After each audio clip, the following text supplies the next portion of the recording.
If you win, wait a minute. If you win,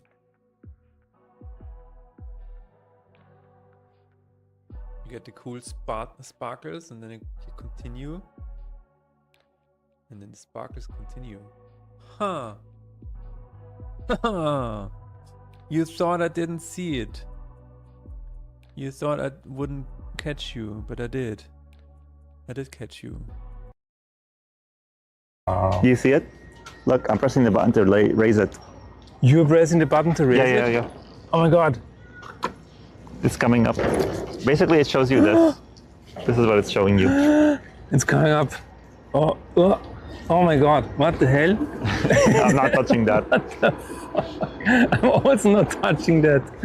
That is crazy. What is that?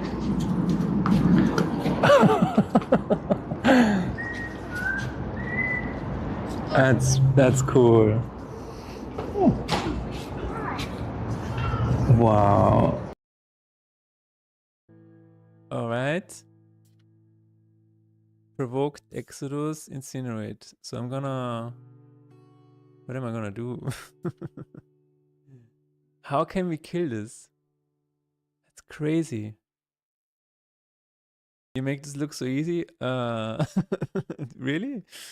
Damage taken. Okay, I can play this one and try to exile it. Exile success. I make this look easy, but this was completely luck. That I had this in my inventory. So yeah. Pull the spear. Oh no. No!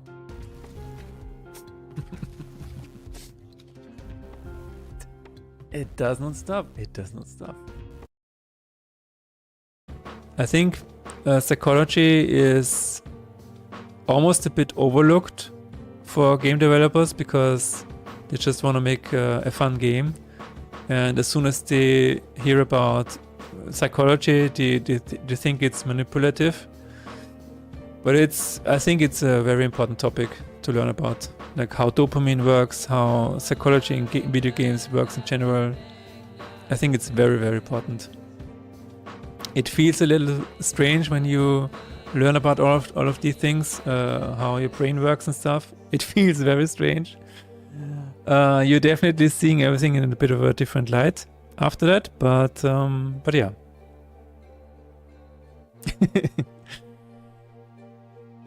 It is what it is.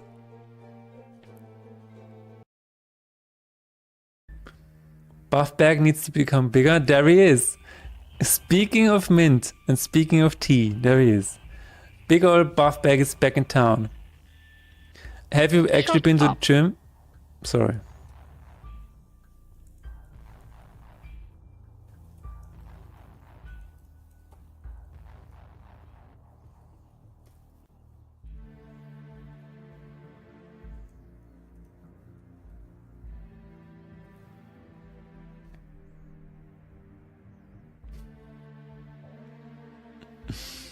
Xinelli says it's time for Austrian dialect.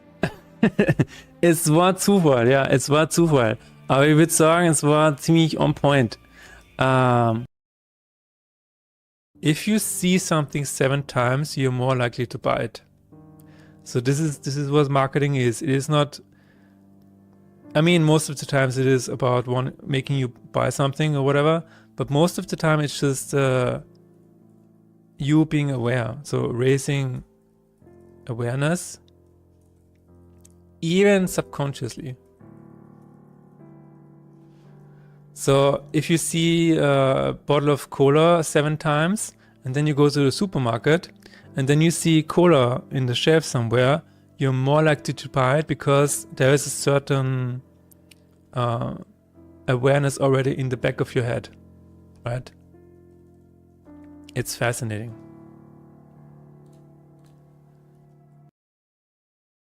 Vibe coding has been named the Collins Dictionary Word of the Year for 2025, marking a rapid adoption from a niche tech term to mainstream recognition. That is crazy.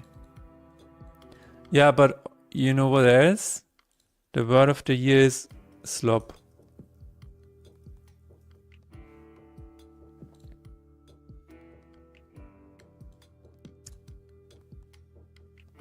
So maybe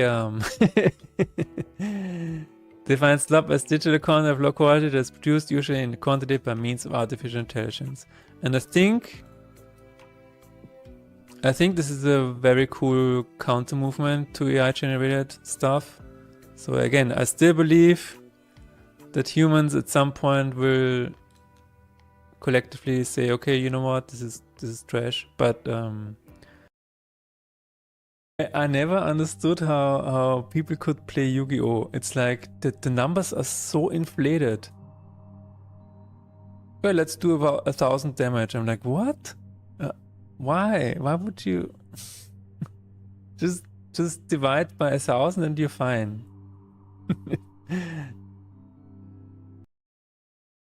He will show everybody this chapter and then tell everybody, yeah, I'm writing a book.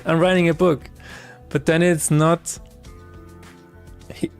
like his motivation is deflated because all of the excitement was wasted on everybody telling him that he is going to write a book and he already wrote his first chapter.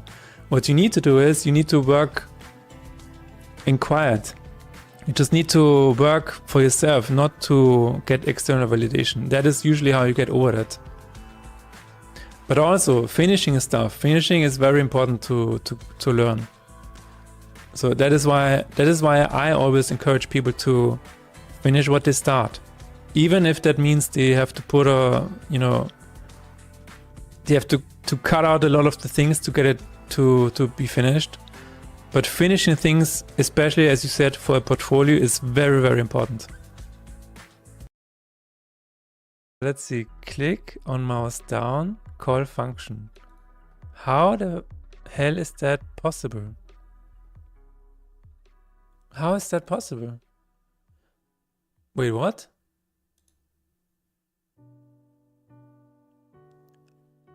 Oh.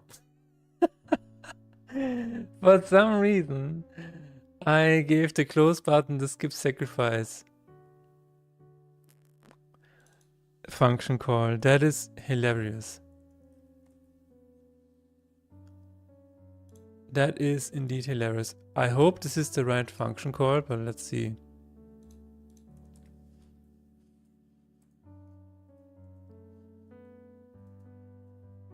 I hope this is the right one. Close inventory, etc., etc. Yeah, I guess this is it. That is funny. There is like this meme going around, or this comic going around, where a potential customer goes to an artist valley shop and they said, "Oh my god, your booth is so nicely set up." And then you see the booth from behind and you see all of the duct tape everywhere and everything is just loosely held together with duct tape and strings and whatever. But on the outside you don't see that. And I feel like it's exactly the same with games. Like there's a lot of duct tape going on and a lot of strings and just loosely attached to everything. It is what it is. But I think that also makes it fun. That makes it fun, especially when you have a bug. Well, like last Friday, it is an edged case on top of an edge case. Like you have to dig so deep into the code that the detective work is sometimes. How do I fix this? I'm staring at the code. I'm like, how do I fix this? I don't know. Maybe I should also just, go into voice acting so I don't have to deal with this. Just go into voice acting. How hard can it be? Are you still having any, like, are you currently working on any games, Cornet? The more you can fix this bug, the more we can hang out. That's true.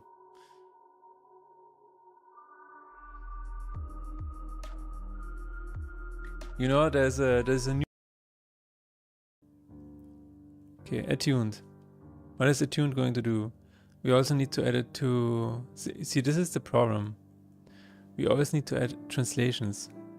I should have never translated this game. Just don't translate your games, man. Just don't do it.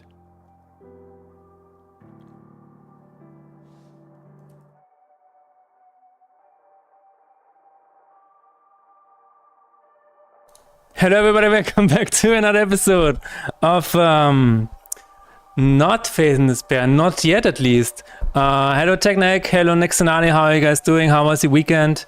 Did you, like a straight up question, did you die? Did you?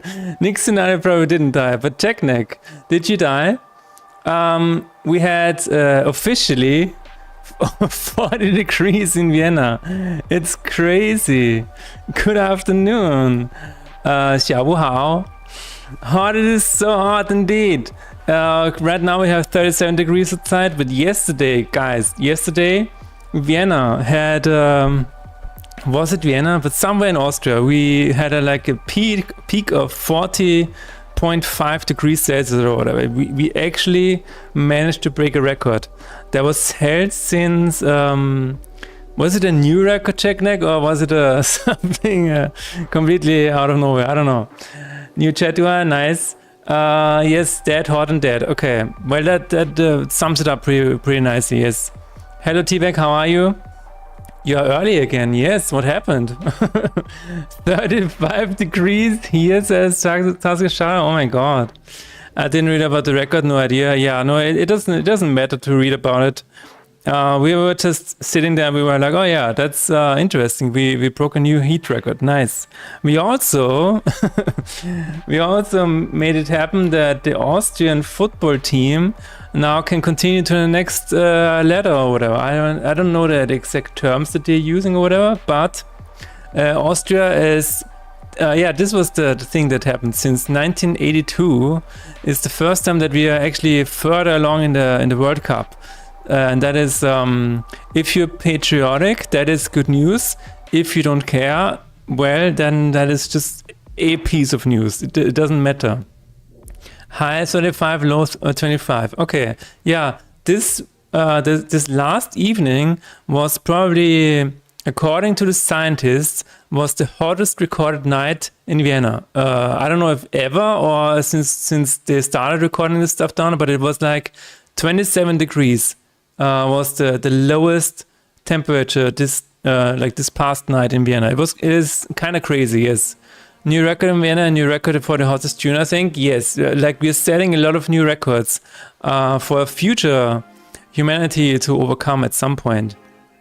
The reason for today's stream, as you have probably seen the title, we're going to have in like 15 minutes. We're going to have a first episode of a new Gamedev podcast with Matt Joppy over here. I'm just gonna give you guys a shout out because why not? Shout out Matt Joppy. There you go. We're gonna have a short, the first episode. Now I'm saying the first. This is not, we had a kind of a prototype, a pilot episode. I don't know how long was it ago. Quite a few months ago at this point. But we kind of liked how this one turned out. And so we kind of, got talking again and we were like, you know what if we continue this? And today is the day. Today we're going to continue this.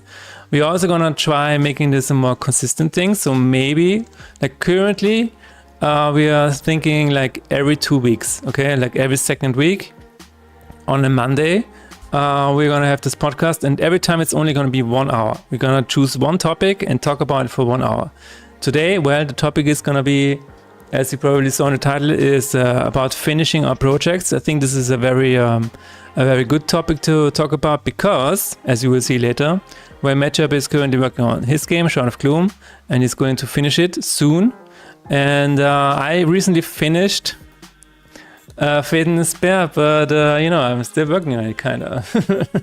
So, what is the definition of done, right? It's gonna get freaky.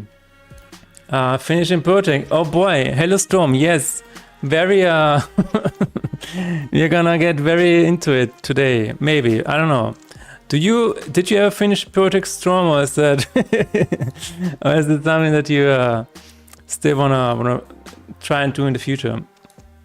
No, jokes aside, I think this is a topic that you can probably talk about a lot.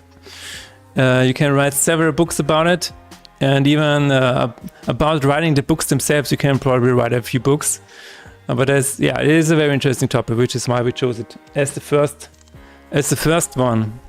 Can I be interviewed? Why I think I deserve to be in the credits of the game? No. But you can reason with me here now if you want. This is not the official Teabag reasoning channel. So why do you think you need to be in the credits, Teabag? I can think of a few things. I think you are an active member in Twitch chat, so you are providing moral support, right? But do you provide more moral support than, for example, Robert or Strom over here or Taskish Chara? So by that, if you think like that, Taskish Chara also should be in the credits, right? New hot Teabag, no need for hot water. Yeah, that's true.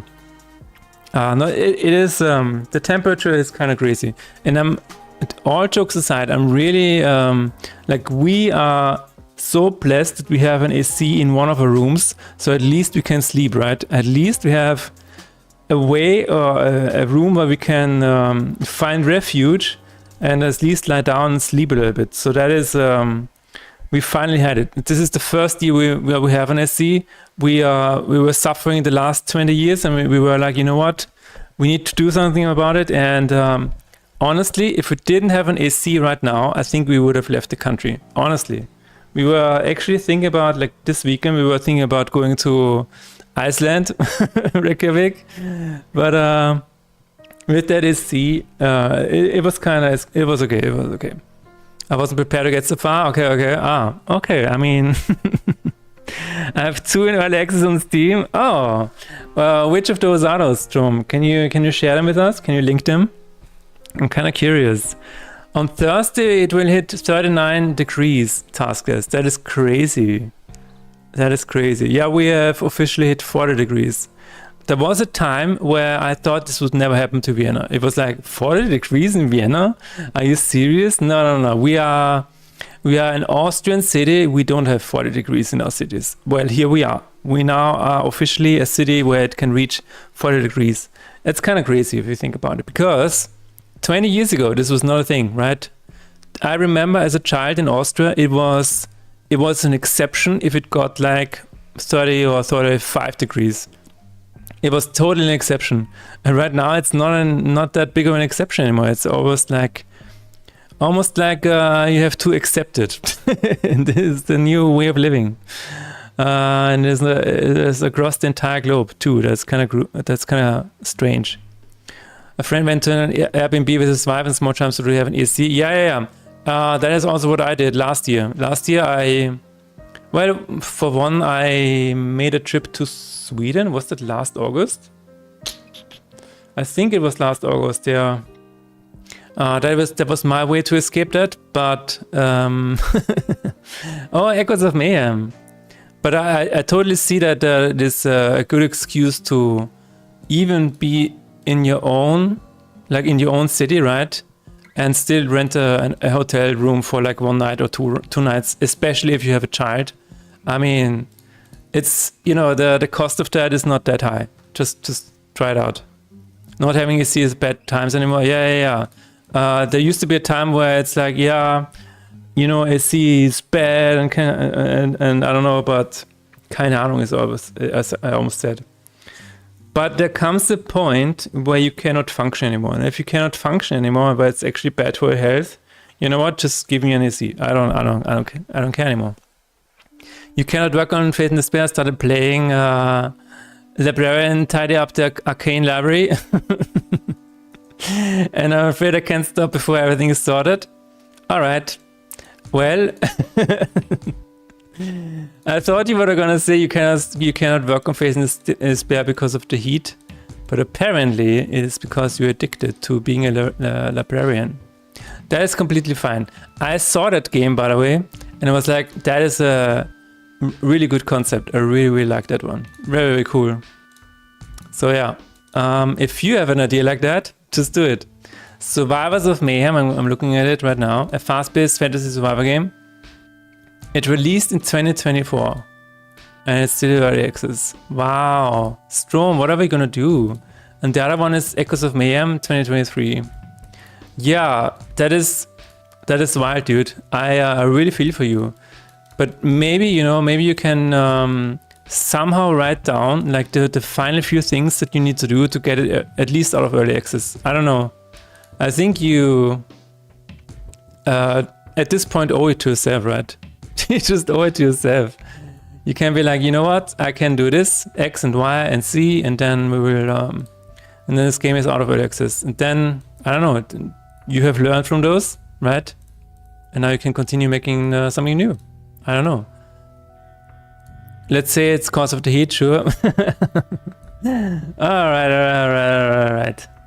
But Echoes of Mayhem looks cool. Echoes of Mayhem. It is an ARPG roguelike Souls-like. You will fight through randomized dungeons. Ah, interesting. Okay. So why, I mean, there are several questions, right? Why did you decide to have this in early access, and why do you think, or what do you think you can do to actually get it out of early access? Is there a way to get it out of the... Access was my first attempt, it's pretty rough. Yeah. No, I can see that. No, I can see that in terms of having a hard time getting it out of early access is what I meant. You probably want to get out of early access with like a big splash, right? Is probably what you're thinking internally, right? Because, oh, you're actually still updating it. That's crazy. You got a report over on Twitch. Buran was having fun and excellent. So you're still updating it. It's not like you stopped updating it. That's interesting. I'm here for real now. Hello, sir. I managed to see you're still alive in this metal melting weather. Yes, I'm still here. Honestly, my artist bailed on me after launch, so I had very little support for assets, so kind of ended up dead in that regards. Oh, that is crazy. Yeah, when the artist leaves, not good at all. Yeah. I don't know. It's just that early access is. Do you think there's a way you can get it out of early access with like one last final attempt or one last small push, even if it just means, you know what, this is it? And then be quite straightforward and be like, you know what, this is my first project, but I'm gonna call it quits now. This is it. This is the final update. Thanks everybody for buying it or whatever, and then and this is it. Just come out and be super honest and be transparent. Maybe that's the way to do it. The thing is, if you ever want to release more games in the future as Charging Llama, people will probably go back into your other catalog, especially if you want to release another early access game, right? They might look at it and be like, you know what, I'm gonna wait. So maybe closing those two chapters in some way or form would not only help the games, it would also give you closure, right? And closure is very important to start something new. I think I need to just buckle down, define what content it needs, not what I want in it, and just push it through finally. Yes, it is, absolutely.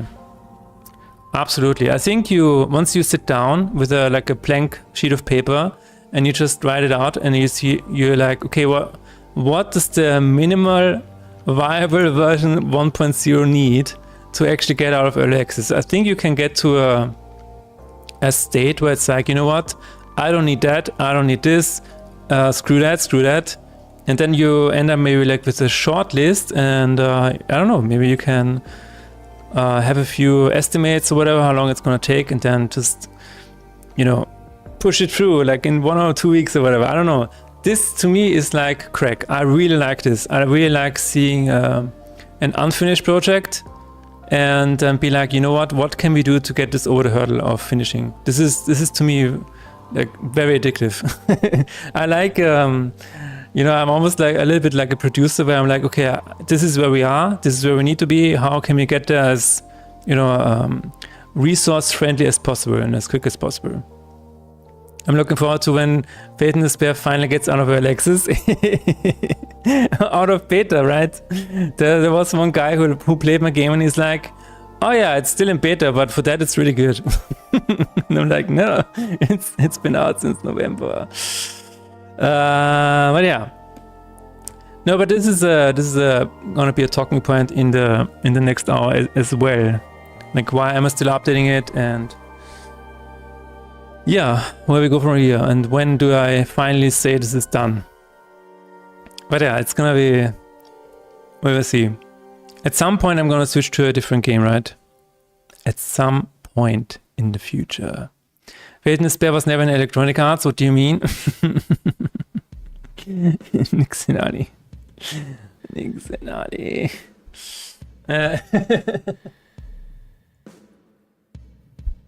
No, but again, this is really, really cool. Having a project and you can get it to the finish line, super cool. And it's super valuable, and it looks good on your portfolio. Yeah. I know it's stupid to say just do it, but I hope you can find time to do it. Again, even if it's just for your own good, for your own, you have to have closure, right? Hello, Robert. Tell me what to do with my life. Find a hobby that really excites you, Robert. Find a hobby that really excites you. Preferably something that has nothing to do with computers. Try archery. I definitely overreach with what I want in my games. I want everything, so it's hard to find the sweet spot of when enough is enough. Then it makes it hard to finish project. Scope creep is definitely real. Yeah, absolutely. Are you saying it's not electronic or not art? Both are pretty hefty accusations. True. All right. Pet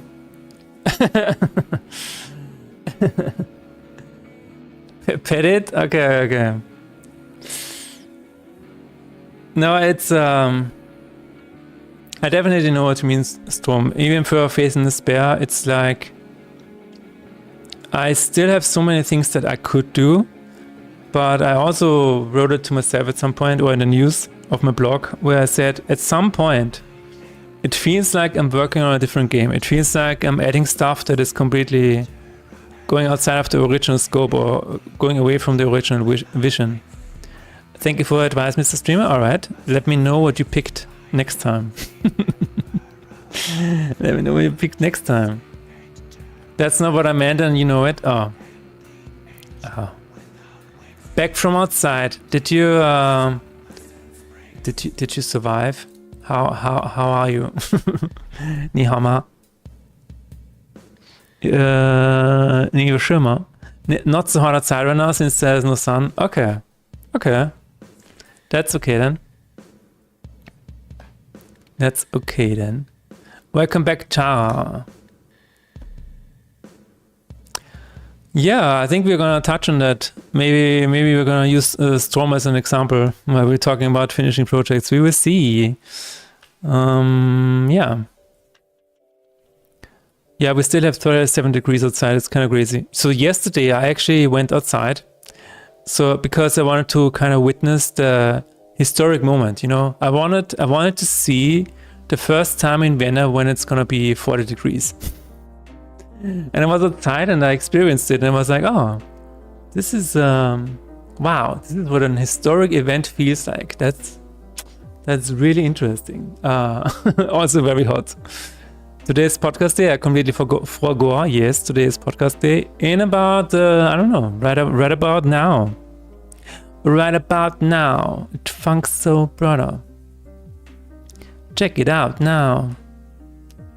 But yeah, going outside yesterday was a bad idea, but I still wanted to do it.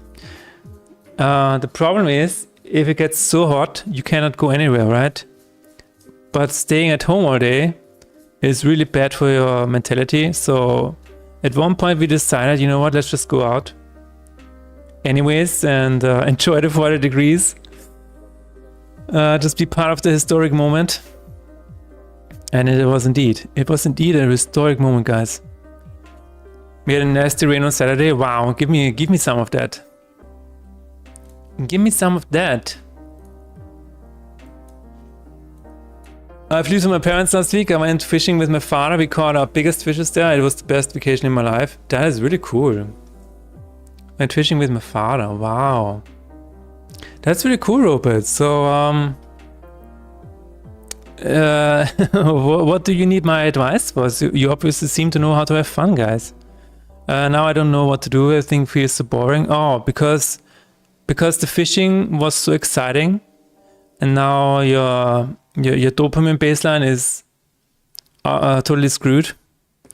For in tiny rainy weather, I was sitting at home playing Deltarune Chapter 5. I bought it since it's on small Steam right now. Cool. That's really cool. That's really nice. Yeah, I have not checked out Deltarune at all. Fishing is not an exciting activity, Mr. Streamer. So what is the... why did you have so much fun then? Is it not because of fishing? Or because you caught the biggest fish ever? You just had the best vacation of your life? And yeah. I don't know, okay. Well, it might just be seasonal depression. But again, my advice is go away from your computer and do something else. Me and KDD are actively sharing memes and cooking theories now. Okay. Fair enough. I have no idea. I don't know anything about the Deltarune universe or the Undertale universe. It is so far beyond me now that I'm like, you know what? You guys do you, and I will just do my own thing over here. And no. He's talking about the artist. Catherine? I think so. But no, this is not for me. Yeah. No, I don't think... I tried Undertale play once. I tried to play Undertale once. And it was not for me. It was like... It was way too slow and... The humor was like, okay, I get it. And then people said, yeah, and then you have to do a genocide run and a peaceful run and save everybody. And I'm like, so I have to play this game 3 times? Okay. No. So we're just chatting today, yes? No, Taskless, the podcast will start in a few minutes. Like actually right now. We're going to have a podcast with Matt Chirpy, and then it's gonna last for 1 hour. And afterwards we're gonna check out Fate and Despair. Afterwards we're gonna do some programming. We're gonna take a look at maybe the enemy flashes. We will see.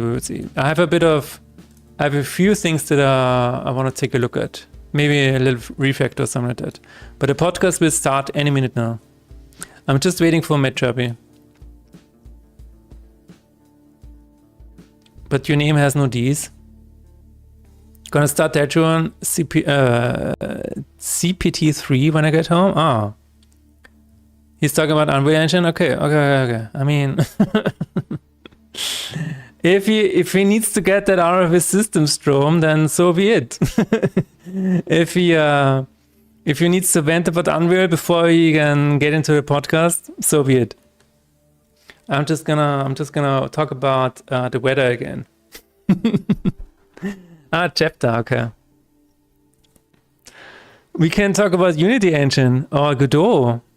Do you guys have experience with Godot? I know some of you have. This streamer made my cool custom open source handmade dialogue system. Okay.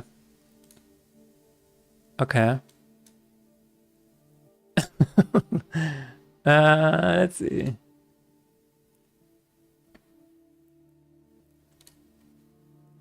Okay, they're talking to each other now. All right.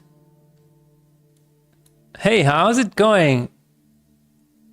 Busy day. Flo's not gonna mop itself. Fair enough.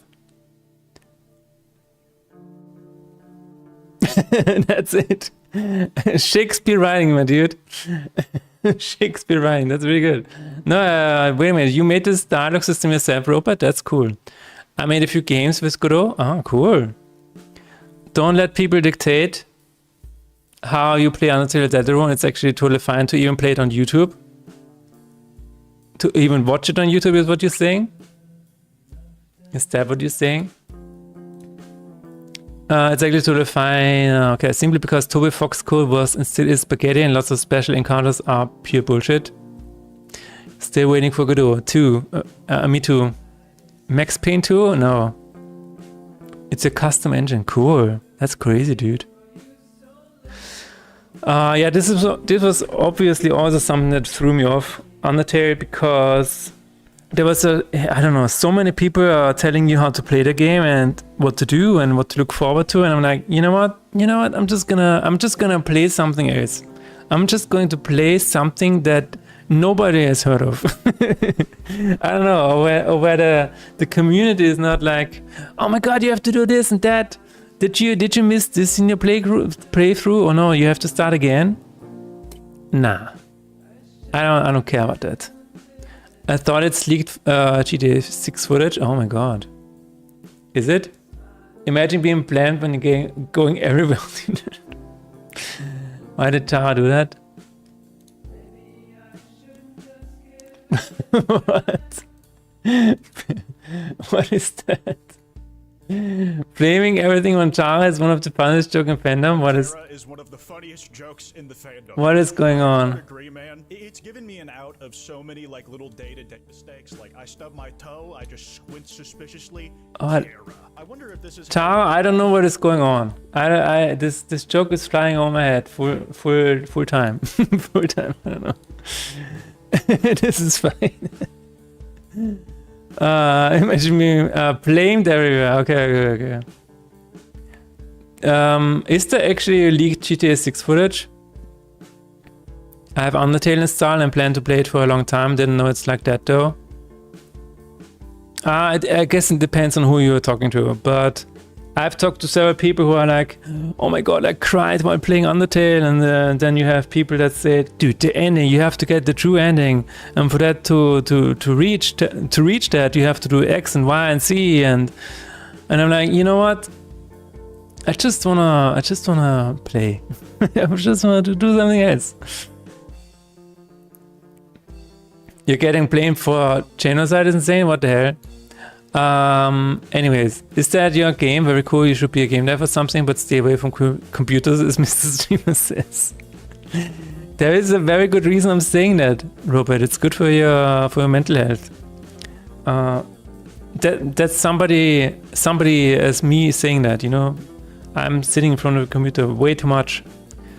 Like people told me I have to play it years ago, but no one seems to care anymore by now. Is that really true though? Because with Deltarune, like a lot of people still care about it. I agree with you, Mr. Strama. Thank you for agreeing with me, Rupert. Not agreeing with me was not an option anyways. It is what it is. No, I played a little bit of Undertale, and I don't think I will ever give Deltarune a try. Also, how many chapters of Deltarune are there going to be? This book. How many chapters is Toby Fox gonna make? I recently saw a video with an interview with Nobuo Uematsu, and he said he doesn't mind if his music is not remembered after he dies, and I found it so cool of him to say that. Like he just creates things because he really likes doing that, and he does not want to have this like inflated ego of oh yeah, I'm making music here that will be remembered forever. And he says no, I don't care about it. It is fine. It's completely fine. I thought it was a really cool interview. What is a Deltarune? Wait a minute. Technic, you don't know Deltarune, or was it a joke? I don't know. Deltarune is the I mean, maybe Nix and I can explain it, but for me it's kind of the sequel to Undertale, but it's kind of in a different dimension or whatever. I don't know. Deltarune are going to have 7 chapters. Okay. 6 and no. Nick, no. You're not making me say it. Deltarune is a rune in the shape of a delta. Okay, but it is kind of a sequel or a spiritual successor to Undertale, right? Okay, Technic actually doesn't know. That's interesting. Yeah, Deltarune is right after or beside, or I don't know, with the same characters as Undertale. I don't know how it works. It is something. It is from the same dude. It's not really clear what exactly Deltarune is. You have to see it for yourself. Aside from Anagram, alright. Give me just a few seconds, guys. 1 second.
More like Delta Dune? What the heck are you talking about, Conrad? More like Delta Prune? No. How are you doing, Conrad? How was your weekend? We are waiting for Matt Joppy, and then we can start the podcast. The podcast is going to be about finishing projects, Conrad. Are you excited? I'm back. Damn, the last steps were hard to get home. Got hot every minute. It is crazy outside right now. It is actually crazy, like way too hot. Undertale and Deltarune use a lot of the same assets, but there's no clear connection between them. The worlds in each of the games seem to operate under different laws. Okay. I assume at the end it's gonna be it's all coming together. Like, I'm sure Toby Fox has thought of something. I don't know. Time to watch this guy again. Oh my god. Time to watch this guy again. I talked a bit about my mouse painting to a group of indies. Okay. You're very zoomed in? Yeah. What is that? Do you wanna see my feet, Conrad, here? What is going on? What is going on? No, I'm waiting for Matt Joppy, and then we can start the podcast. So what did the group of indies say about your mouse painting, Conrad theory? Don't ask questions you don't want answers to. I mean, if you want my feet pictures, we can talk. There's a price attached though. That's how we like it. Wait, did I hear feet? Yes. T-Bag is like, yes, there is an option. What? Guys. Let's be 10 out of 10. Yeah, 10 out of 10 toes.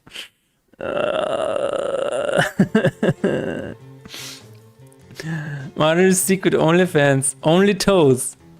Feet or didn't legs. Wait. Okay. Help me, Matt Joppy. This is going in a very weird direction. This is going into yes.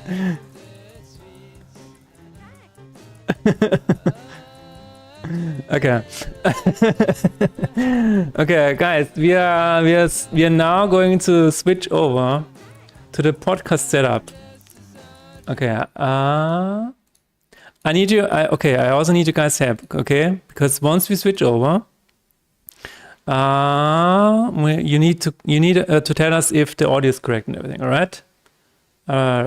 Hang in there. We have a podcast. No, Video Ninja. There we go. Then I'm gonna enable this. Hi. Okay. You should hear me once now. Hello. Can you guys still hear me? Now once. Okay, that's good. I fixed that. Marty is now PSP. Yes. Hang on a second. I'm gonna do this. There you go. Hello, chat. Welcome back. No, chat is not gone. Chat is here. The space is now partitioned. Yes, I'm waiting for the secret guest, ladies and gentlemen. We're waiting for the secret guest. Pico Pico Cafe event called Picotachi. I feel like I don't know what it is and I shouldn't be saying it loud. Okay, chat cannot stop being funny as usual and kind of horny. Heat is really hitting it. That's true. Like, I feel like the heat is making everything worse. Someday, but not today. I can hear you with my eyes. T-Vac, that is a really cool step in the evolution tree. The Pico 8 makerspace in Tokyo. Oh, I see. Okay, yeah.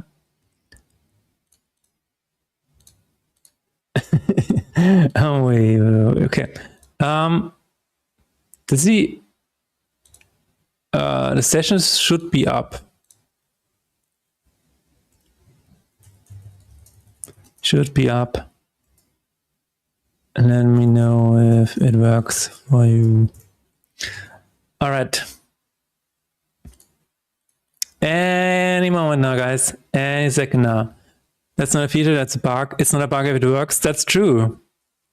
I tried to tell a customer that at one point, and he was like, he yelled at me. If it works, don't touch it. Yeah. Dude, I had the worst customer at one point. And what did he say? I think in one of his emails he said, genau, auf Deutsch, he said, wie kann das sein? So in English it is, how can this be? But it will forever be a running gag between me and my wife. It's like whenever something happens, then I will say, how could this happen? How could this happen? That's the perfect question. Hello, Mr. Chubby. Hello. Can you hear me? Yes, I can hear you. Can you hear me as well? I can indeed. Wow. Double check that I set this up properly. I think we should be good to go. Okay. Chat, does it sound good for you guys? Yeah, let's everybody let us know how the sound is for you guys. Today on Beer Talk. Oh my God, missed opportunity, Chubby. We should have called it a Beer Talk. Oh my God. Yeah, true. How did you get into the famous person? I have connections to the mafia in Sweden. Oh, do you now?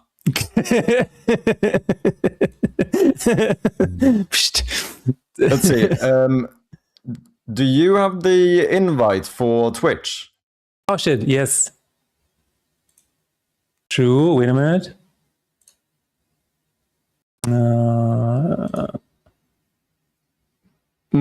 Wait a minute. Oh, wait a minute. Does this form have a... Yeah. Okay, this form has a send button. There you go. You should have something. Otherwise, I have a link. Do we all get invited? Yes, T-Vag, you're all going to be invited.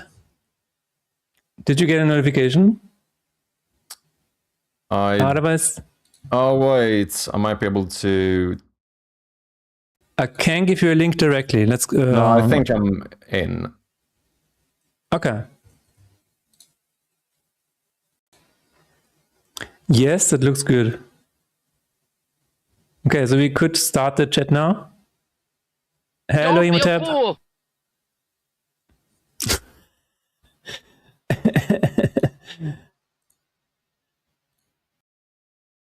Okay, I'm gonna start it now, right? What? What did you say? Did it connect properly? Yes. Yeah, shared chat is on. Hello, everybody. This is like an accidental Renaissance painting. What do you mean accidental? What do you mean accidental, Connoisseur? Please redeem Austin during the interview. No, I've deactivated those. Wait, would that mean that I have to speak with Austrian dialect as well? Yes, and here's a quick reminder. Just say Oida. What should I say? Oida. Oida. Yeah, that's it. You're in Austria now. Perfect. Oh, perfect. Is that all you need for citizenship? Yeah, exactly. That is what they ask you when you travel inside of Austria. That is the first thing that they ask you about. Okay. Fair enough. There we go. Okay. Everybody, is the sound all right? Did they already say?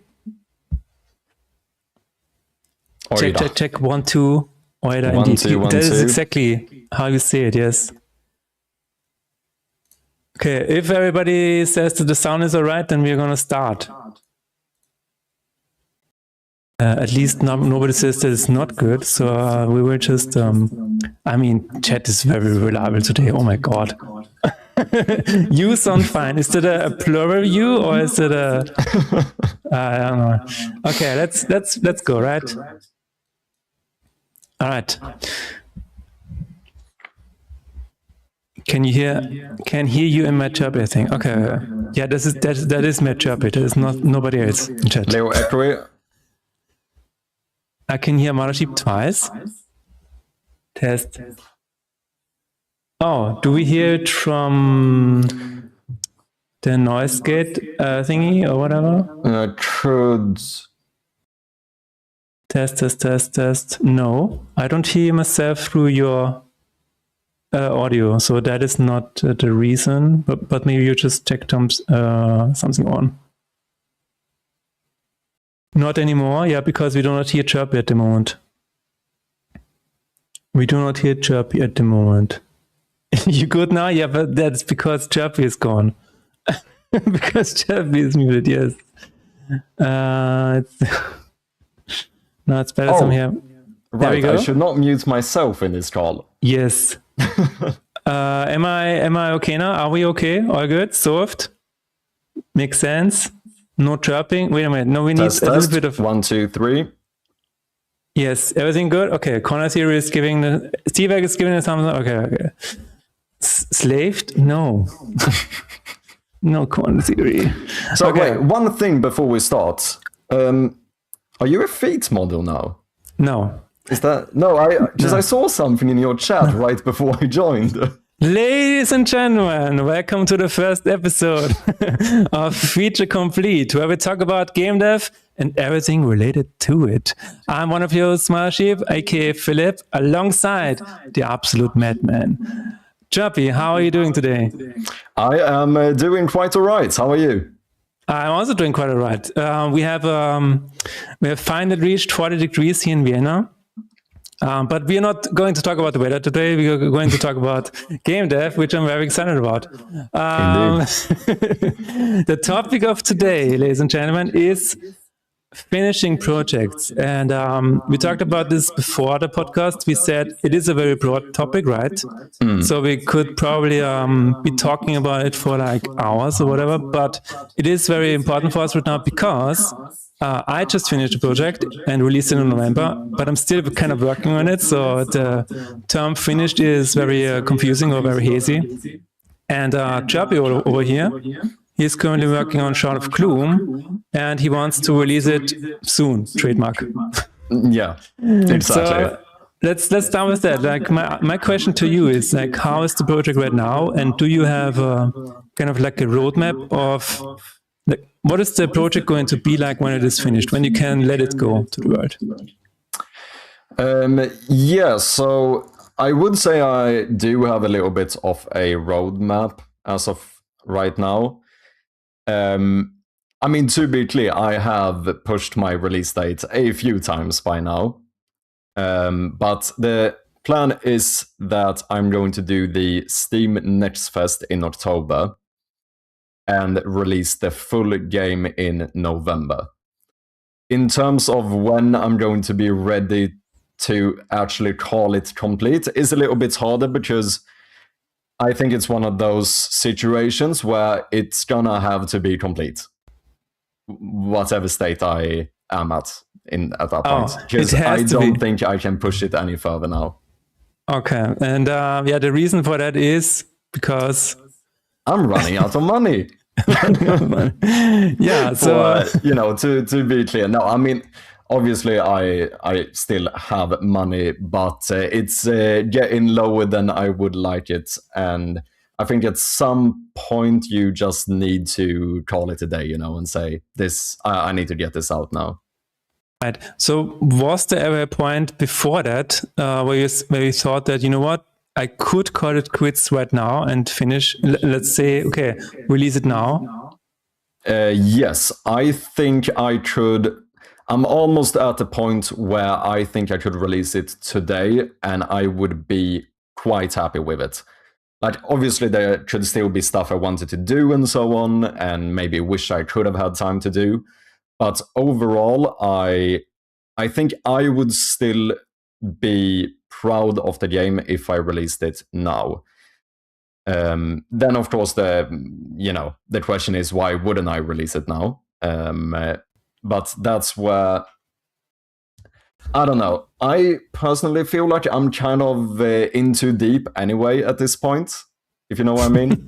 So I might as well go all out on this project. And I know I can make it until the end of the year. And I think that gives me, since the game is almost finished as of right now, it does give me a lot of extra time to focus on marketing and actually trying to get the game out there, which is basically my plan. All right. Wait a fucking second. Okay. So, do you think there is a lot of like post-launch updates you're gonna do? I probably not. I don't think so, because I mean, obviously, I'm going to update the game if we start finding a bunch of bugs and so on. Like, I don't that part you don't really ever get out of, right? Like, whenever you release a game, if people start finding bugs or things like that, you want to sort them out. But in terms of like adding a bunch more content or anything like that, I don't think so. Because at the end of the day, I am making it quite a linear game, and I don't think my game maybe is the type of game where the audience is going to expect a bunch of new updates post-launch. I would say that's probably different for you, inherently making a more, replayable game. Right, yes. No, there might be a little bit more of an expectation that people who do play it a lot, they keep wanting more. Right. I mean, so when I released it in November, I think I was at a point where I also felt like, you know what, I have to kind of release that. Why? Out of similar reasons, or just that? Let's actually wait. Can I go back a little bit first? Yes. So, how long did you work on Faith in Despair? I worked on it since March 2023. Okay. And you released it in November now, yeah. So was that would you say that was that not your initial roadmap? Like when you started, when did you plan on releasing the game? Did you have any plan like that? Yeah, that is a very good question. So at first I think I never wanted it to be a project that takes 3 years to finish. We do have a little bit of an echo here on your end, though. Is it better now? I can't see. You mean my mic picking? Yeah, I think so. I don't know. I think if chat also said it earlier. Test. Oh, you know what it might be? Yeah, I think it's when we both talk, because that then I go over the noise gate and it might still pick you up. Ah, that's it. Any quick fix we can do, or do we just keep rolling? I don't mind. Echoing is fine. We can hear you good, so we can just keep going if you want. Yeah, I don't know if I can quickly. I don't really know what the fix here is. Okay. Then we will keep going. I will we will endure the echoes. Okay, so just mute. I'll just mute and that's it. Okay. So back to your question. So originally I didn't want this project to be another project that takes 3 years to complete, because it is a systems-based game, and in the beginning I was like, you know what, this game is I can quickly throw out a roguelike deck builder. Like, how hard can it be? So I was a bit naive in that regard. And I also said in the beginning, you know what? I don't need art. So this is going to be finished in 1 or 2 years. How hard can it be, right? But what happened to me was I took part in a lot of, not masterclasses, but like kind of meetings or whatever, where there was a publisher, and it was kind of a fake pitch deck, where we had a publisher here, and we had also a lot of other game devs here, and all of us pitched a project as if we were pitching to a publisher. And so the publisher and also the other game devs there gave us a lot of feedback, and this one single event changed it a lot for me. So I was like, okay, you know what? I need art. I need to invest a bit more time, a bit more money, of course. And that was when I was like, you know what? Also looking at other roguelike deck builders in the same genre and stuff like that. I just realized, you know what? This needs more time and more care, and yeah. Mm-hmm. So, okay, so that's when you basically realize that you are going to need to put in a bit more time. And then you released it in November. And was that because you just felt like enough's enough? Or was it were you in my position as well, where it's a little bit like, I just, financially also, I need to get this out? Or I actually have no idea.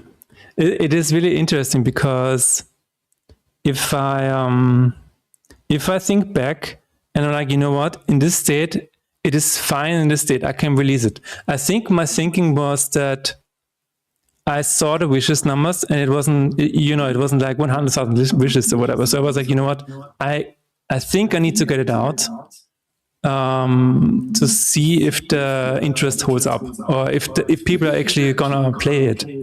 Because from the demo, yes, there were people that played the demo.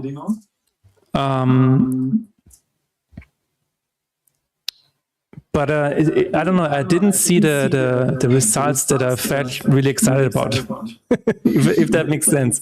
So I was like, you know what? Maybe I will cut my costs here, and maybe I will just release it how it is. And then what happened was I got a lot more positive feedback than I thought I would get. And so I said, you know what? I'm going to invest another year. Okay. They are saying that we still have echo. I think, sorry, can we? Because now I've been looking at my mic. It doesn't look like I'm picking anything up. It sounds to me like when I speak, I hear it like coming from a speaker. So I'm not trying to say that I hear it from your speakers, but oh, okay.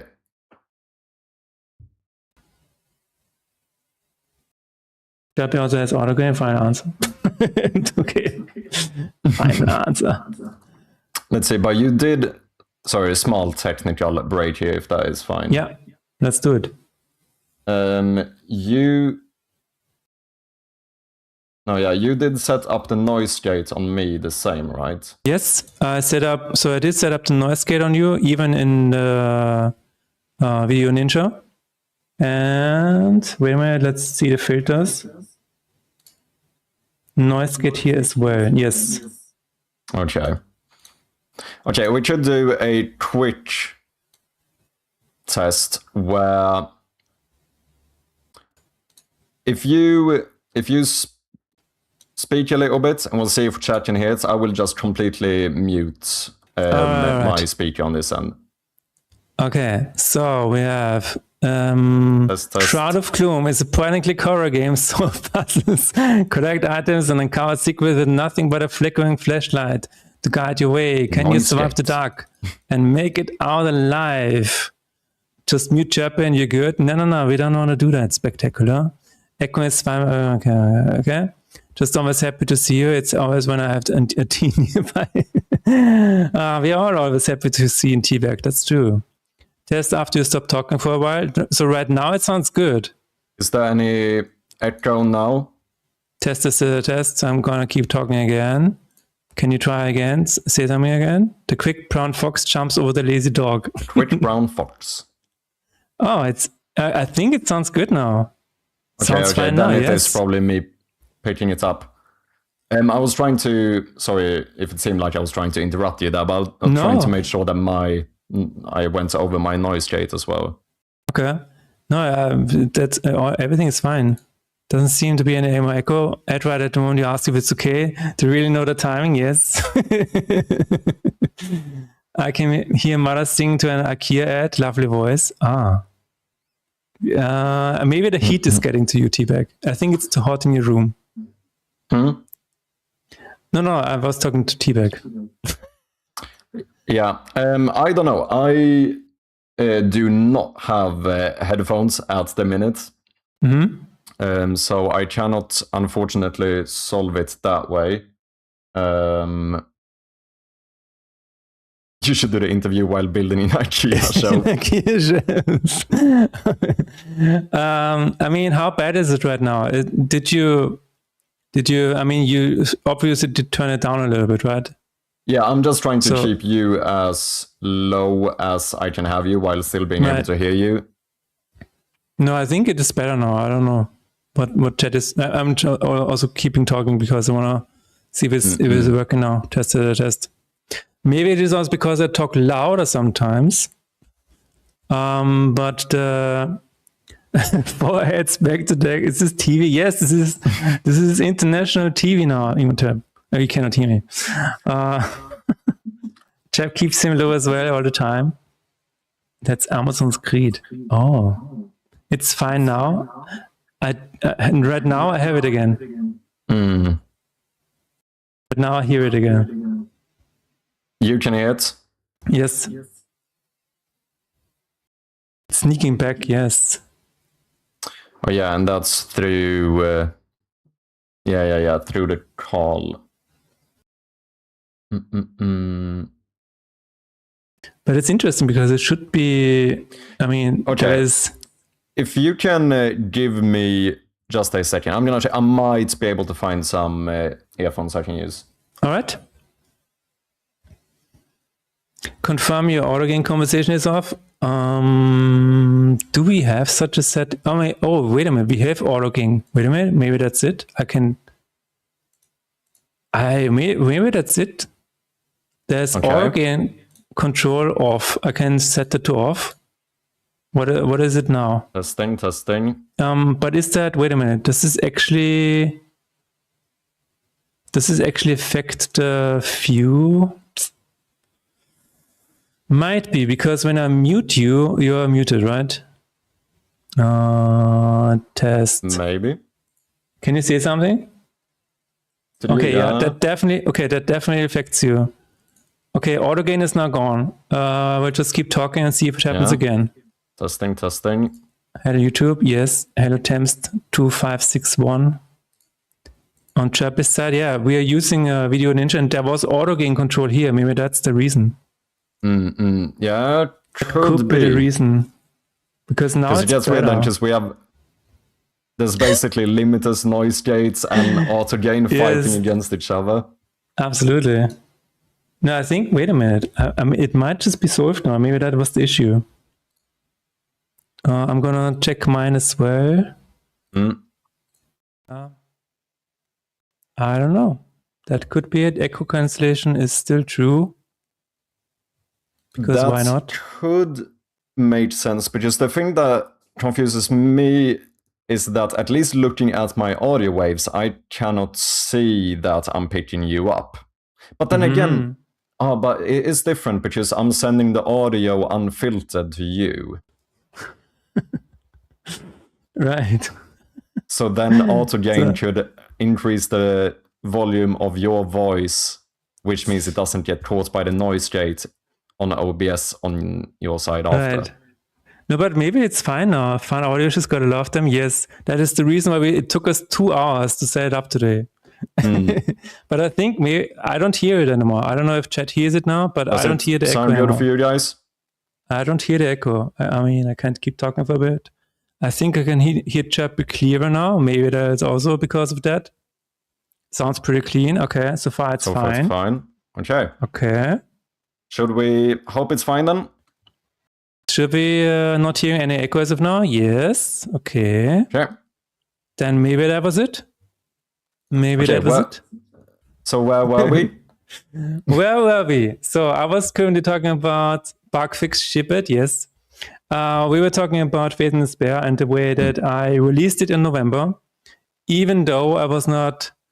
So I thought that the project was not where it could be. Definitely. I was like, okay, there are certain aspects of the game where I can invest more time and money and whatever to make it even better. Like, for example, there was the introduction where you pick like the one of the days in the journal to play. You can play every day, so you have a bit of a story going on. And it was very bare bones. It was like really just a calendar page, basically. It looked very basic. And there were certain, for example, the shop didn't have a different background and stuff like that. But it was very, very visual and not really gameplay. So my thought back then was, you know what, the gameplay itself is where it should be, because this is Faith in Despair. This is how you. So the basic gameplay look is in the game. The loop is in the game, and everything else is basically just fluff. Just the cherry on top or whatever. And I was like, you know what? If the game gets a good rating in this state, then I can invest more time and money into it. That is where we left off. So basically, doing the release was your way of testing whether the game had interest, thus being, to justify working more on it. Yeah, which is weird, right? Because so I had a few soft launches during the whole development phase. I had a soft launch on Newgrounds. I had a soft launch on itch.io, and I had another one on Android.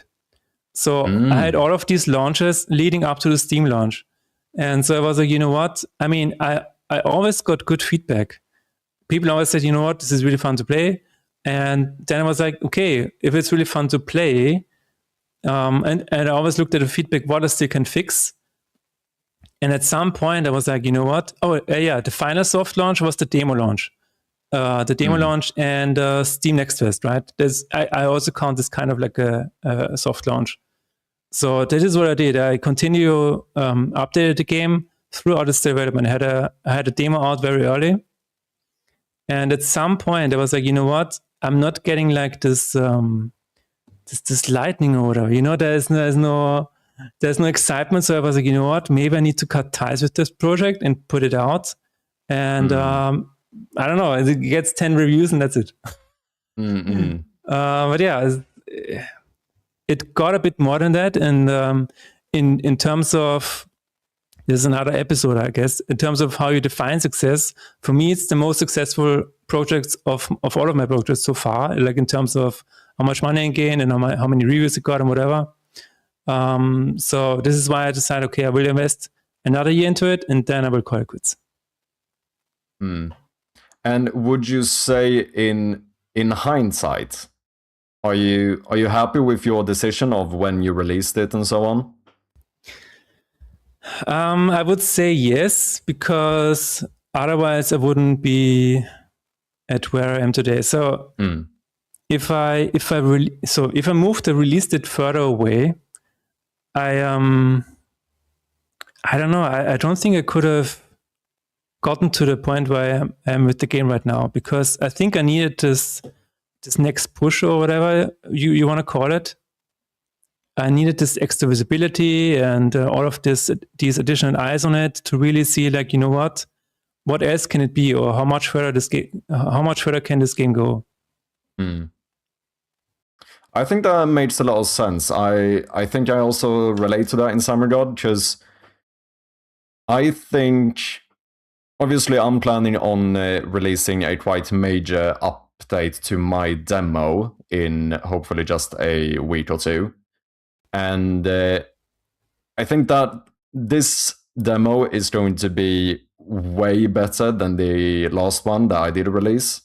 I think that's objectively the case. And sometimes it's easy for me to start thinking like, maybe that means I released the demo too early. You know what I mean? Like maybe this should have been my first demo.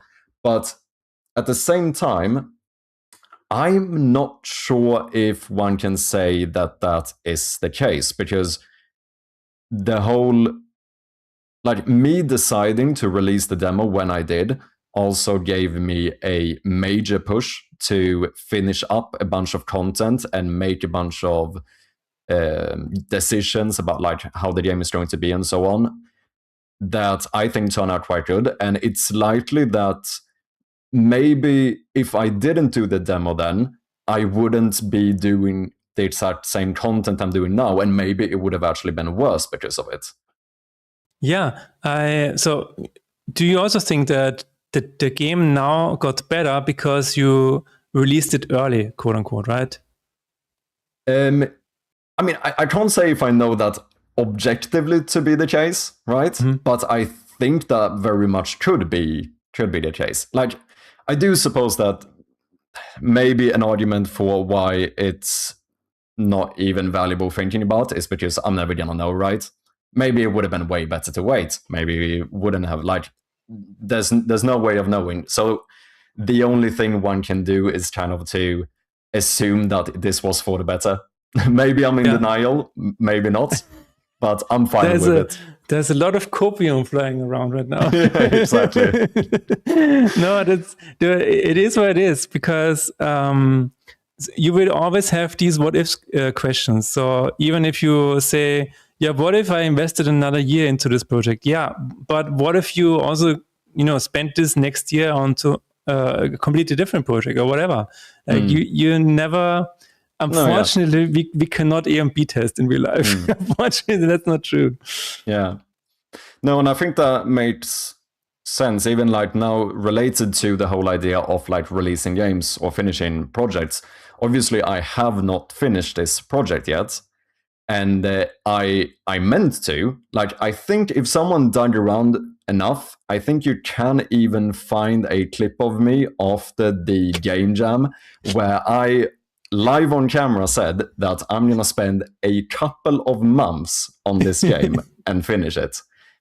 I am currently more than 1.5 years into the development after the game jam. So obviously this ended up being bigger and, taking up more time than I initially planned for.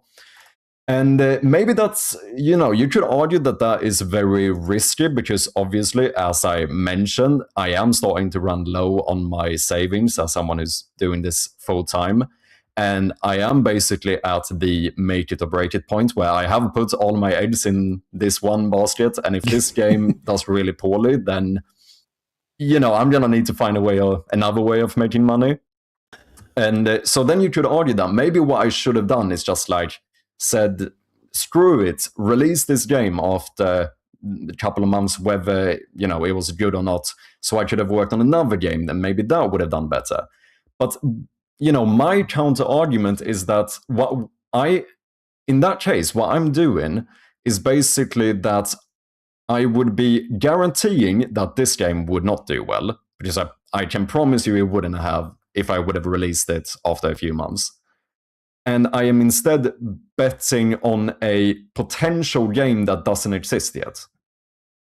And like, technically, I'm not entirely sure whether that would have been a safer option or not, because I think that my game is a lot better today. And although you can never be guaranteed, like, at the very least, I'm hopeful that the game could do well. Right. There is a point when you, so at least to me, from my perspective, so I committed to doing another year of updates, right? And there comes a point where you're starting to think of adding things that might actually not align with your with the original vision of the project, right? So, but I don't think you're at this point yet, right? You're still like, you know what? Everything I do is like for this project and for the original vision, right? I mean, I don't know if I can. I definitely can't say I've not wasted any time on potential features that are not going to make it into the final game. I did make a full-on battery system that got completely scrapped, as an example. But I also think, for me to make this game into the best game it could be, I kind of feel like I had to do that. Because, it's kind of like just a little bit too much prototyping, I guess. Like, I thought that was going to be a good feature. But at least now I can be confident that it wasn't. I think the game is a lot better without it. I mean, the fact that you realized that and you actually had the guts to pull it out of the game, I mean, that is, I think that is not what a lot of other people would have done, honestly. I think a lot of, maybe, I don't know, 80%, I don't know, of other developers would have left it in the game because they felt like, no, this is part of the identity and you guys don't get it or whatever. Yeah, no, sometimes I just feel like it might be a little bit of like sunken cost fallacy as well. Like, oh, I've spent like, you know, maybe multiple days implementing and like bug fixing the system and getting it to the point where it works. And then when you realize that maybe this isn't actually the best system, it's still fairly easy to justify it as like, but I've spent so much time on it. So it's easy to kind of get into denial and be like, no, we need to keep this system. But it's the whole thing. What's the expression? As an artist, you have to kill your projects or whatever. You kill your darlings is probably kill your darlings. That's the term. Like sometimes you need to, because I think for me at the end of the day, like this is my first proper game I'm like releasing on Steam and so on, and the most important thing for me actually is that like I just want to feel good about it when I release it. Like no, you want to have no regrets. You want to play the game like in 5 years and be like, you know what, I did everything I could.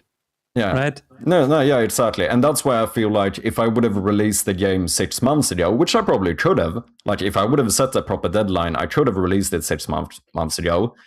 But I feel quite confident in saying that the game would not have been as good because, I mean, it also is the case that I have been learning a lot during the development of this game, and that is part of the reason why it's taken me a lot longer, because I had to do a bunch of mistakes to figure out what the good things are and so on. And I mean, even in terms of genre, I would say that my game has pretty much changed. Like the Game Jam version was the way I usually put it is that it was a horror game with a little bit of a puzzle element to it, where I would say that it was more similar to a game like the original Five Nights at Freddy's. Like it was kind of arcadey. Okay. In that sense. Whereas now, I would say that this is like a full-on point-and-click puzzle adventure with like a hint of horror. So like the balance there has changed quite drastically. But similar thing that I could have kept going with the same idea, but I don't think that would have worked for a bigger game. And I don't know, I'm fairly confident that I made the right decision. Mm-hmm. So do you still kind of sometimes see the old version and be like, you know what, maybe I could bring some of those elements back before release? Or I mean, I have considered it. I mean, I would say that I actually ended up even scrapping the main mechanic of the Game Jam. The thing that I built the entire Game Jam around, I actually ended up scrapping, which is the kind of stealth mechanic of hiding from the monster by turning off the flashlight. Wow. That is not in the game at all anymore. And that was what I like. The theme of the Game Jam was safe in the dark. The entire game was built around hiding in the dark by turning off the flashlight. But the issue now is that I think that mechanic could be good. I think it could have suited the game. But I've also built a bunch of other stuff which is not compatible with it anymore, if that makes sense. So yeah. I don't think I could re-implement that mechanic again. I see. So let's talk about the finished version of Shroud of Gloom. Do you have how do you get there? So if, for example, somebody in chat, Strom, if somebody in chat wants to finish a game, like how do you get there? How do you have like a roadmap, or do you have like a list of features or scenes that absolutely have to be in a game for it to be finished, in your opinion? Like, what is your current? I feel like I'm the one who should ask you this question because you're the one who actually finished the project. But I can give my quick 2 cents here, and then I think, and then we can see whether you relate to it or not. But like I said, in my situation now, it's like it would have been different if I had a infinite budget right now. I think my strategy would have been different. But right now, I am, to be honest, getting to the point where, as I said, I just need to get this game out eventually, and I'm quite set on like around November is basically when I think I need to get it out pretty much after the next fest and just call it a day. And as I mentioned, for me, I feel like I'm quite happy with where the game is as of right now. So I kind of see it as anything that I have time to do is going to be a bonus. I am probably going to add a bit more content. I'm going to add maybe a new puzzle or so. But it's not really because I necessarily feel like I have to, more so because I've decided to take a few extra months to market the game. So I might as well take the time to do the final polish and see what else I could do with it. Kind of just as a way of doubling down. And I do have a list. I do have a proper to-do list, if you will, of stuff that I would like to do, but I would say that vast majority of it is like in the if I have the time budget. Okay, I would be willing to scrap all of it if I had to, if that makes sense. Oh, that's interesting. So it's from this point on only nice to have, basically. Yeah, I would say it's pretty much. I mean, I do still have a few like minor bugs and like a few things I want to polish up a little bit in the game right now. But in terms of like new features or new puzzles, new content, and so on, I would say that is all nice to have things. Because originally, I should say, I wanted to be a part of this next fest in June and release the game now, and I think I could have. Could have, yes. But I very purposefully chose to delay the release one final time, mainly because I didn't feel comfortable enough with the amount of wish lists I currently have to go into the next fest. Because as some people might know, it's sort of known as a wishlist multiplier, i.e. the more you go in with, the more you're gonna get out of it. Yeah, apparently it's times 2, right? Yeah, that seems to be the general rule people say. Like, you're basically going to double your wish lists. And the unfortunate thing for me is that I think I started marketing my game way too late. I think I should have maybe put more time and effort into that. I don't know. At the end of the day, it's the same thing as we said before. Maybe my game wasn't ready to be marketed before either. That could be a pretty good argument. Right. But yeah, I haven't done like a proper marketing push, and I feel like, if I would have released my game now and it didn't do well enough, maybe because I never tried to properly market it, I would have looked back with regret for the rest of my life.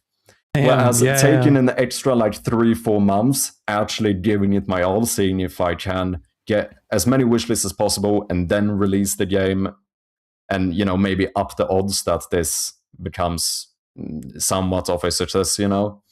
At least whether it is successful or not, I will be able to look back and know that I did whatever I could. Whatever you could, yeah. Do you think so? Sometimes it's not even. Sometimes it's really hard to market a game because it's more like play to believe, right? So you have the example of Slay the Spire, because they released some GIFs and videos on social media and they didn't get like a lot of traction in the beginning at all.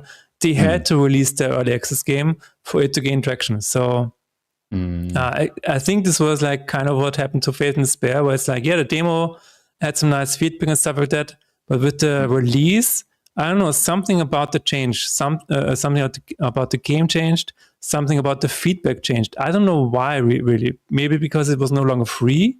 I really have no idea what exactly made like the entire thing change. I don't know. It was very strange. But maybe, so this is my hope for Shroud of Gloom as well, where yes, you will try to get some marketing wishes and whatever, but maybe the starting point will also be the launch when it finally has a price tag attached to it. Maybe then the perceived value of the game also changes, because it's no longer just a free demo, but it is actually like, you know what, this has a value attached to it, and people are actually gonna notice it. I don't know. Oh, I think that could be the case. Like, you also never know. At the end of the day, like, I know other developers who released the game with 400 wish lists, which, generally speaking, according to what people say in this area, that is like objectively too few.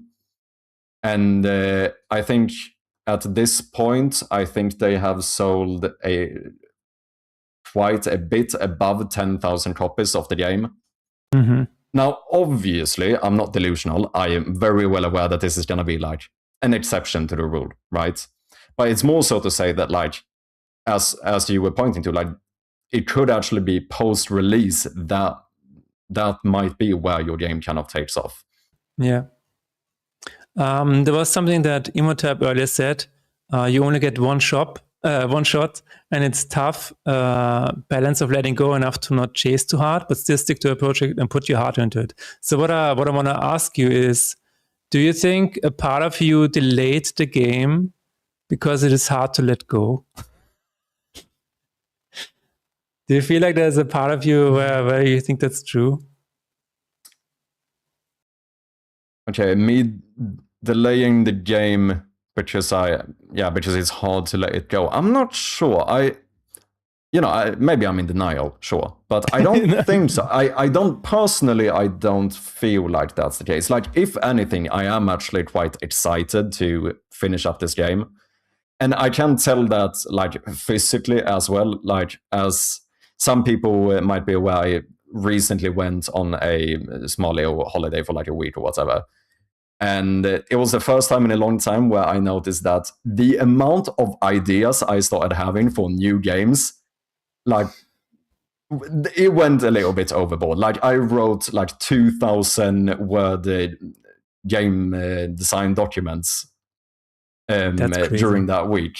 And I think that, if anything, I think that kind of proves that I am physically getting ready to be done with this game. So yeah, I don't know. I don't feel like that's the case. What would you say? Do you relate with that? Yeah.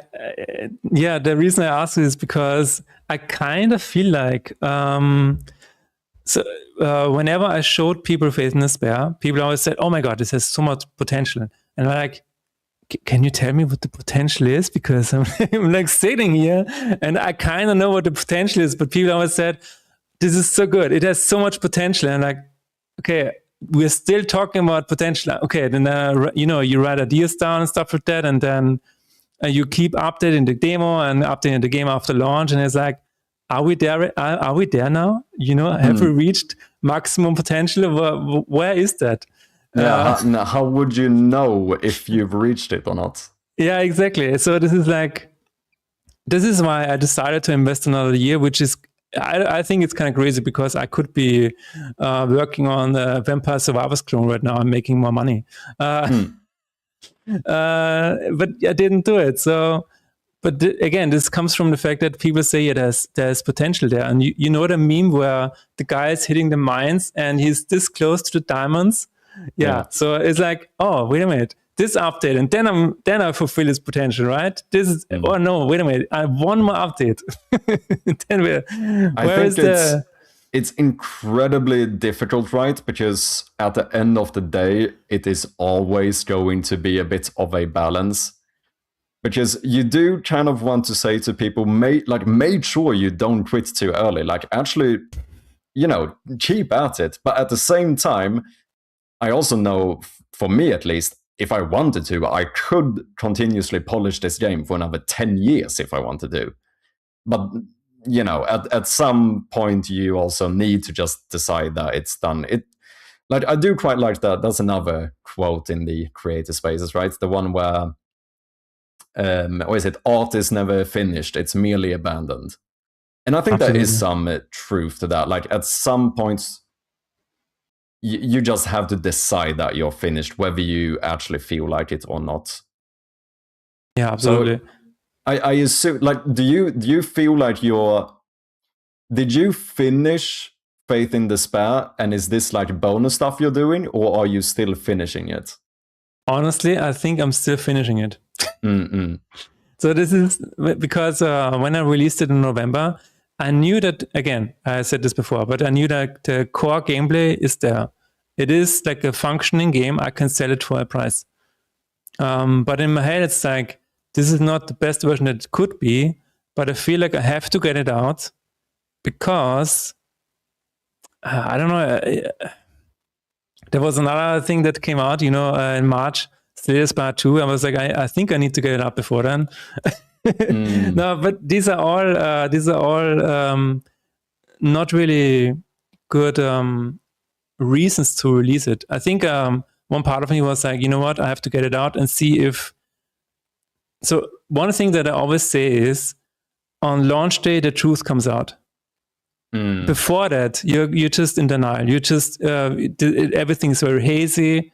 There's one thing that I actually don't like. It is when you're always asking for a wish list. I think so. Basically, a call to action for wish list is good, but I would like to have a Steam page where the impulse is to just buy it, not the impulse to just wish list it, right? You have to make a game that is so good that you bypass that wish list thing entirely, because the wish list is kind of like a, yeah, maybe, So what I thought was like, you know what, if I release it, then I'm past this maybe. I don't know. Maybe then it's like, you know what? But you can twist it around if you want it. You can put it from a few from all kinds of angles. At the end of the day, we're all kind of delusional. Yeah. That is probably why you make even games. Yeah, it's definitely a tricky balance. Absolutely. To figure this stuff out. I don't know. Would you say now, like, you probably released quite a bit more projects than I have, and so on. And what would you say? What would your recommendation be for someone who might be struggling with finishing a game? So I think it depends on where you are in your game dev journey or whatever you're making. It might not be just game dev related or whatever, but I assume people listening are game devs. I think what you really need to do is, and there's also what I did in the beginning, is, and this is so cliche, but making small projects really, really helped me. In the beginning, I made Half-Life maps. So they were like self-contained maps that were just multiplayer maps. And I released them, and it was basically a finished project, right? It was like every map had one kind of gimmick, and that was it. I released it to my friends to play it. And then I released like kind of a small Half-Life mod, like a single player mod that you could also play from beginning to end. Now for that, I actually had a few false starts, which is now in retrospect kind of interesting. I could not finish those because of technical issues. But as soon as I finished the first one, a lot of things started to happen, because you learn how to finish projects, and you also you get all of these ideas out of your system, so you can work on the next one. And the sooner you finish a project, the sooner you can learn from your next project. Which is why I think this advice, I know it is given every time people ask about what to do or whatever, but having like small projects or like small scoped projects in the beginning is really, really helpful. Now, if you're at the end of if you're like a senior game dev, like the guy who made Braid, who is Jonathan Blow, who is now working on what is this game called? Order of the Sinking Star. Something like that. Yeah, I believe you. Let's go with that. Order of the Singing Star. And apparently he's worked on it for 10 years. He made his own programming language. He made his own engine. And I mean, you can do that. Was it good for his company? You have to ask him about that. The truth will come out on release. the truth will come out on release. Exactly what I say. I would say to him as well, and he knows that for sure. But yeah, no. So in my case, Faith and Despair, I don't know. This is such a weird project for me because I know that I've learned a lot with the project. I know that I've learned a lot with releasing it, and I'm currently finishing it. But it is such a strange project, man. But I'm also really excited about the next one. I don't know. Yeah, no, I think I relate fully to everything you're saying, because like I think my project is objectively quite strange as well. Like I said, it's barely the same game as it was intended to be. I've changed the genre. I've changed the gameplay so much that I don't think I ever would have even seen where the game was actually going. And now I do think that's pretty bad, because when I initially announced the game, I was basically announcing a different game, if that makes sense. Really? I would say so. Like, a good example of this is when I made the Steam page, the game I targeted, in the sense of like the game, the type of games I wanted to be similar to in terms of tags and so on, was games like the original Five Nights at Freddy's. Now, in hindsight, I think my game is not similar at all to Five Nights at Freddy's. I think it was at the time when I made it, but I don't think like my target audience are not the people playing Five Nights at Freddy's. Like, I've learned quite a bit about my game like during the development, and I think it's fair to say that I should be targeting the people who play games like Rusty Lake and so on, which is much more of like a proper point and click game with like a little bit of like a horror or psychological horror vibe to it as well. Like, that's much more what my target audience would be playing. So for that reason, I think it's kind of bad. But at the same time, I don't regret it either, because similarly to what you said, I think I've learned so incredibly much from this project. And I honestly think the game is good. I think my game could do well.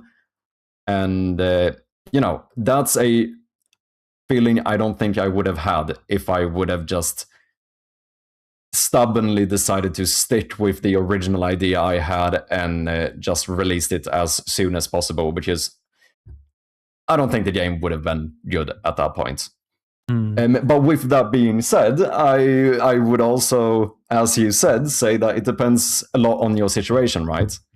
Because it's a little bit of one of those do as I say, not as I do situations, where I would also tell people that you should make small games. I would tell myself that I should have made a smaller game.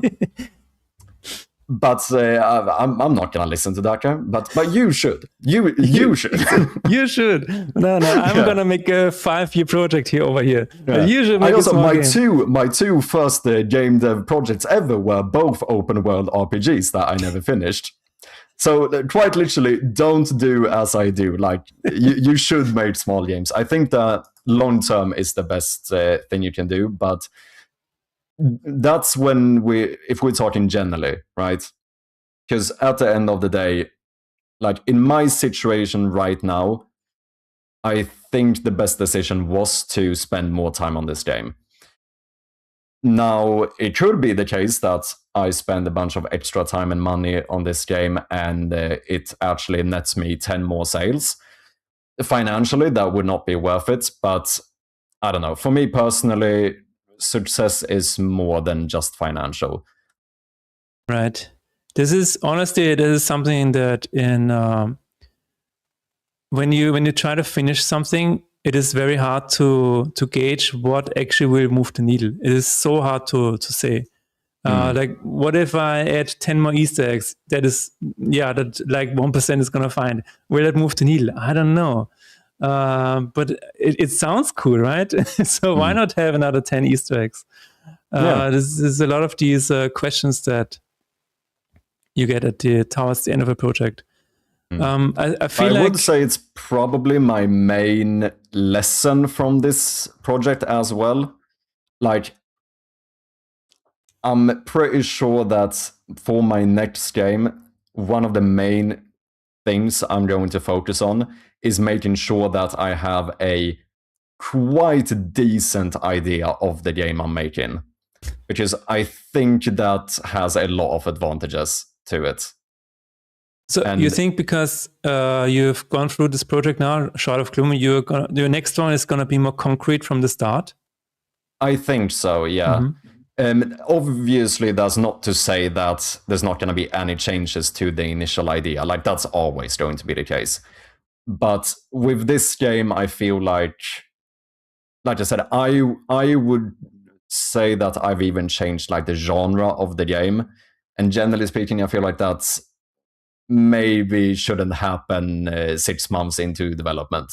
You know, like, you should probably have at least a little bit stronger idea of the game you're making. That does sound very risky, yeah. But yeah, I think again, this speaks to the advice that is flying around. Like, you need to make smaller games, so you're not only getting better at finishing games, you're also going to get better at starting games and like thinking of ideas, because then you refine the way you like plan out how a game is going to look like in the future, because you know more about your capabilities, right? So you know exactly what you're able to do, and then it's like, oh yeah, your vision is kind of clearing up a bit more. I think this is what happens when you finish or when you do a lot of this stuff I continuously. definitely agree. I feel like when we just look at game development, we naturally think of like the skills being programming, art, making music, game design, and like this is what game development is. But I think that, like, as you kind of alluded to, that like I think finishing games is an actual skill that you should practice. And I think it might be said too that it might be one of the harder ones to acquire because there's so many pitfalls in it. So I do agree. At the end of the day, I think people should make smaller games, and I'm being a bit hypocritical here, but I think it is it might be a bit cliche, but I honestly think it's the best advice. Yeah, there's do you know Sock Pop Games? The Sock Pop Games, they released like a game every month for quite a while. They even had like a Patreon up, and that was really interesting to see, because at one point they landed on an absolute hit. It is called the thing where Stacklands. You probably heard of Stacklands, right? If not, sure. Okay, it's basically like you have a lot of cards on this board, and there's a lot of like idle mechanics and stuff like that. But I think like having a lot of these small releases, it just led them to eventually landing on a really, really good game, because it's like they have all of these systems in place from other games that they could eventually copy over, like, UI stuff or whatever. Like along the way, you're solving so many problems that you can, like, even building a game becomes a bit more like, putting different blocks together and then like turning a few knobs, and it's like, oh, you now already have a kind of a new game. So I think like not even just from experience, but also from a technical standpoint, you're building up a repertoire of code that you can reuse, something like that. So yeah, this is I think a good example.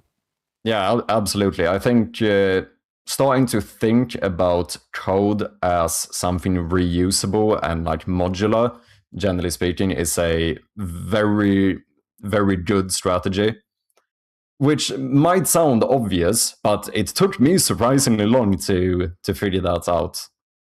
I think I was probably developing for multiple months, if not an entire year, before it kind of clicked in my head that, wait, if I just make the code good and flexible once, then I could theoretically reuse this for like infinite other projects.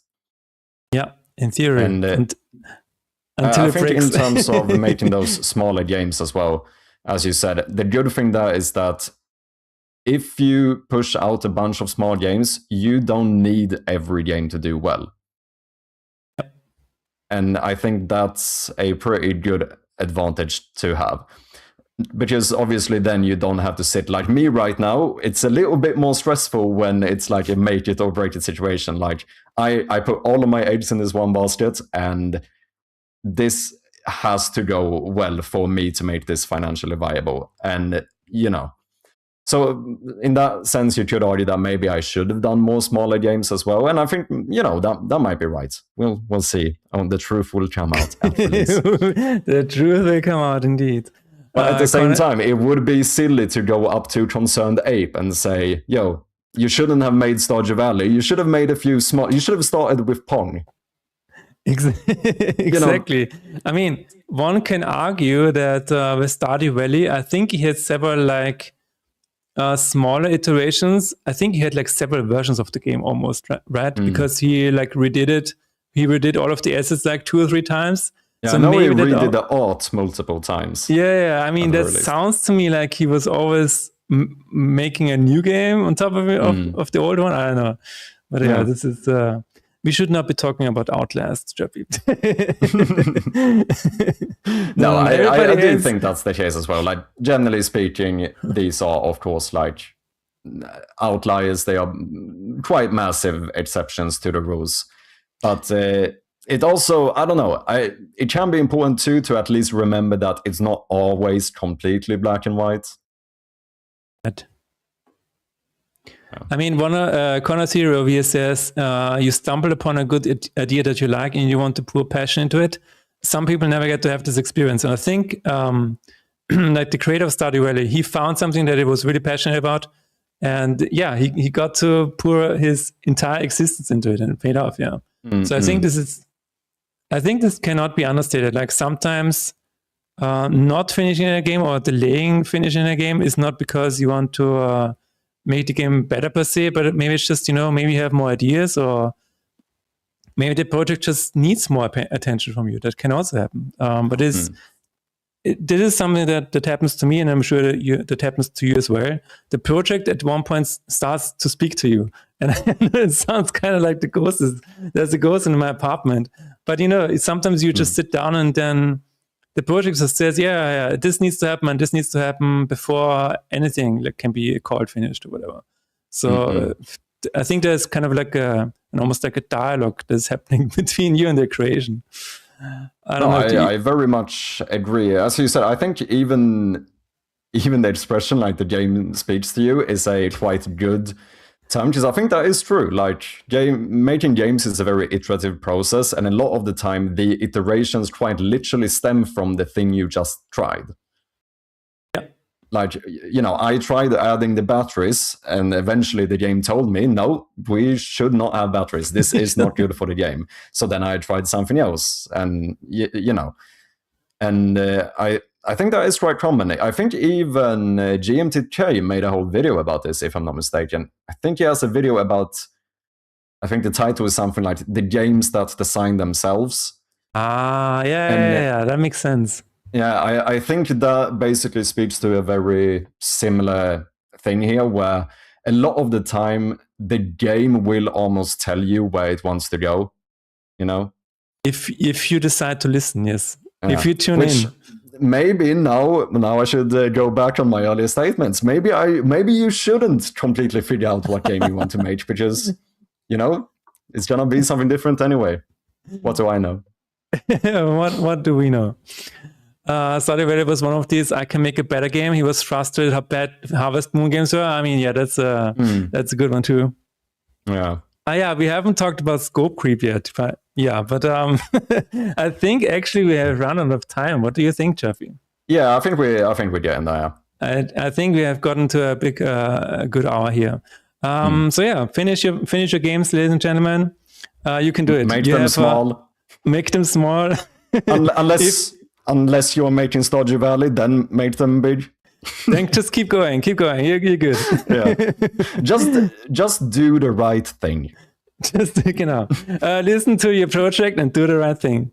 Yeah. That's it. That's a good way to end it. Okay, ladies and gentlemen, this has been another episode of Feature Complete, where we talk about game dev and everything related to it. If you have a topic that you would like us to discuss, please post it in a Twitch or YouTube channel or in the comments or whatever. And we will likely pick it up in a future episode. Remember, Feature Complete is never the end of it.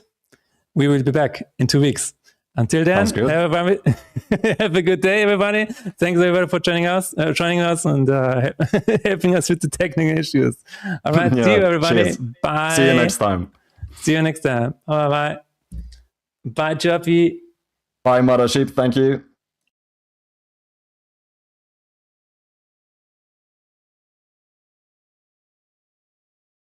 All right, everybody.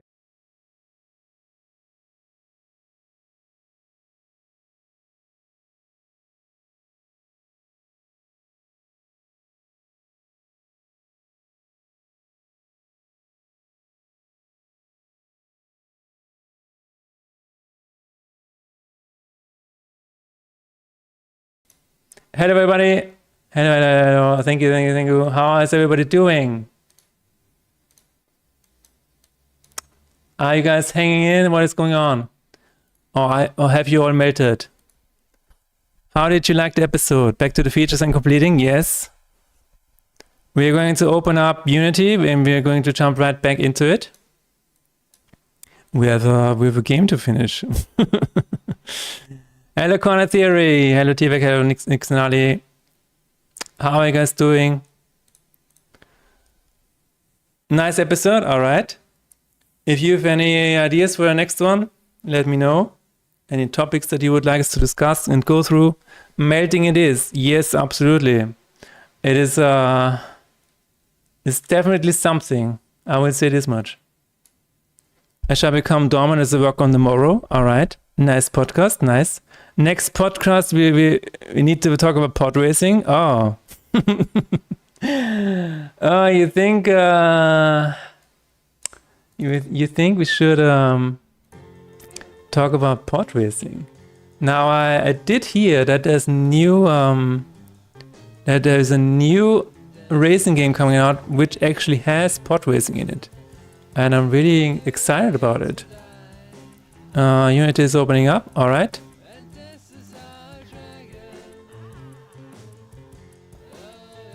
There is slices of chicken breast in the kitchen which are waiting for me to cook them. All right. Well, have a good time cooking them, Nixonali. And I hope you can enjoy them later on. Oh, did I actually stop all of that? I don't know. We will see. There was some technical issues that we finally figured out. That's really good. But yeah, this was the first episode. I think hopefully of many. We want to do this every 2 weeks. So I hope we get into some kind of a rhythm and talk about relevant things for creatives in general, maybe game devs in general, and just, tune in every now and then and see where we are currently in our journey. I would love to take part in a podcast of some sort. That would be amazing. All right. Well, we can, we will see. We will see. I definitely want to collab with more people. So who knows? At some point, we want to invite game dev guests to this podcast as well. But I think before we can do that, we need to get a few more episodes behind us so we get into some sort of rhythm, some sort of routine. That would be very nice. Maybe localization. No, I think we're gonna turn this into a pod racing podcast now. I think this is our future. The podcast is speaking to me and it says it needs to be about pod racing. That is what I'm hearing right now. It's loud and clear, guys. Maybe in some community management, perhaps.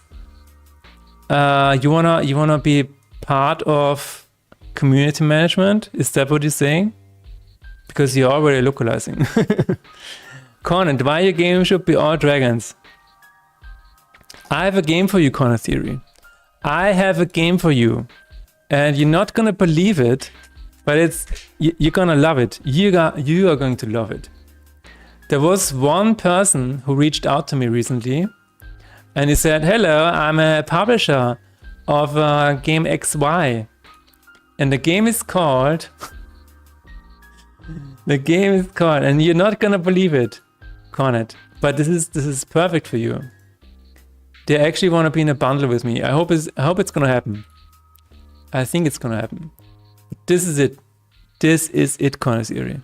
It's called Feed the Scorch Pot. It's a dice roguelike about feeding a dragon for 20 years. There you go. There you go, Connet. I mean, in case if you want to talk about this stuff on podcast, since I have some behind the scenes experience now, as you might remember. All right. Yes, we can talk about it. But yeah, this is a game about feeding a dragon, and I think it's really fun. It looks fun. It looks absolutely amazing. I have actually not heard of this, despite seeing literally everyone. Yeah, there you go. And again, they have reached out to me for a possible Steam bundle, and I hope it actually happens. Even Olexa says this game is sick.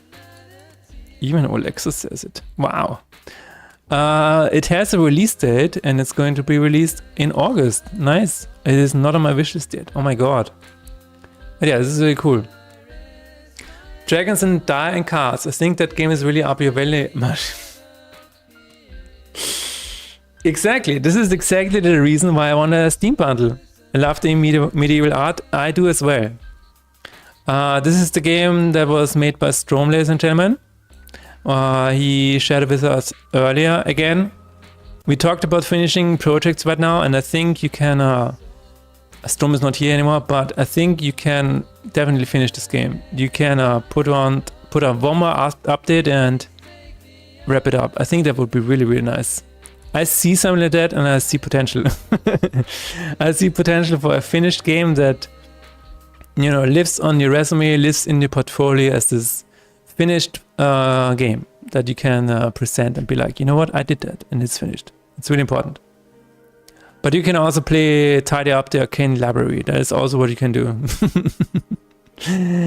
I think the premise of this game is so good. It's so good. I saw this and was like, immediately I have to buy it. I did not buy it because I value my time. Yo, Tarek, what the hell? Thank you so much for the 5 gifted subs. How are you doing? You must really enjoy me talking about the library. But thank you so much, dude. The hell? Are you also in the library currently, Tarek? How is your... Are you surviving the summer? But yeah, I think, again, this is really, really cool. And we already have lost Jackneck to this game. You got 2,496 out of 3,072 books on it. That's crazy. How could Jack dodge the sub? Yeah, he must have been... Jackneck is in the Matrix. He knows how to evade stuff. But yeah, this is a really cool premise. It's almost... I feel like this is a... I don't know if it's particularly a new genre, you know, because there are a lot of games out there that have you sort of rearrange or clean up a mess, right? But I find this so fascinating that this came out, like this genre evolved out of, you know, out of all the games that we have. This is really, really cool. Does it mean that Faith in Despair 2 is also going to be a library cleanup game? Yes. Tineki. Hello. Let's see. Werbung beginnt in 40 Sekunden. Where is Melakamado? Oh, that's a good, yeah. With anime feed? Yes. You heard it here first. Business is just gonna be sorting cards. Oh my god. That, you know what? In Magic the Gathering, I really like that. I just like sitting down and just sorting all of the cards. By color, by mana costs, by type. Dude, this was so relaxing. You know what? My wife and I we would just light candles in the center of the table, and we would just get out all of the booster packs and all of the cards that we had, and then just rearrange them and resort them. That is not a bad idea, Jackneck. I think this could actually work. I can see my Lakma again. Just had to refresh the chat. There you go. Faith in Despair feat. I will never get past this, will I? This will always be with me now until I finally give in and sell you all of that, all of those pictures. Can't let go of the Exactly. We are probably going to take a look at the layer issue on a map Now, Ludwig last time reported an issue where the map disappeared. I've not been able to reproduce that, unfortunately, but we can definitely take a look at the layering issue. We might be able to move the castle a bit further down. That might fix it. And we're also going to take a look at the values of an enemy dying. Maybe make it happen a bit later. But we also saw a new bug last time. I just remembered. There was a bug when there was a death of an enemy card, and the card moved up to 20Y immediately. Yeah, we also need to take a look at that. That is gonna be a bit tough to solve. I'm not sure what to do there. And elusive map obliteration. Yeah, that was really crazy. I have not seen it happen yet, but it is what it is. Now I can say that I have. So the patches are done, right? The big boss patch is done. All of the important bugs are fixed, I think. But let's check trailer before I keep talking like this. Did anybody report any new bugs? No. Okay, that is really good. That is really good. You know what this means? This means we can start working on the next big update, guys. This means we can turn the game around, we can refactor stuff, we can go absolutely crazy and can do really, really cool stuff. That is really, really cool. It is also currently in the summer sale, and so people are playing it. And again, I have not heard any new bugs, so we might actually be over the hill, guys. We might actually have made it. 3D models in Auto Battler? Oh, I'm back. What did I miss? You missed the entire podcast. No, you did not miss the entire podcast. But I'm glad you're back, Imhotep. How are you doing? How was everybody's weekend, guys? I did something really crazy yesterday, okay? I did something really crazy. And I don't know if I should talk about it. So, I had an idea. I tanked a lot of throwers, slapped Minty. Oh my god. I kind of missed that. I kind of missed that Minty, to be honest. I had an idea for a game recently, like a few days ago. And my wife said, what if we wipe code a prototype?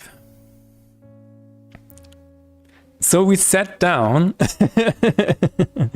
We used open code with DeepSeek, because it's free, and we used it to make a prototype. Yes.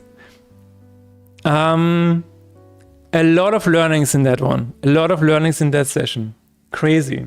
So what we did, and I'm not going to talk about that here because it doesn't really matter. I might maybe show it one time in the future, but I don't have it here actually. It is a very simple game idea, and it is one of those ideas where I personally would have probably never made a prototype, because making a prototype like this costs a lot of time. Like, you need to spend at least 2 weeks on a prototype like that. Now, open code made it in 2 or 3 hours, and that was really interesting. That was like, okay, you can verify an idea now that should have taken you a lot longer, but it can be verified in a very short time. Now, nothing of this prototype is usable. You cannot use this for production code or anything. You might be able to use some, a few things of it, like how the leveling or whatever works. But it was really, really eye-opening. It was like, you know what? I can verify ideas that are only on paper and maybe see if they actually work. That is a really, really interesting one. Now, you might disagree about AI and stuff like that. There are still a lot of issues with AI, but this is here to stay, guys. This is crazy. This is crazy, and we're gonna talk about it after the ad break. I need to take a short break. Okay? See you in a few minutes. If it's used as a tool, it's used, right? Yeah. Absolutely.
Okay, maybe I do underestimate. Yeah, after all, one of my brothers did suggest to me they brought a bunch of ideas with AI tools. Maybe I should stop being ignorant of a new reality. Okay, now I'm looking for it. Alright, Nixonati. That is the thing. We can all run around and be like, you know what, AI is bad and whatever. The reality is, it is here. It is here to stay, and people are gonna use it anyways. People will find ways to make it, I don't know, better or whatever. Maybe not, I don't know. But it is crazy because. But another thing, it is not as simple as you expect. Like my wife actually has a lot of experience using that because she was using it for company stuff and whatever. So I'm not saying you need you need to be a prompt expert, but you kind of have to know how it works, and you kind of have to use it in a way where it kind of safeguards itself. So what we did is we made sure it was using object-oriented programming. So in that way, we were forcing it to kind of make a cleanly structured project, right? So this was very important. And then you need to have unit tests as far as possible, right? Unit tests are really, really important because then you also force the AI to use to be really, really clean and, actually have structured code and stuff like that. You need to have a kind of what is it called, a project Bible. It is, she was using a PRT or something like that. I don't remember what it stands for, but it is kind of like a GDD, kind of like a game design document that every time you add something new, you also have to tell it, hey, please also add it to this document, because this document of issues and things that you're using or things that you've added will then be used if you ever switch context or if you switch to a different AI, whatever. So there are a lot of things that you need to do to put some safeguards around it, because otherwise it would just make a lot of trash, right? The code, again, is still not worthy of production, but it is going to show you if an idea is worth investing time into, and that is crazy. That is crazy. So a unit test is, you have two different tests. You have the unit test and you have the integration test. A unit test is if, for example, you have a class car, then you can say the unit test has car is new car. So you have a new instance of the car class, and then you do something, for example, start the car, and then you expect car speed to be, I don't know, above. This is a stupid example, but expect car speed to be not equal to 0, whatever. Something like that. This is a unit test because you don't need to run the game for this to test, right? For an integration test, it usually means the software is running. So you open up, for example, if this was a website, you open a website, and you click on, I don't know, basket or whatever, in the upper right corner, and then you wait for page to load, and then you expect 0 articles in basket, something like that. This is an integration test because you're using the software that the client would be using. Or for example, in the case of a game, you actually start in the game in like this container or whatever, like in this environment, and then you're actually checking like, okay, what happens when I press K? Do I expect something on the screen?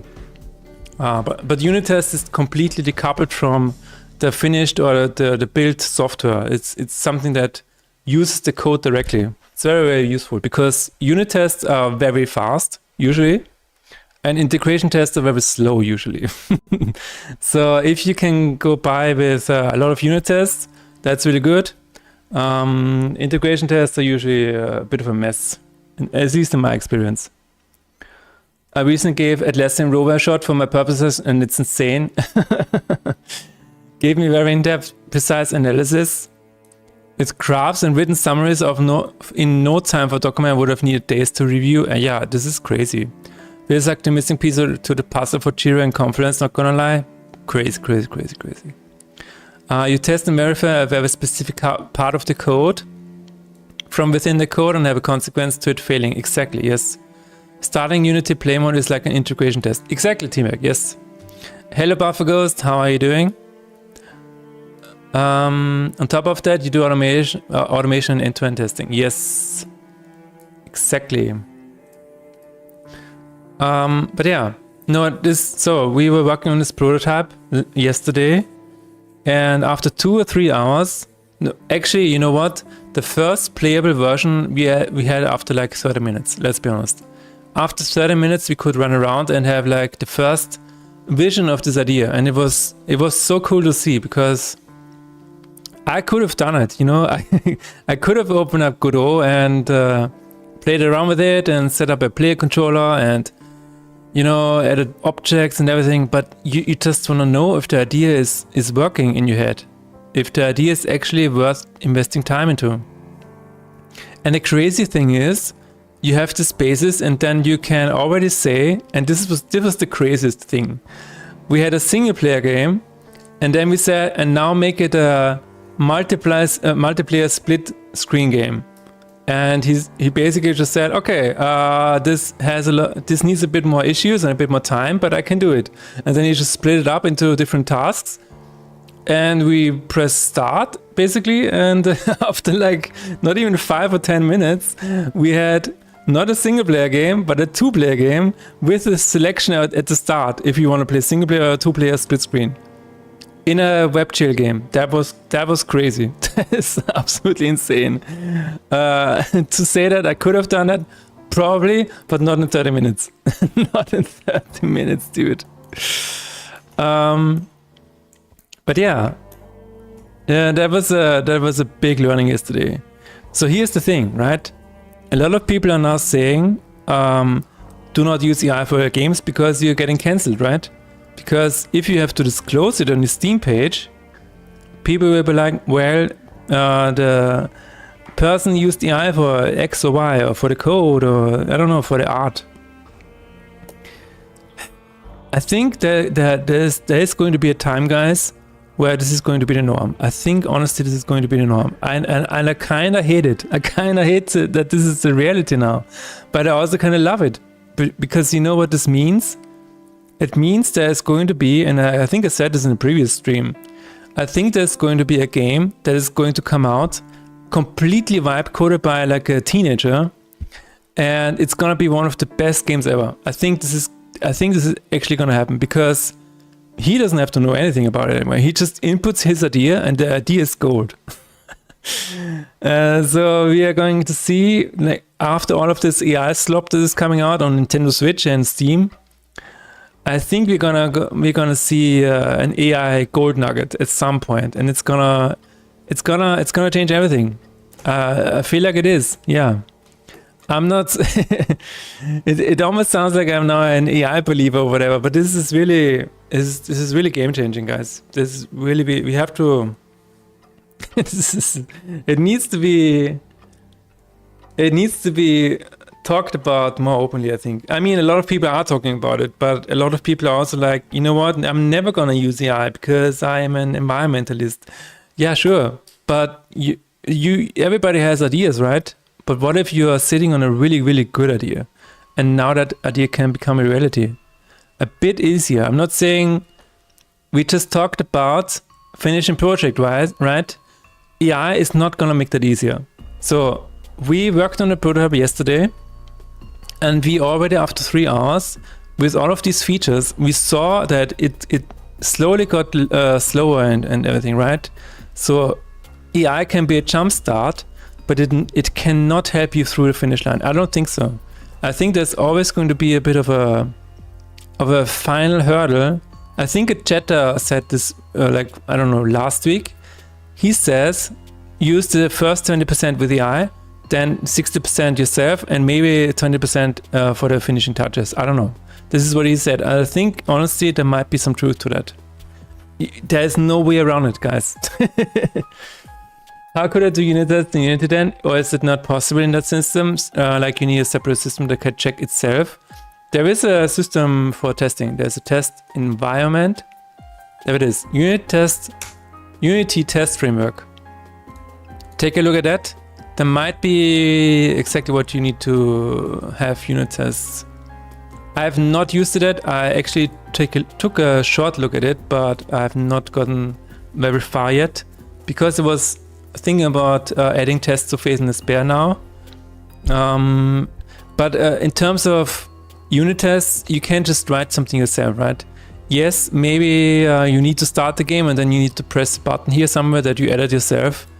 That is fine. You're still kind of doing a unit test because you can always just instantiate a class that you have in your project and then, change some variables, call some functions on the class, and then see what the variables are on the class, right? That I still consider a unit test, even if you have to start it. It doesn't really matter. You surprise, I'm actually not real. Oh my god, Teabag. Are you saying you're living in my head, Teabag? What is that?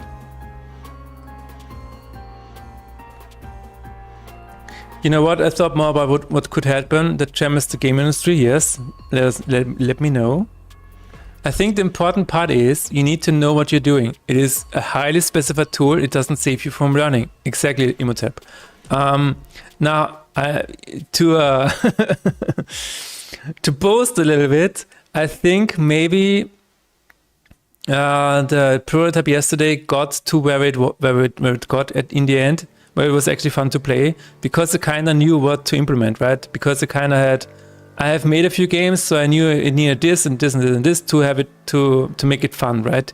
But here's the thing: you can also ask the AI to say, wait a minute, what can I add to make it more fun? What can I add to make it give me more dopamine? I think this is a very valid path as well. But you do kind of have to know what you're doing. That's kind of true. I still think that there's going to be a game or a project that is gonna be really, really good from a guy or person or whatever who has no idea or has never released a game before. He just vibe coded the whole thing and it's gonna be really good. I don't know. That's just what I believe. What you now say is what came to mind as well. Coding engine providers supplemented the engine with an AI that really could bump up your outcomes, but paired with terms that allows them to steal ideas to improve the AI. I'm not sure exactly understand what you're saying, Terrorok. You're saying that AI could be used to increase your outcomes, but it is also stealing ideas from others. If that is what you're saying, I think, yeah, that is absolutely true. Like, AI is trained on existing ideas, right? But if you input something new or something that... Here's the thing, like, all ideas that we have are just combinations of external influences or external input that we have received. So even if you think we are making a new idea, it is all based on input that we have seen, that we have heard, that we have... what are the other senses that we have touched? I don't know. It's still, everything is based on that. Everything is based on input, and there's going to be an output. Now, sometimes you don't know where exactly a specific output has come from, but you can try to trace it back. It is coming from your subconscious that might have picked something up that you are not even aware of. That is something that can happen. So in that regard, an AI might just be very similar, where it has a lot of input, and there's also going to be some output where you can maybe sometimes trace back where it came from. But with your new idea, with all of your input, and you giving it this idea that you have, there might be a combination that feels new, because it is used in a different way. Is exception handling considered unit testing? Exception handling, so if you're throwing an exception in a part of your code that is not unit testing, that is just throwing an exception. So there's probably a different name for that, but unit tests is completely separate from... I might just be talking out of my ass, but I don't know. For me, it's a separate thing. Like, you can throw exceptions in your code if you have a really, really a state in your code that never should happen and you want the software to absolutely scream in your face, then you throw an exception, absolutely, because you need to know about it so you can fix it. But a unit test is... a unit test itself might throw an exception if a test is wrong. But you still have to catch that exception, like in some kind of a try and catch. T-Bag is like, what? I'm eating your hair from inside.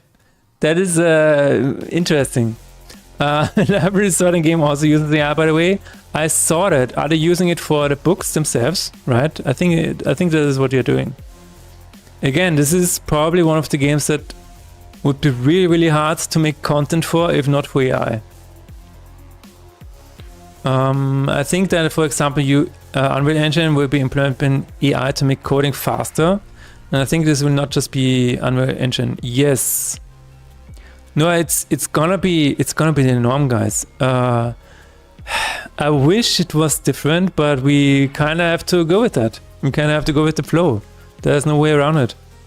I know that because I have seen the company that I was working with, right?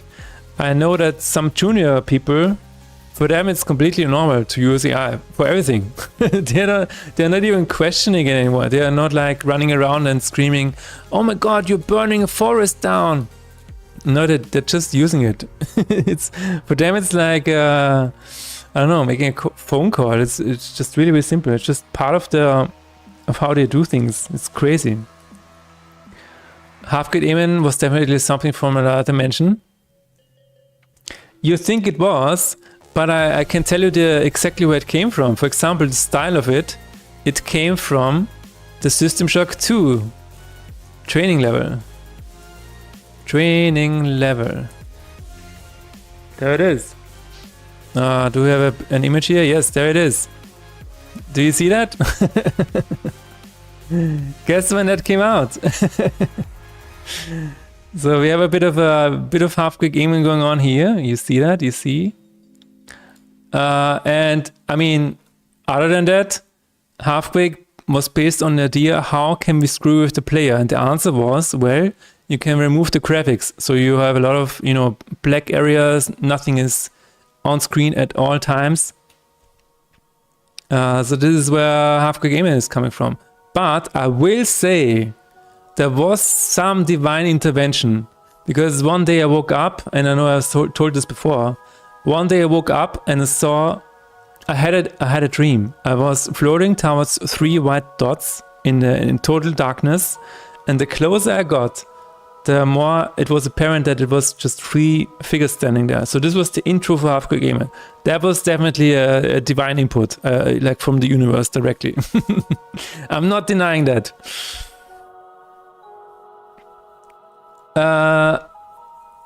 Wait a minute. Any other engine that has a broad audience will at least have a model you can book which enables AI for you.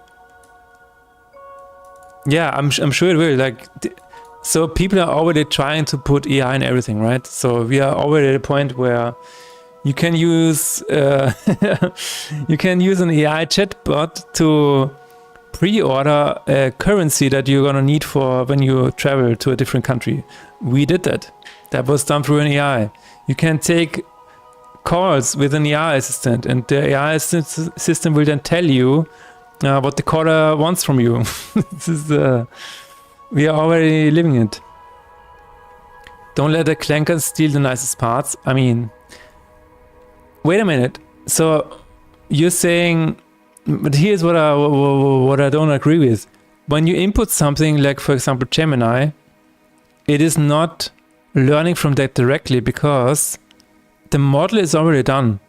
So unless they're taking your input to train the next model, yes, then that is definitely happening. But the existing model that is currently in use cannot be, it does not continue learning. It is already done. This is a fixed thing, right? You can use unit tests as part of exception handling. Yes, because you can use you can throw an error using a unit test and then capture that exception. You can actually see, okay, is the exception actually happening? That is something that you can do in unit tests. True. You have the library sorted. Oh my God, check now. You can go back to Fate and Despair. My comments taken off context make even less sense than I will do. Okay. I had to use it a lot because of the EU regulations that come out of next month. It's otherwise impossible to get all the infos unless you pay some company that tells you exactly the same. Okay. As part of, you had to use AI a lot, is what you're saying? What did you have to use a lot? As part of the high profile music academies, you make AI music as well now. Violent time? No. No, please no. Oh my God. To make it short, every coding engine will have TOA, where if you've used the AI to improve code, have the right to use the code as well. Okay, yeah, that makes sense.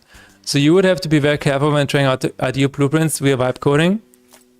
True, but so we had the same question yesterday. We were like, so now we have given the idea to whoever is behind the model that we're using, and I'm like, sure, but I'm pretty sure my idea is not that unique, anyways. You know what I mean? It's like it might feel unique to me now, but I'm pretty sure somebody else could have come up with it.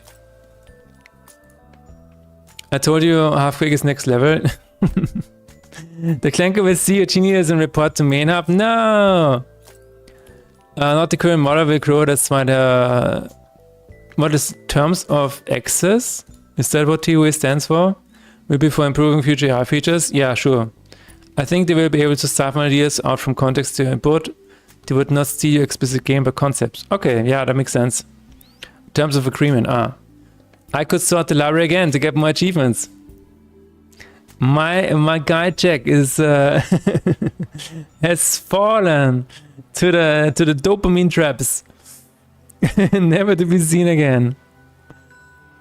I had to use AI a lot. Okay. So you're saying you had to use it a lot, and now something changes with the EU regulations. Is that what you're saying? Is that what you're saying? But yeah, it was definitely like I knew this was possible, right? But sitting there and seeing your idea on a screen, and you can even play it cooperatively in relatively like in one afternoon. I don't know. It's the game has changed, guys. That is all I'm gonna say. The game has changed. Wait a minute, does Chirpy still hear me? That would actually be hilarious. What are the most important metrics about fitness better that you monitor currently? So right now, I don't think that there's a lot that I need to monitor. The most important thing that I'm monitoring is the Trello, honestly. If there's a bug reported, or if there is like because for every exception that the game throws, I have an automated bug report right here. So this is actually the main thing that I'm monitoring. I don't monitor anything else at the moment. I kind of have a monitoring for all of the runs that have been played. And in the past, I've used it to kind of see a pattern with specific boss fights, you know. I used that to adjust the balance a little bit in the beginning, where I was like, you know what? Every one of these failed game runs always failed on the same boss. So I was like, okay, maybe the boss is actually too hard. This is what really helped. I also used it for general power levels. So I did monitor the highest attack of each fight. So you could see the highest attack for the first fight and the highest attack in the last fight. And I kind of saw the curve there and was like, you know what, this is too much. Maybe I need to slow down the numbers a little bit, or I need to buff the enemies a little bit. So keep the fun in the game, let the numbers spiral out of control, but also adjust the enemies to still make it like kind of a bit of a challenge. Mothership is like, my priority KPI is open bugs.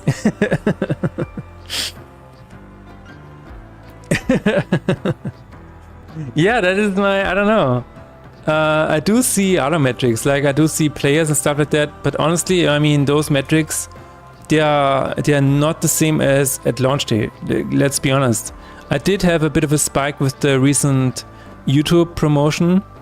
That was really, really cool. But we're not gonna see the same level of launch again. Now, I am planning on making one big update, for the end of the year. And we might have some more ads running for the game at this point, at the end of the year. There is also a potential for a Steam daily deal. We will see. This is a big one that I'm not going to rule out just yet. Steam might just be, you know what? No, it's it's not big enough or whatever, but there is a chance for that. And the next thing on the list is, iOS release. It's not going to do much, I think. But console release usually has a bit of a trickling effect where when you release on all consoles at once, people are going to look at it on Steam and, look at it on Google or whatever. That might be a bit more like another spike, a little bit more in terms of player base. But let's be honest, the launch is launch date. You only get one launch, and that's pretty much it. So I kind of stopped looking at other metrics at this point.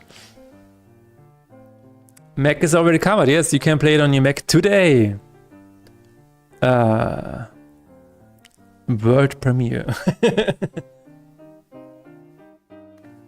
I just put water all over myself, which is good because it's still very hot. I meant because you said that a lot of people are using it just for everyday purposes or junior work, that had to use it a lot of research, what to use once and how to act accordingly. Usually you would either have a department that takes care of that or you hire a company that advises you, but it costs a lot.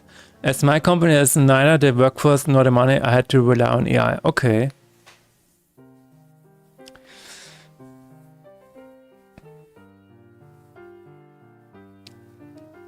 Okay. No, I'm still not getting it. Are you? So what is your point? You should have a department that takes care of that. I might be missing the point here. Let me know. Okay. But in terms of being forced to use AI, yeah, that is definitely not good. Absolutely not. Testing framework, yes. I might actually take a look at that at some point in the future. Maybe have a unit test here. Okay. Last time we took a look at the Newgrounds blog post, very important. And we also refactored the load save state. You might actually do some refactoring today. We will see. I don't remember anymore. I don't know what we were talking about as it's long ago. Yeah. Okay. All right, we are going to take a look at the Mac OS resolution. There's a thing happening where if you play on the Mac OS, 32.5 degrees inside, check neck. Can you go somewhere where it's cooler? Can you actually do that?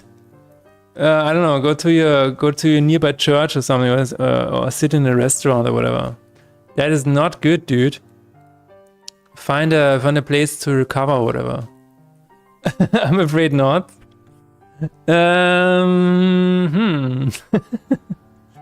That's crazy. Can't go to church, would burn there? No. No. No. The church is open to everybody, Technic. The church is open to everybody, especially for those in need. Especially for the... Yeah. I cannot think of any group that they would deny entry, especially when it has 31 degrees outside. Wait a minute, outside it says it has 31 degrees. Is it actually cooler outside now? What is the... It has 32.8 degrees. God damn. Morgen, größtenteils in Sonic, we have another 37 degrees, and then finally rain. And then it's below 30 degrees again. Oh my god. I cannot wait, guys. I can't wait. It's definitely not 31 or 30. Yeah. Sometimes Amazon is lying. Just listen to a Gottesdienst on Sunday. I had a fun time. Did you actually? Cool. Now it's nice and fresh with a hint of Unwetter incoming. All right. I cannot check right now because sun shines on my awesome thermometer. That's crazy technique. What are we gonna do? If it actually had 31 degrees right now, I would not be able to sit here. That's insane, dude. No, don't die. Don't die. No. I mean, there are some restaurants where you can just maybe sit and I don't know, grab a cup of coffee or whatever, or a glass of water. There is one where I used to sit a lot, and it's called. Italico has an AC. They are longer. They have like longer opening hours. I don't know, but that's crazy. The one thing that I usually did is I went to a cafe that is right on the main train station. There's a cafe there that has open until 9 p.m. So what we usually did is in the summer we would go there and then just sit there for like 2 hours, and then we would go back home, and it was a bit better. Supermarket or mall always got AC, exactly, yeah. No, that 31 degrees, dude. Might put it in a home store, am I right? No money to make there.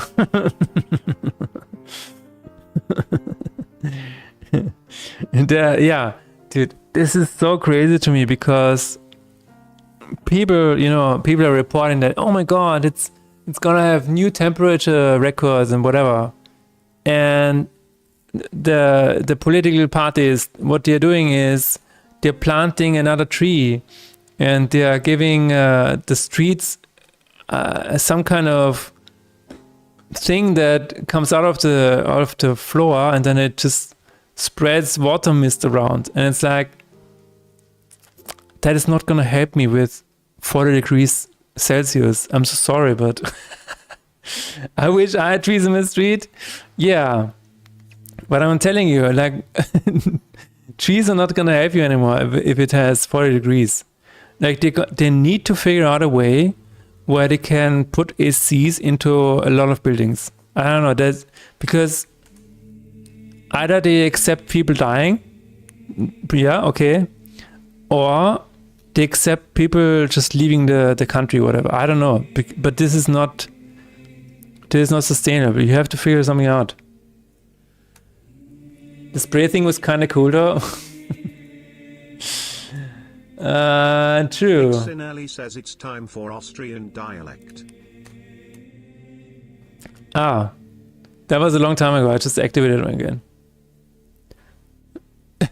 Yeah, okay. Oida. Yeah, I think it's so weird. What are I know that it's very expensive to like retrofit that into an old building, right? But then it's like... Tropet Pattinson, you think anyone can mess with Mudder's flaming beard of justice? It's going through all of the redeems now. It's like, I cannot even add an AC unit into our old apartment because there are laws against changing the face of the facade. Which, okay, I get it. But... is it worth it to kill people or how a building looks? I don't know. I don't think so. Why can't I just run cold water through my Heizkörper, by the way? Good question. Good question. Big Oil doesn't want you to do that. I have no idea. Technic asking the real question. Exactly. I could put one in the Innenhof, but then the whole house hates me, I guess.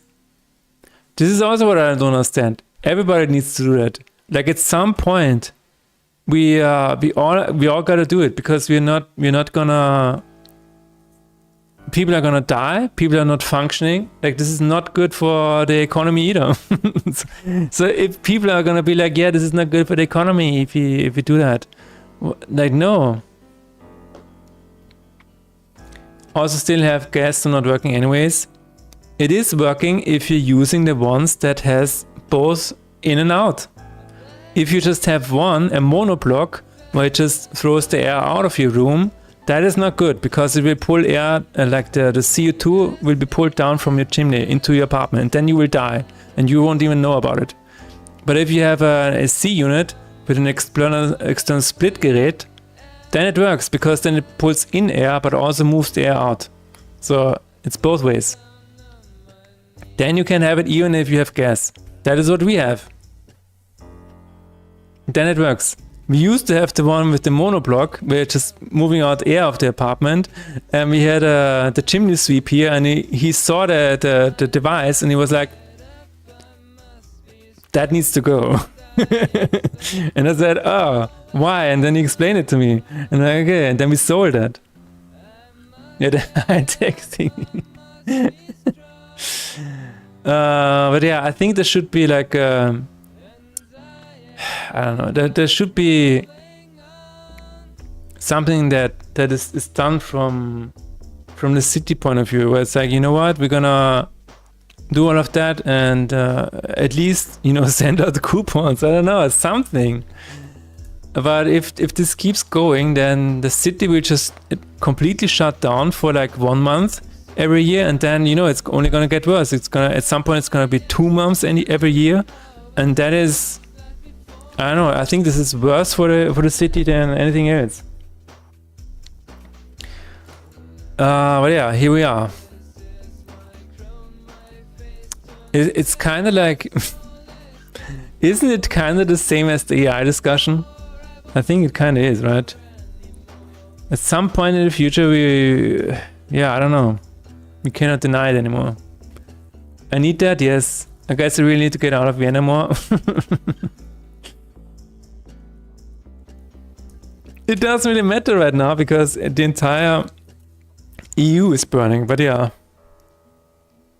I mean, we're gonna suffer a few decades until our first month heat shutdown, yeah. Yeah, no, this is usually what happens, right? There's gonna be a big catastrophe, and then people are gonna act. Until then, yeah, it's fine. We will just be okay with the ambulance having to drive 24/7. Because that is what you're hearing right now. The ambulance is constantly driving around the city. I could be at Attersee right now, probably go there as soon as the next heatwave hits. Yeah. But at Attersee, I have a Klimaanlage and a lake to jump into. Nice. So why do you have a Klimaanlage there? Are you taking a hotel there, or do you have like an apartment there? Catastrophe. Exactly. Guys. Simple test suit. I think this is not what I'm gonna do. Oh yeah, bad breath boss. Can take a look at that too. But yeah, we'll attempt at improving the Rentensystem. Yeah. Family has a Klimaanlage there. Okay. Yeah, I guess every year you have to spend 1 or 2 months there from now on. Yeah. We just let them cook. Oh my god, emotive. Oh my god. No, I think so. See, because you said you could have one in the Innenhof, right? But then it's like people are gonna hate you. Well, one has to start, right? One has to start, and I don't know. It's not so at this point. It's not like having an open window even helps you, right? If you open your window in the night and it only cools down to 27 degrees, it doesn't even matter. So keep your windows closed and have an AC unit. It just needs to be like everybody needs to agree, okay, you know what, we need to do this, otherwise we are gonna die. We cannot shame anybody anymore, because the they try to get through summer alive. Like, this is so weird. This is something very stupid that humans do. They see somebody and they are having a better life, and then they're poking them and saying, you cannot have a better life than me. You need to get back to my level. You cannot have an AC because I don't have an AC. That is usually what it's about. But yeah, at some point, more people need to have one. It's just what it needs to be.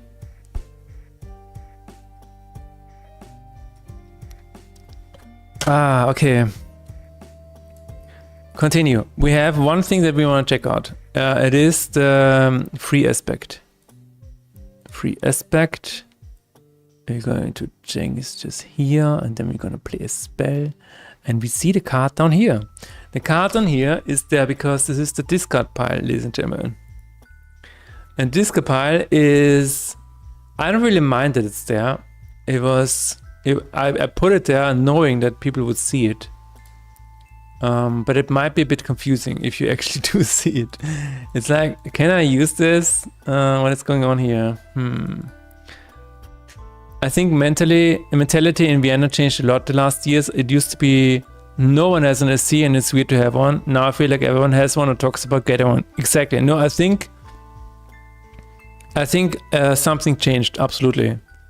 Where it might have been like 1 or 2 years ago that, or even like 3 years ago, that people would still be like, oh no, I'm never getting an AC. But something happened like last year or something like that. Maybe it's just because this thing came out, Media Water Split. I think it's because this thing came out, and I think this changed a lot. I honestly think this is why the opinion changed. I honestly think that's true. Because it is, nothing permanent. You can just put it out there, and if somebody complains, you can just put it back in, and then maybe put it back out again. But this is, I think, the game changer. I think this is why a lot of people have said, you know what, I'm just gonna get one. Fuck it, because it is still a lot of money. It is still a lot of money, but it's not like 2,000 euros, and it's nothing like you need a guy to install it for you. You need to call the Baupolizei. You need to ask your landlord for permission. You just buy it, problem solved. I honestly think this device changed a lot. Even when we bought it ourselves, the guy who brought it to us, I looked into the back of his truck, and there were more than just, it was just another pile of them. And I'm like, and I said to him, he said to me, you're ready for summer now? And I said, yes. And then I looked into the back of his truck, and I said, and apparently I'm not the only one. And he said, yeah, they are selling like hotcakes, is what he basically said. They've been delivering this the entire year. It's crazy. I just recently saw one of those Instagram reels, and it said normalize saying for you. So if someone comes saying your SC is too loud, you say my SC is too loud for you. And you follow up with this laugh that I just did. Yeah, that might be the solution to that. I don't know. It's too loud for you. No, we actually we wanted to install a permanent SC, and we talked about the noise. And our landlord actually said, you know what, the noise is fine. So in that regard, it's fine. But we're also not the only ones that have an AC. There are at least 2 other people in the Innenhof that also have one, which is why I don't feel bad anymore. I mean, theirs make a lot of noise. They have like this constant treat noise that is really, really aggravating. But yeah, it is what it is. You can't just put it out there, and if someone complains, you put it back in. Sounds dirty for you. Okay. So we can probably put it a bit further back. Let's see. We have the discard pile. We have the hard discard pile. There it is. What if we put this back a little bit? Kind of like this. And then play the spell. Yeah, See, I think this is better. Yeah. How far away can we do this? Like this? I think you can just save and reload, right? Yeah. Move it up a little bit. How long until it's visible? With those outer units, the heat exchange happens through the small holes, and you don't have to have such a big opening at the window, or where you put it, so less energy lost. Exactly, yes. Absolutely. I'm not saying it's good, I would have loved to live without it. But the reality is that we have just broken a new record. And it's never gonna get better. Nope. It's never gonna get better, guys. That is the unfortunate truth. Okay, I think this is out of reach now. It still looks okay. Yeah. Let's put it back to 16 to 9. Let's see what the animations look like now. AC is actually so loud, what the fuck? Is it? Yeah. It was the same last year at this time. Last year, we almost got one of those, and it was entirely sold out. Like the entirety of the country. You could not get it. It was super sold out. We almost got one at the end of summer, but even then it was very hard to get. It was so overpriced. Like this is actually a really good price right now, because a year ago during the same time it was around 1,200. Like so yeah.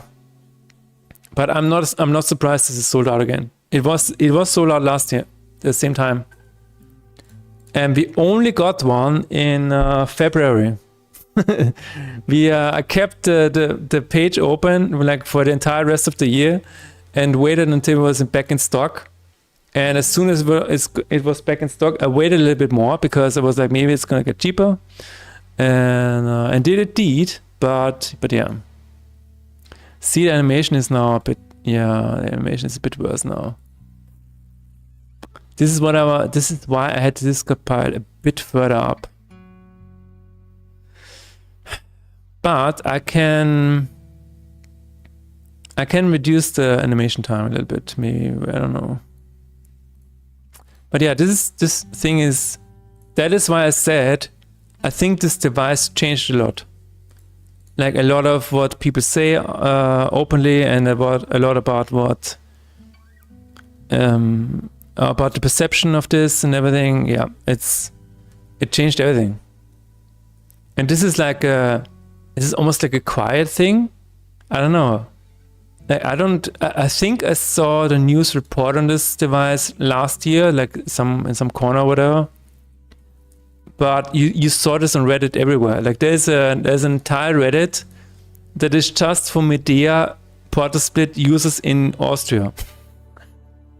There's a Reddit for a subreddit just for that. And that is how you know how big this is. How big this device is. Like the creators of this, they are making so much money off of this. We need a big ice cube dropped in the ocean like in Futurama. Do you think this will help us? You cannot solve everything by dropping things in hot water. T-Vag, you're in tunnel vision.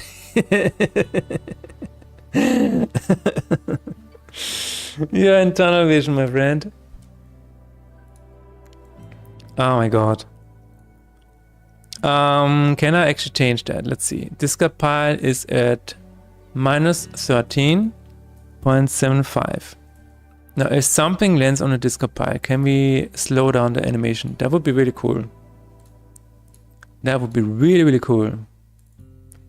Because then it's solved.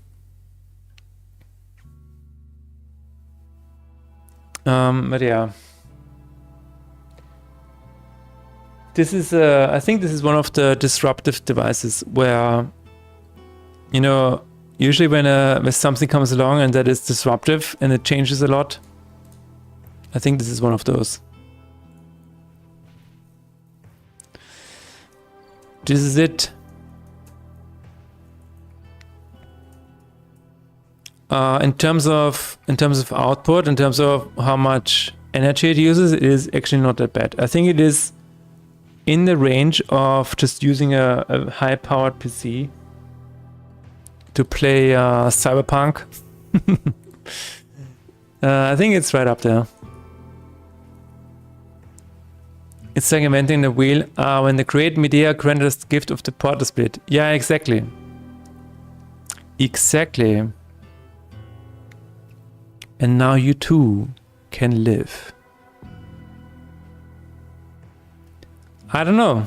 I honestly, when I saw this and how widespread it was, I honestly thought that the government or whatever was gonna put like some regulation on top of it. I don't know. But so far nothing has happened. I mean, it would be stupid for them to do so, but I don't know. May I ask a serious game dev question for a change? Yes, absolutely. Let me take a sip of water.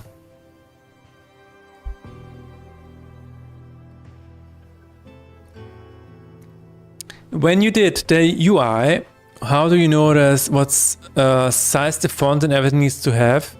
Do you just test it until it looks good on a build run, or is there like a template to know how to build that? I guess you know where I'm coming from with the question.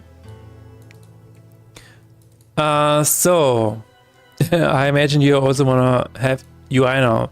The thing is, what I usually do is when I can read it inside of this small preview window, then like as a ballpark, it should be fine, right? What you can also do is you can take a screenshot of your game and compare it with like a similar game in your genre and see what their font size is like. But what I advise you to do is start with the biggest font as possible. This prototype actually started with a much bigger font on the side here, and it got smaller over time. And the thing is, it kind of allows you, because if you start with a bigger font, that is good for Steam Deck. It is good for maybe an eventual mobile port. Give up your hopes and dreams. Yeah, that is absolutely related to UI. No, in terms of Steam Deck, if you want to get Steam Deck verification, there is actually a requirement. And so if you want to go into Steam Deck verification, font size requirement, I don't think the Google AI knows that. It does. Okay, for a game to earn Steam Deck verification status, all interface text must be easily readable from a distance of 12 inches, 30 centimeters. Where it requires the smallest on-screen font character never fall below 9 pixels in height when the game is running on the deck's native resolution of 1280 by 800. So I think this is I honestly think this is a good standard for, like, in general. I think you should not go below that. It doesn't help you if you release it on consoles and people sit, far away from the TV and then your font is really small. You should definitely not just assume that, oh, I'm just making a PC game, I can make a small font. I think we are way past that. Like, people are, you never know where people are going to play your PC game. People might play your PC game on a television with a mouse sitting on a couch, right? You never know anymore. And honestly, I still think that the font in this game is too small. But it also cannot be much bigger. I hope this answers the question. But it is a good question. And yeah, I mean, the answer is, as you said yourself, basically just putting something in and seeing how it looks and seeing how it feels.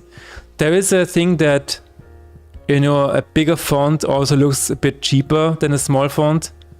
If you look at, I don't know, Hideo Kojima games, I assume he still has a very small font. Yes, but I would always try to start with a bit of a bigger font than you think is necessary, and then you can scale down. It's fine. One of the great intellective filters, does the civilization have a port to split yet? That is really good. I could have 2 degrees less if I would not have my huge stereo amp and my 2 super old monitors that draw way too much power. Yeah, same, to be honest. Give up on your hopes and dreams. Yes, we had that already. I don't think I could mount the port split on my Windows. Really, not even in the Innenhof. There are 2 different, what is it called? 2 different add-ons. Like one is for a bit of a bigger window sill and one is for smaller ones or whatever. If I set it to 9 to 12 pixels in the inspector, that would easily be the size I could actually use. I think I've got a 30 pixel default in there some places. I don't know, T-Bag. Because it depends on the font that you're using. And it also depends on, like, is your UI scaled in any way or form? So you cannot just go, you cannot just say, okay, I'm setting it to 9 pixel and that's it. There are some factors with that. So I'm not sure. For example, in this game, the text on the cards is in 3D space, right? So I cannot just set it to 9 pixel and be done with it. I had to make a build and be like, you know what, is this working now? And I had to look it on Steam Deck and on mobile and be like, yeah, no, it needs to be bigger or smaller. It's fine. I don't know. 9 pixel, that's it. If someone asks, chat is my witness. Mother's big font can look like a mobile port in worst case, but usually bigger is better. Yes, exactly. You have to be very careful. There's a fine line to walk on. Same old Windows in the Innenhof. Oh, okay. Ancient Pixel, I got thrown out of the Innenhof today. What? Why, Ancient Pixel? Also, hello. It's nice to see you here. Touch Me Day is such a beautiful song. Oh, thank you very much. Okay, be right back, guys. Give me a second. Because you were bigger than 9 pixels. That's why you got that. No.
That's the magic Innenhof now. No. Welcome back, Nixonati. How are you? Chicken breast slices turned out wonderfully, by the way. Nice. Do you have a picture with us? Do you want to show us? Damn, got ads right now. If the door is open, I'd like to take a look and see the architecture, but this time a not so nice inhabitant was not happy with me and suspiciously loitering, cold rattle in hand. Oh my god. Oh my god, guys. If you didn't know, Ancient Pixel here is the guy who is making Resistance Racer 2K97. Check it out here and add it to your wishlist, guys. I'm probably going to be in the game. I'm going to be a Doom Sprite. So really exciting. Definitely check it out. I'm also a huge Wipeout fan, so this is why I really like the racing part, and I'm really looking forward to how it's going to turn out. Oh, it's this guy. Yes, it's this guy. You're definitely be in the game. Nice. Oh my god, that's so cool. Yeah, how are you doing, Angel Pixel? How are you? So is this what you usually like to do? You like to go inside and just watch what people how people live like? To be fair though, I kind of see why you're doing that, because every time the doors open and you can see inside an Innenhof, usually it's like a little paradise inside of a this really concrete city that we're living in. So I definitely see where you're coming from, because the Innenhöfe here in Vienna, they are sometimes quite beautiful. I truly believe that. But for you to be thrown out, I mean, with the guy with the Radler, I mean, sure. Also photo and Discord DMs. All right. Thank you very much. There we go.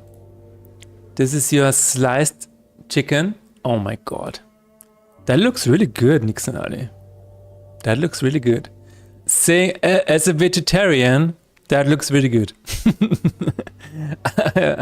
I would eat it if I was not a vegetarian. Very nice. Damn indeed, dude. I did not want to take up a spotlight. Thanks. No. Yeah. That is totally fine. I really think that your game is cool. I also get it, like maybe it's cooler in the Innenhof and only has like 36 degrees. That is a good point. I honestly believe that's true. Some of the Innenhöfe are probably cooler than outside. Especially, yeah, no, ours is definitely cooler. What is Innenhof in English, guys? Maybe. What is Innenhof in English? It's the inner courtyard. The inner courtyard. Let's go to the inner courtyard, my dear. Chicken breast slices, pasta and an egg. It was used to marinate the chicken, so it has spices and a bit of soy sauce in it. Very nice. The yard in it. It's just the yard in it. It's the little paradises and weird geometries inside. Oftentimes nice windows and stuff. I often take reference pics, but I guess beer in hand and it looked a bit off. Okay, I see. Maybe they thought you took the wrong entrance or whatever. Okay. Yeah. It is what it is, right? You have to screw the portal split onto the Fensterrahmen, right? I don't really have a Fensterrahmen like that where I could screw something onto. You don't have to screw anything. It just if you're talking about screwing something inside into another material, you don't have to do anything. There are no screws. The only thing that you have is kind of fixation screws. And I'm thinking about the old windows. Would it work out there? Maybe. Might be. I would have to try it out. Like, we do have the other one. Das andere Gestänge. You clamp it on with those screw things. Yes. You have nothing to clamp it onto. Damn. There must be a way, Technic. There must be a way. Maybe you took a picture of the guy and he thought you were after him with a deadly Radler. Beer drinker often take offense to that. Maybe. Maybe. But yeah. How are you doing, Ancient Pixel? Is your game coming along in this heat, or are you postponing development until it is colder again? That is the real question. And for anybody who doesn't know, Resistance Racer was actually built. I love this so much. It was not built on any engine. I think it's your own engine, right, Ancient Pixel? And so the thing that I always found so cool is whenever you jumped into the debug tools or whatever, this game is running in a browser. So it is using HTML and JavaScript. I know it doesn't look like it, but it is. I don't know. It is really an ancient kind of pixel technology. So whenever you wanted to change something, you would always just use the debug tool, like F12, in the browser, and it would open up this F12 browser window, like exactly like this. Exactly like this. And then you would just go to the console and add some commands or whatever with JavaScript. It was actually hilarious. I still don't know how you did that. It's absolute witchcraft to me. Sweaty as fuck, but absolutely, you admit, yes. Oh, I admire that you stream on such a day. We have a bit of an AC here. That is how I'm able to do that. In my room, I currently have 26.2 degrees Celsius. That is how I survive. That is how I did it. In the morning, it had 29 degrees inside of this room, and I was like, if there was no AC, I would have had no chance of streaming today.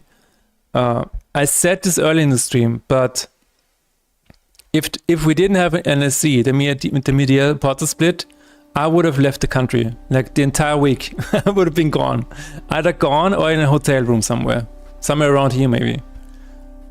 But otherwise I would not be streaming. My framework is based on Phaser.js, but with a lot of duct tape, pseudo 3D stuff on top to get the sprites to bend in space. Okay. The carrier of forgotten knowledge, yeah. He somehow defied all kinds of regular game making stuff, and I think it's in the spirit of the game, you know? Resistance Racer, Resistance Gamedev. he just made it happen. I fled to the office today, but even there it was very hot today. At home my PC is just a heater. Yeah, it's crazy. No, it really is crazy. Last year when we didn't have an AC, I think I spent like a week in Sweden or whatever. That was really cool. And when it was really hot, we just booked a hotel room for like 2 or 3 days to get over the peak of the heat wave. That is also sometimes what we did, my wife and I, because you could not live in this apartment anymore. Like no matter what you tried, if it has 27 degrees outside, like how can you even try to cool down the apartment? There's just no way. And that is why we said earlier, something needs to happen. I thought it was easier to build this thing from the ground up with only the things I need for the look. Instead of cutting features from Unity Godot, it is not easier, but you learn a lot. That's true, yeah. I'm sure that you have learned a lot. Like, how long have you been working on this game? I remember you presented it in the Vienna Gamedev meetup, like, I would say 2 years ago, right? And then it was already being worked on for like a long time. I don't know. Okay, gotta do some work. Started learning Blender. I want to learn it a bit more for factory area. I wish me luck, but it reminds me of 3D CAD, so hopefully easy to learn than painting and drawing. I think also goodbye, T-Bag, and have fun learning. I learned Blender for 2 months. I did 2 courses, and I think once you get over the initial curve, like the initial difficulty curve, it gets a bit easier. But the beginning is very tough. You just gotta stick it out, get through the first few models, and you will find your way around Blender very easily. I think it's a really, really cool program. Best of luck to you. He's even familiar with lost art of optimization. Yeah, that is a lost art. Yes. AKA not having users features. Probably. Slap and minty good. Yes. Okay, we wanted to look at the script file. Is it open now? Yes. Slap that mint indeed. Boy, I could actually use a mint tea right now. That was really, really good. It was very refreshing. I still remember it. It was very, very cool. Okay, the card game manager, when you play a spell. Discard pile. Let's go through all of the discard piles and see where it leads us. Mint is perfect in a heat like that?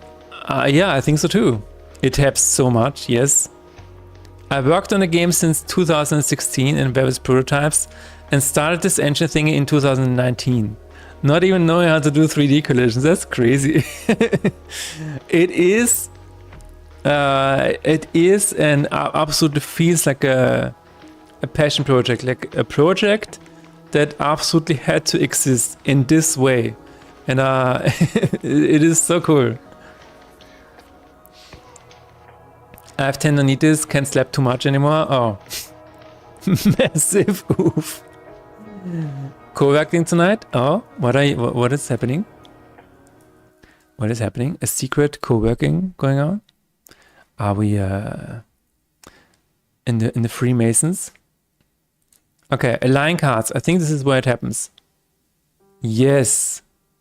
And I can set the new total time. That's really good. Discard pile will get a new floating time. New total time of 0.5f. Now this might help us see the animation even though the discard pile is way ahead or way further behind the camera. This might help. Most probably they're for free keyboard masons. The free keyboard masons. I like that. Not the Masons, that was the most amount of puns back to back I ever witnessed. It was a really cool stream, I agree. We are the non-free game devs, slaves to our code. Are we slaves to our code? Hang on one second. I need to reflect on that. Am I just a slave of my code? The code demands being written and I am the slave that does it. It might be, yes. So I see it like this. I am a vessel for the universe. The universe is giving me what needs to become reality. And okay, guys, I need to talk about this. There was an interview with Nobuo Uematsu. And it was so good. It was really, really good. Let me just. I recently had a series. Wait. It was really, really good. Okay, here it is. He was being asked about. What was the question? Wait 1 second. As you continue composing, how have you managed to maintain the joy of doing? Okay, so the question was, as you continue composing, how have you managed to maintain the joy? And this is a really good answer. Oh my god. Holy subtitles, what is going on there? So he says, while I'm composing, there are times when it is quite tough or challenging.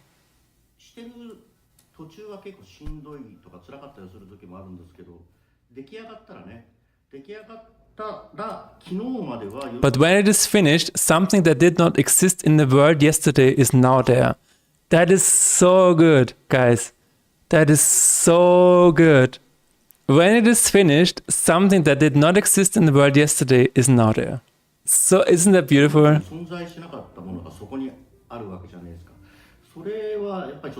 That does make him feel happy. How important do you think emotion is when composing music? Do you consciously There's one other quote that I really, really liked. And it is that... wait. There's one more thing that I want to share with you guys, and then I will link it to you. So, this was the question. The question was... Hold on one second. people to take if your music were to remain for future generations, what would you want most people to take away from it or connect with? So the question is, what does he even want his music to remain, right? I'm not quite sure whether this means a piece of music, but if you ask which piece I would like to remain, 曲という意味なのかちょっとわかんないけど、曲として残るとしたらどれがいいかとか言われ、そういうもしそういう質問 and if that is the question, then I do not mind if it does not remain. Isn't that beautiful? He just creates something to let it exist in the world, and then he does not care if it remains or not. I think this interview was just really, really beautiful, and it just speaks for his creations and like the mindset that this guy have, and it's just a really, really cool interview, and it's also really short, so you have no excuse not to check it out. It's very, very cool.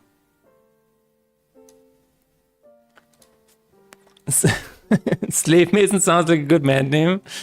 I don't know in this current state of the world if Slave Mason is an accepted band name. We are slave to our ideas for sure. Yeah, absolutely.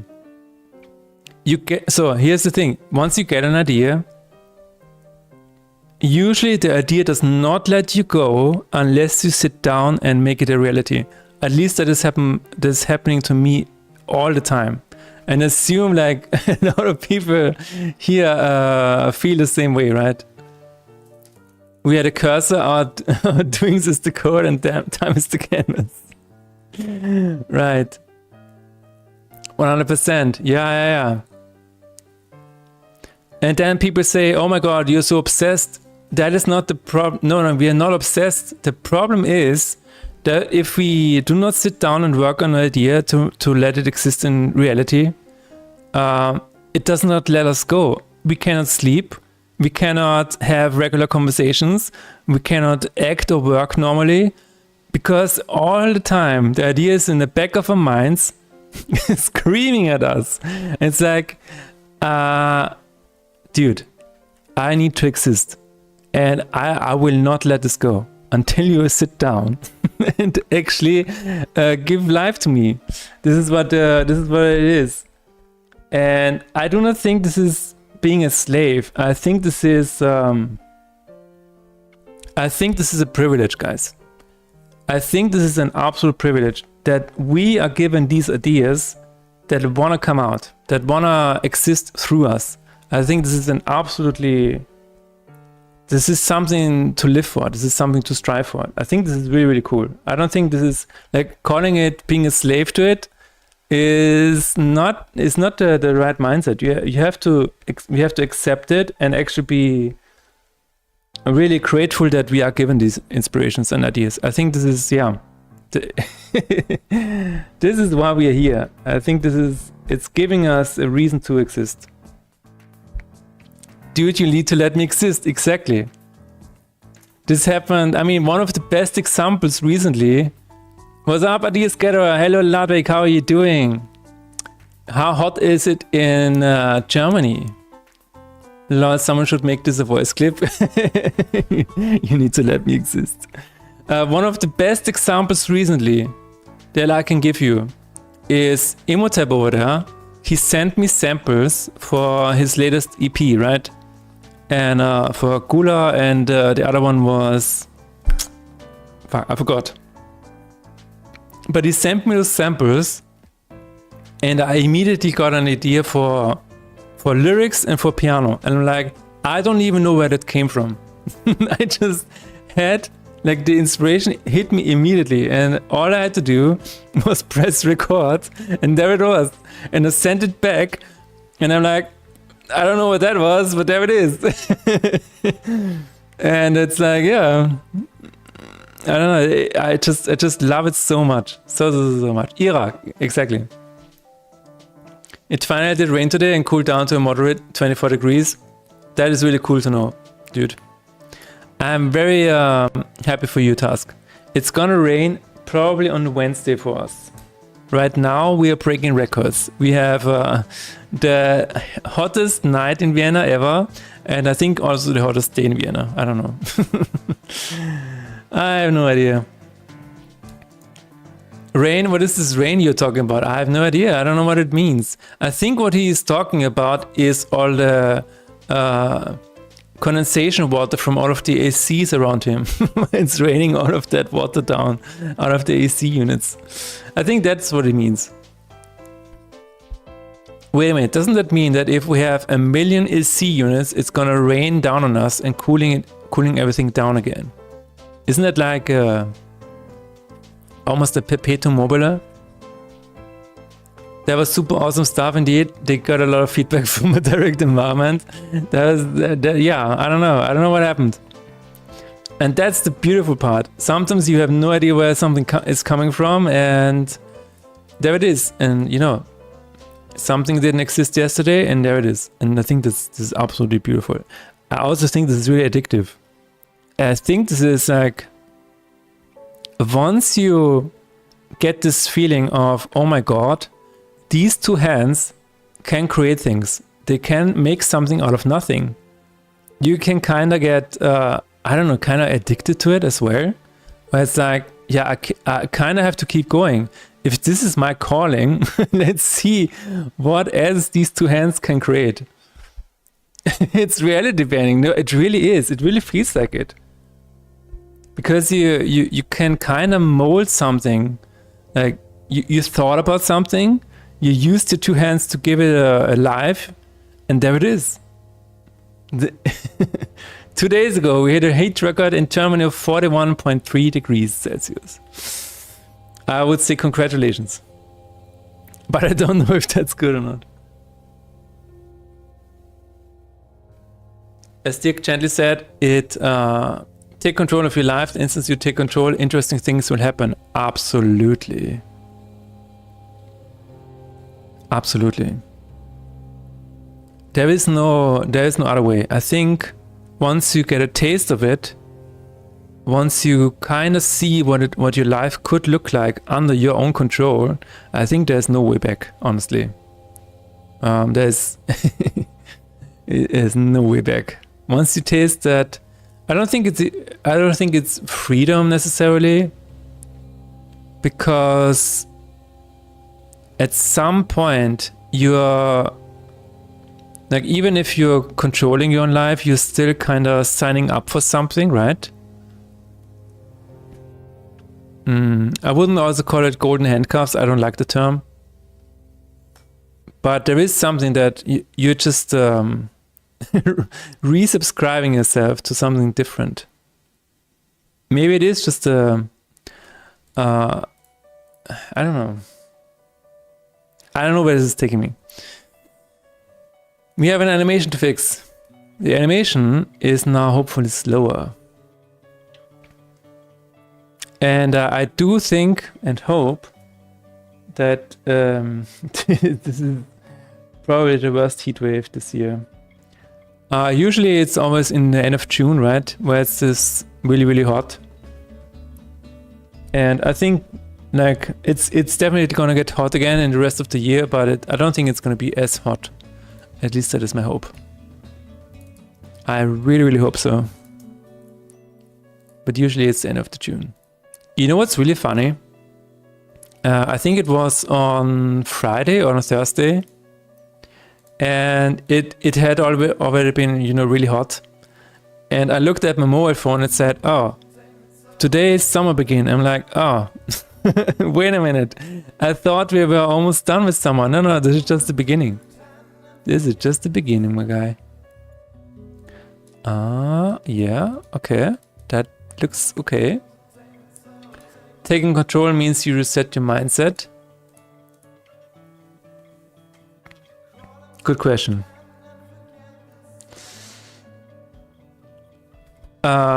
I would say, ironically, taking control also means letting go in a weird way. Because you need to let go of your old self in a way. You need to let go of old beliefs. And you need to let go of control in terms of trusting something else entirely. I think this is what it needs. And then you will get ideas, and if you say yes to those ideas, you will feel like you're in control. But at the end of the day, there's still something that is guiding you. And this is gonna get very spiritual now. But I believe that taking control of your life just means letting go in the bigger picture. But you would need to know when and what to let go. That is, I think, why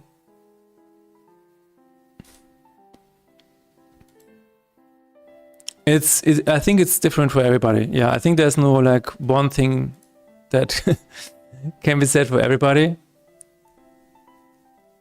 I mean, I can only give an example in my case. I needed to let go of the idea that if I spend more time on my project, I'm gonna have a hard time. I needed to let go of that idea and trust something, trust the process that it's gonna be alright. That is, in one term, taking control, because I had to take actions, and telling people, you know what, I wanna reduce my hours and whatever. But on the other hand, I also had to let go. I had to let go of this fear that this job was the only thing in my life that is ever gonna keep me alive, because that is not the truth. There are so many things, so many options. Can you explain your IRL setup real fast? A friend of mine wants some internet money from bike streaming. Cool, yes. Funny enough, that was what the Gottesdienst talked about as well. It's dein Wille geschehe. People try to control parts of the life they have no way of ever controlling. Yet you convince yourself to give up agency over your time every day, and it's routine for so many people. I think this is it. I think this is it, yeah. Hello, Renapunk, how is it going? How are you doing? We are all sweating like pigs, some more than others. How is it hanging? Okay, I think this is a beautiful message here, Imhotep, yes. And I also think it's cool that you actually went to the Gottesdienst. Can I ask you about your religion? Are you religious? Do you believe? Why didn't we talk about this when I was there with you? Anyway, you don't have to answer. So, my RL setup. Here we go. Mother Sheep's RL setup. Are you ready? Okay, I have a mobile phone, and it is, I'm gonna say the exact thing. It is, this is important by the way, S25 Plus, because it needs to be powerful on the phone, okay? I'm using RL Pro app. So it gets complicated very quickly, okay? So I'm also having a Restream to stream on YouTube and Twitch. You obviously don't need that, but I'm using it because, yeah, I want to be everywhere. I have a, what is it called? Wait. I need to look up the microphone. Amazon. It's not like me to try and list later on the stream. It's fine, dude. DJI mic. Wait. I wanna know exactly what I bought, guys. One second. DJI mic. Ah, fuck. DJI. What? Oh, did I buy it on... Wait a minute. I bought it on a different account. No. Wait, guys. This is very important. This is very important. No, it's not a Mac. What the hell? Where did I buy this? Oh, there it is. DJI Mic Mini. There it is. So, there it is. And then I'm using a battery. No, I'm using a charger. Fuck, what is the battery called? What is the battery called, guys? Content wechseln. It is a battery pack that you can put on the back here. Ah, cool. There it is. Anker Mac Go Power Bank. Really, really important because you need to have, so the S25 Plus does not have a ring to charge it wirelessly. You need to have a case that supports that. So I have a new case as well. So you need a case. That supports wireless charging. Very important. And then you need this. So the reason I'm using this is because you need a microphone, right? And the microphone has to use the USB-C port. So you cannot charge your phone using your USB-C port because the throughput of the dongle of the DJI mic does not give you enough power to charge the phone. It will slowly lose battery. So what you need to do is you need to put the power bank right back up here and then use this to connect your dongle for the DJI mic. Okay. Then I'm using, and this is very important, I'm using Social Stream Ninja because Social Stream Ninja allows you to have all of the emotes. For example, it allows you to have the OR and the 7TV and Better TV emotes in your overlay. Okay, this is very important. So, in terms of TTS, you get so this is you have a RL Pro web app and then you have TTS source from, I'm just using, let's see, RL Pro. I have the web overlays, display overlays, web overlays, and you have Streamlabs lab activities. So this is from Streamlabs. I'm using Streamlabs activities, i.e. follow, sub, etc. And then I'm using channel point redemption from Twitch. What else do I have? And okay, and this is social stream. So this is wait. RL Pro, I'm gonna use this here, and then you have this overlay right here. And then you need the Social Stream Ninja as web overlay. So what you need to do is you need to have Social Stream Ninja running at home, and you have the session link here, right? Wait. This is your session link. You need to use this link and put it in your RL Pro. Then you have support for all of the emotes and stuff like that. Now this is obviously nice to have. I'm gonna say this is nice to have. Nice to have. You don't need Restream, you don't need a DJI mic. I mean, for cycling, you might need a mic. That runs on a PC at home, yes. Running on PC at home. Very important, because you cannot have a social stream on your mobile app, unfortunately. Restream is not, of course, nice to have. You can go directly to Twitch. Now here's the difficult part. With my setup, with my it is more complex than I thought. With my setup, it is still a problem. I haven't even told about the modem yet. The reason you're using IL Pro is because you have bonding. Bonding through IL Pro app. What is bonding? Bonding allows you to use more than just one connection. So what I'm using is, I'm using the default T-Mobile connection, right? It is 5G, thank God. And then I also have a separate modem. And the modem is, I hope it is here. It's not. Might be on the other account. Let me find it. I do have an external modem because 2 connections is better than 1. Konto wechseln. Unternehmen.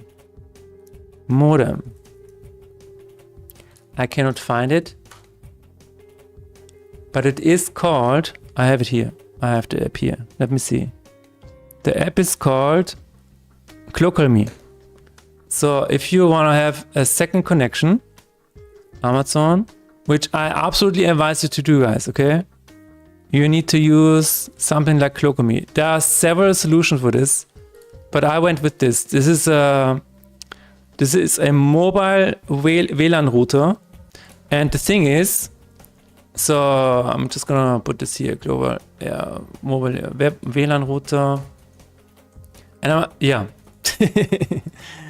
So what IL Pro app is doing, it is bonding your 5G signal, your SIM card, with a Wi-Fi signal. And there's a third one that I cannot use, unfortunately, but there's, I think, a second eSIM or whatever. I think like if you have another internet connection here, you could use 3 signals. But I'm using the ClocalMe as a second connection. And so what you have to do is, you have to connect your mobile phone through Wi-Fi to the ClocalMe. So now you have 2 connections running through your IL Pro app. This is what I have. But the thing is, this is not perfect because when it for lags or stream interruptions, I don't have a backup yet. And this is why you probably need, so for biking IRL, it is, and I will get to your question, Ludwig. For biking IRL, I would suggest getting a OBS in the cloud. OBS in the cloud is, I think it's called RL something. RL hosting, RL toolkit, yes. So RL toolkit is probably what you would need, because then you have OBS in the cloud. You're streaming to that, and the OBS in the cloud is then streaming through your home connection to Twitch and YouTube. I think this can also stream to Twitch and YouTube directly, I don't know. But that way, if your connection falls, if you lose connection, especially while biking, you never know, then it can switch to a BRB screen instead of just, dropping a connection. That is, I don't know, your friend needs to test it out. Okay, so here's the thing. Is there an app that can do it all? Well, and here's what my future IRL setup is going to look like. The one alternative is a Bela box. Bela box is a relatively cheap way of also getting more connections. You gotta look into it. There's ways where you can make a Raspberry Pi, and turn it into a Bela box. You can look into that. It's very complex, or maybe not. Maybe it's a little simple. But I feel like the IRL Pro app is better than Bela box. This is mainly for bonding reasons. If you want to have more than 2 connections. But here's the thing. Future streams might just be on an iPhone Pro with Moblin app. Because the Moblin app has so iPhone Pro by itself allows multiple Wi-Fi connections. So you don't have just 2 connections, you can have multiple connections. And the Moblin app is apparently really, really good. So I might have to switch to that. Hello, Ripper. Okay, I think this is it. I hope this answers your question, Jackneck. A lot of these things are probably nice to have. You don't really need a power bank. I think it helps me because there's an additional weight on the camera. It helps to keep the thing stable. You might also have to, need a kind of a selfie stick that, attaches to your bike or whatever. You would switch phones for the iOS streams to Apple? Yes, because Moblin app is really, really good, dude. It is really, really good. Absolutely. Bike and stream, that seems like a sure way to run into a tree while reading chat. A lot of people are doing it. I will give you one final advice. I thought you were just strapping your PC and webcam to your back on your video streams. No, yes. Here's one final advice, because you said... Wait. You said... What was the initial question? A friend of mine wants some internet money from bike streaming.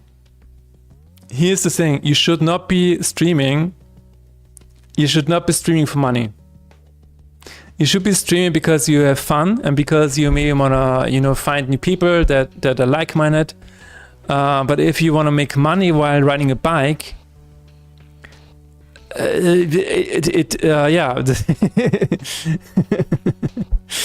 that is the wrong incentive. Okay, I think what you need to focus on is, if you really want to make money while doing iOS streams, you need to provide people with value, right? So what can a bike stream bring in terms of value? Well, if you set it up like some kind of challenge, I don't know, do a challenge on where it's like, I'm going to drive on my bike from Vienna to Bratislava in 3 hours. Frame it in terms of a challenge, and then it's maybe something that people actually want to click at and watch. Or maybe have like a competition, have another streamer who is also a bike streamer, and be like, who's gonna reach this destination first or whatever. You have to introduce some kind of challenge that makes it more interesting, because just a regular bike stream is usually not enough to keep people's attention. You have to have some kind of edge here. I do know a few streamers who just, they try to at least have a plan each stream where they have like a vista at the end that they want to show people. But you really, the first thing you need to focus on is have fun streaming. Do it for the right reasons. Do it because you want to provide value and fun to people, to the audience. And then money will eventually follow maybe. But growing on Twitch alone is really, really hard. So you will have to make clips on YouTube. You will have to make shorts on YouTube and TikTok and Reels on Instagram. Yeah. But don't just, go into it because you want to make money. Hello, Choppy. How's it going? Hello, everybody. We were just... Thank you for the raid. We were just talking about IRL streams and what it takes to do an IRL stream. I really have a lot of fun doing IRL streams, and this is my setup. So if you want to have an IRL stream as well, if any of you guys want to do that as well, this is my setup currently. It is by all means not the best setup, but it works for me. I think it's a really, really cool kind of a self-made, IRL setup. There are much better solutions out there, but it works for me, And I think just having the option of sometimes just going out and showing people where you live, or when you're abroad, when you're on vacation, you can also go out and see, hey guys, I'm right here on vacation right now, and maybe I wanna show you Chinatown of San Francisco, or whatever, and then just walk around for 2 hours. I think this is a really, really cool, cool thing to have in the back of your mind. I don't know. Hello. Yes, it's been a long time, Choppy. We have missed you already. Did you get anything done today, or what were you working on? How do you stream using a Geno Linux? Do you need a ThinkPad? I have no idea, Arithmeticus. To make money on a bike, just drive it on an electric generator. Exactly. I think this is the go-to method where you actually want to make money. But yeah, so the original question was, for anyone who is coming in, how do you set up a live stream, an IRL live stream, to make money while riding a bike? And well, this again, I think this is the wrong incentive. I think you need to figure out why you want to do that, and maybe figure out some kind of challenges or some kind of, at least have a plan. And you need to plan for consistency as well. I think this is really, really important. You forgot the undercover cap. Absolutely true, yeah. The undercover cap is very important. I actually bought it in Amsterdam. I'm still using that today for my IRL streams. I think it's very fitting. Sorted out some stuff for potential supporter pack TLC, and then started filling the mana with some more props. Okay, I understand why when you have to run after streaming, so feel free. The question is the supporter pack just giving nothing, or is the supporter pack the graphic, what is it called? The art DLC, where you can show off all of the art that is used in the game, kind of like the PDF, the art PDF. Stealth plus 10, yeah. The fun thing about the stealth cap is that I sometimes feel very suspicious while walking around with that. So it's like, I'm doing an IRL stream, I have a camera in my hand, I also have this incognito cap, and at least one guy in Berlin thought that it was working for Google. And I don't know, shooting environment photos with that, I don't know. So yeah, I do realize that I look kind of suspicious, but I kind of have to wear it because otherwise I would die. Especially if the stream was in, no clouds and whatever, just sun, I have to use a cap. If I'm incognito, so be it. If I appear suspicious, so be it. At least, it is what it is. You get a cosmetic wristwatch, and that's about it. Okay, that's really cool. So I feel like you have the flashlight here, and then you get this wristwatch. That's cool. Meowdy, exactly. But yeah, I hope this answers your friend's question, Checkneck. I hope this answers it. Again, you can be more complex. You can have and I've seen other people have that. You can have what is it called? A Starlink, because, and this is, I think, especially true if you want to live stream from a bike, you will eventually ride on the countryside where the connection might not be good at all. So your solution might be having a really good bonding app, or like Moblin and iPhone, where you have multiple connections, not just one or two. Or you're actually gonna strap a Starlink onto the back of your backpack. That might just be a solution. I don't know. It depends on where you want to stream. I did see some people streaming on the countryside. I don't know which country it was. Oh yeah. I saw Chris walking around at Stonehenge, and he was wearing a Starlink on the back of his backpack. Because, I don't know, maybe the connection is bad on the countryside in general over there. But yeah, if you wanna, or maybe you just wanted to commute with the aliens over there at Stonehenge. I don't know, maybe that's why. But yeah, that is their setup stream. I really like it. The thing is that you always find small things to improve, right? And I think one of the biggest improvements was the microphone at one point. But that opened up the rabbit hole of how do I get power now? And now you have to use the power bank. And now how can I attach the power bank? Well, you have to have a case that supports it. Yada. I think, but yeah, it's fun. I love it, and I will definitely continue doing that. I might actually, hold on guys, I will be in Oslo next week.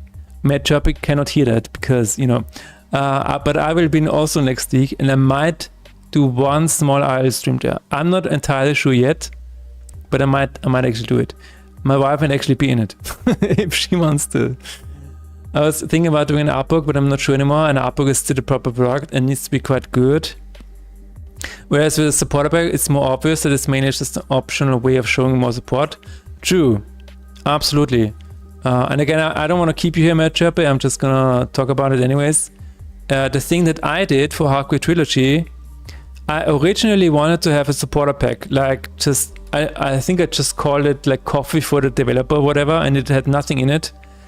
But at the end, I just decided to have like a behind the scenes folder where you have all of the like notes and scribbles that I had laying around, and scanned them all in, and then I just put like a huge folder structure with I don't know, behind the scenes photos, behind the scenes screenshots, like in progress screenshots that are always really fascinating, right? And then you have all of these doodles on random pieces of paper that are scanned in.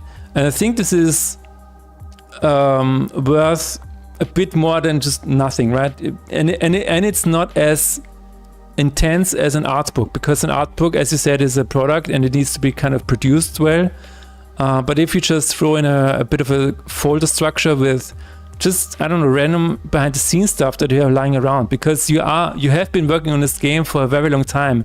You surely have like text notes that you can throw in. You have like scribbles, you have random ideas on a sheet of paper. Maybe, maybe you're sitting in a cafe and now you have this napkin with like, I don't know, puzzle B or whatever, and then you scan it in and put it there. So I think this is, you can have like with something with relatively low effort, but high value for people, because to you, this is nothing. This is just a scrap of paper. But for people who are really into the game, this might actually, be really, really interesting. Is Steam fine with that type of DLC? Absolutely. Absolutely. They don't have really anything against any of that. So I think as long as you're not selling anything very illegal, then it's fine. You can have just a supporter pack with nothing in it. That is also totally valid. But you might actually get more from that if there's actually a little bit in it, right?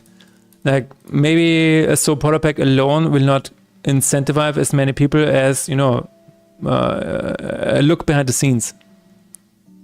I quite enjoy watching YouTube videos where people just walk around with no commentary. It's quite slow, gives you enough time to look around. And when you're taking the scenery, a bike will feel too hasty to really soak in the scenery. Depends, dude. I know a lot of streamers who are bike streamers, and it works for them. Again, to repeat what I said, I think it works well if you pair it with a challenge. For example, I've seen a challenge where riding from Norway to TwitchCon in Rotterdam in X amount of days, and that was a bike stream, very, very entertaining, because there's stakes involved, right? And that makes it entertaining to watch. But I do also enjoy walking streams very, very, very much. Linking all the stars together just for some internet money. Also, I've been to Oslo recently. Do you need tips for what to visit? Yeah, you please, absolutely. 2 years ago. Oh no, it's completely different now, I'm sure. There's a German bus on a bike where a guy just broadcasts his DJ sets and pedals around the town with viewers, fans surrounding on bikes. I think I've seen it. Something more like what I was initially thinking, but would still make time and effort. Yeah. I've seen that before, but he's like so much equipment and I really have to do. Okay, interesting. A bunch of games have then even some quite big ones. Absolutely, yeah, I agree. I might throw in some of other stuff too, like some wallpapers and maybe simpler versions of the art book. But yeah, I would rather plan as a supporter pack compared to an art book. Yeah. No, yeah, I think you're right. It kind of lowers the expectations. Yeah, that's good. Setting the right expectations is very good. It's a very good practice. They were eating steak on stream. No. They are it has stakes in terms of low stakes and high stakes. This is what a challenge entails. Wait around. All right. Thank you very much for the rate, Chappy, and have a good one. Okay. Lol, how is today the first day I opened that folder? What the hell? What? You're speaking of the DLC content, Imhotep. There's a lot of really interesting stuff in there. I should say so myself. Like some of the, I should have put in some screenshots here, but some of the things here I actually wrote during classes when I was a teenager. It's really, it's a trip down memory lane, dude. I love sitting into that. Have fun. I think I also added the PDF, like the behind the death. Oh, I should not put that into Google. Farm HQ3 history. Yeah, because because the Half-Gray Sunrise thing has a behind the scenes look if you have never seen it before. This is a website that kind of explains the behind the scenes of Half-Gray Sunrise. And if you get to the end of that, so this is basically the overview of how it went, of how I developed this project and all of the struggles that I had with this project. And at the end of it, I'm actually sharing all of the journal entries from while I was making the game, which is, it offers a very unique glimpse behind making a project like this. Because, I don't know, some people might not know this here, Half-Gray Sunrise was a game that had some high expectations, and I struggled a lot making this a reality. And this is basically what I was going through. And at the end of it, you can see all of the organizer, the journal entries from 2007 until 2011. So yeah, this is a very detailed behind the scenes look. But yeah, I'm still, this project was really cool. I used to show that to people, and me and my uncle used to joke about nothing. What? I just, the nothing one. Yeah, I just remembered the €5 nothing on your shop. It still exists. Malsheep.com. It still exists, guys. You can actually still buy it, I think. Does the button still work? Oh my god, the button still works. That's crazy. It is on my shop too. Store. Wait a minute, is it? No, I think I might have moved it out. No, I might have removed it, yeah. But nothing is still there. Don't miss out, exactly. Okay, give me just a minute. I will be right back.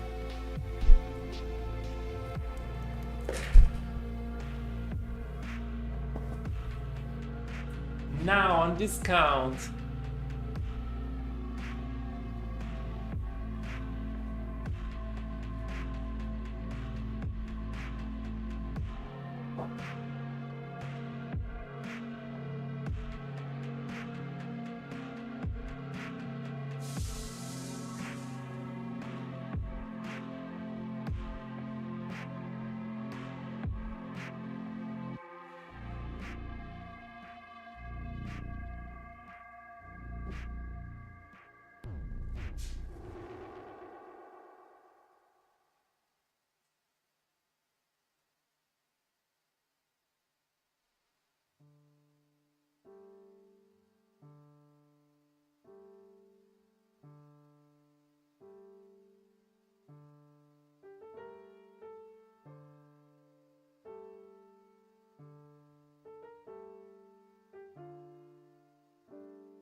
At Mothership. Oh, what is that? What is this? Oh, what is this? Yo, y'all ever had a can of... Wait, what? Probably my favorite drink right now. Fresh, ice cold can of. Really recommend it. Tastes really good. Good before a workout or after a workout. Gives you energy and also has good recovery and stuff. If you guys want some for yourself, though, go to .com or just Google search. Let me know what you guys think, though. Yo, y'all ever had a can of... This is really good. Fresh, ice cold can of. Can be. Really recommend it. That is really good. I love it. Can it be that's the can? Yeah, it's a can of... It's really good. I tasted it. I bought it at... And then, yeah. It's not as good as... But, yeah. I'm glad that he talks about. That's really good. It's almost like a can of air. Okay, let me check the... I think this is fine now. Yes. Sounds very good. The sailors in Australia.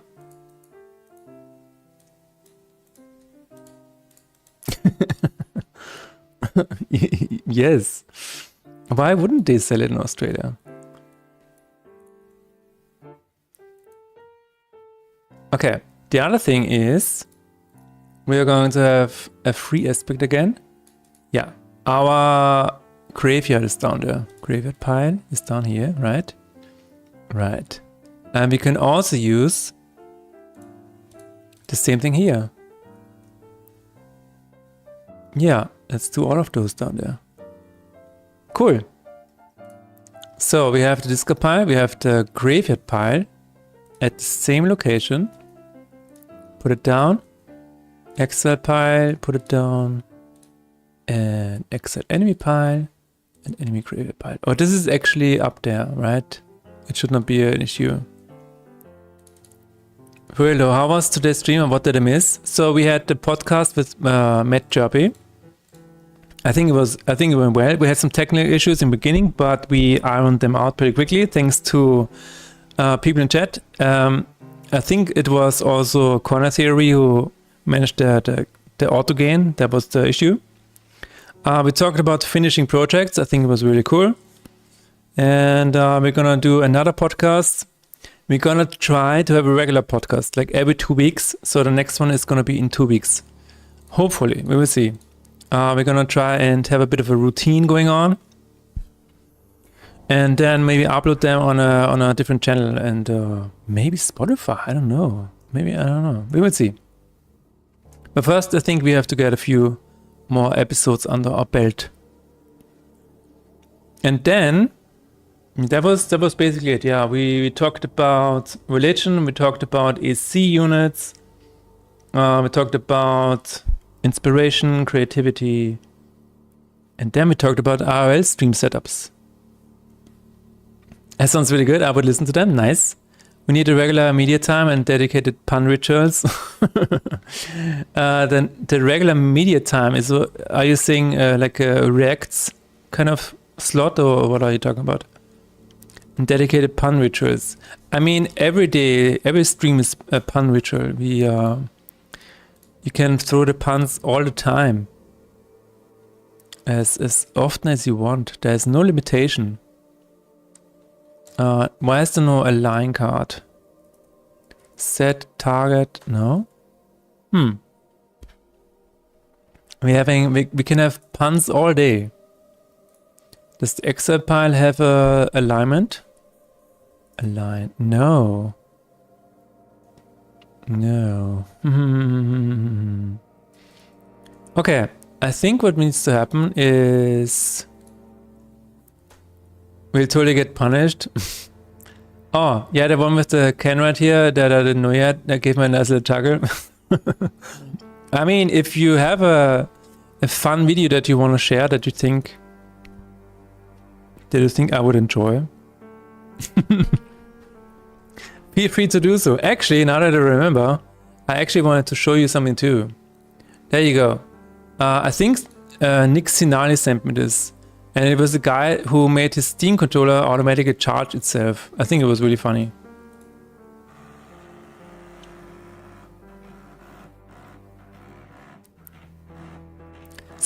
I don't really know how he did it, but as far as I can tell, you need a camera looking down on your desk, and you need this. You need to give it a position of your charger, and then when it has a specific charger level or whatever, then it automatically uses the vibration to move around. I think this is really, really funny. And a really, really cool concept idea. Let's move in that direction. And there we go. I think that's kind of cool. Also, I mean, who the hell has this keyboard? This is crazy. But yeah, I thought I wanted to show you this.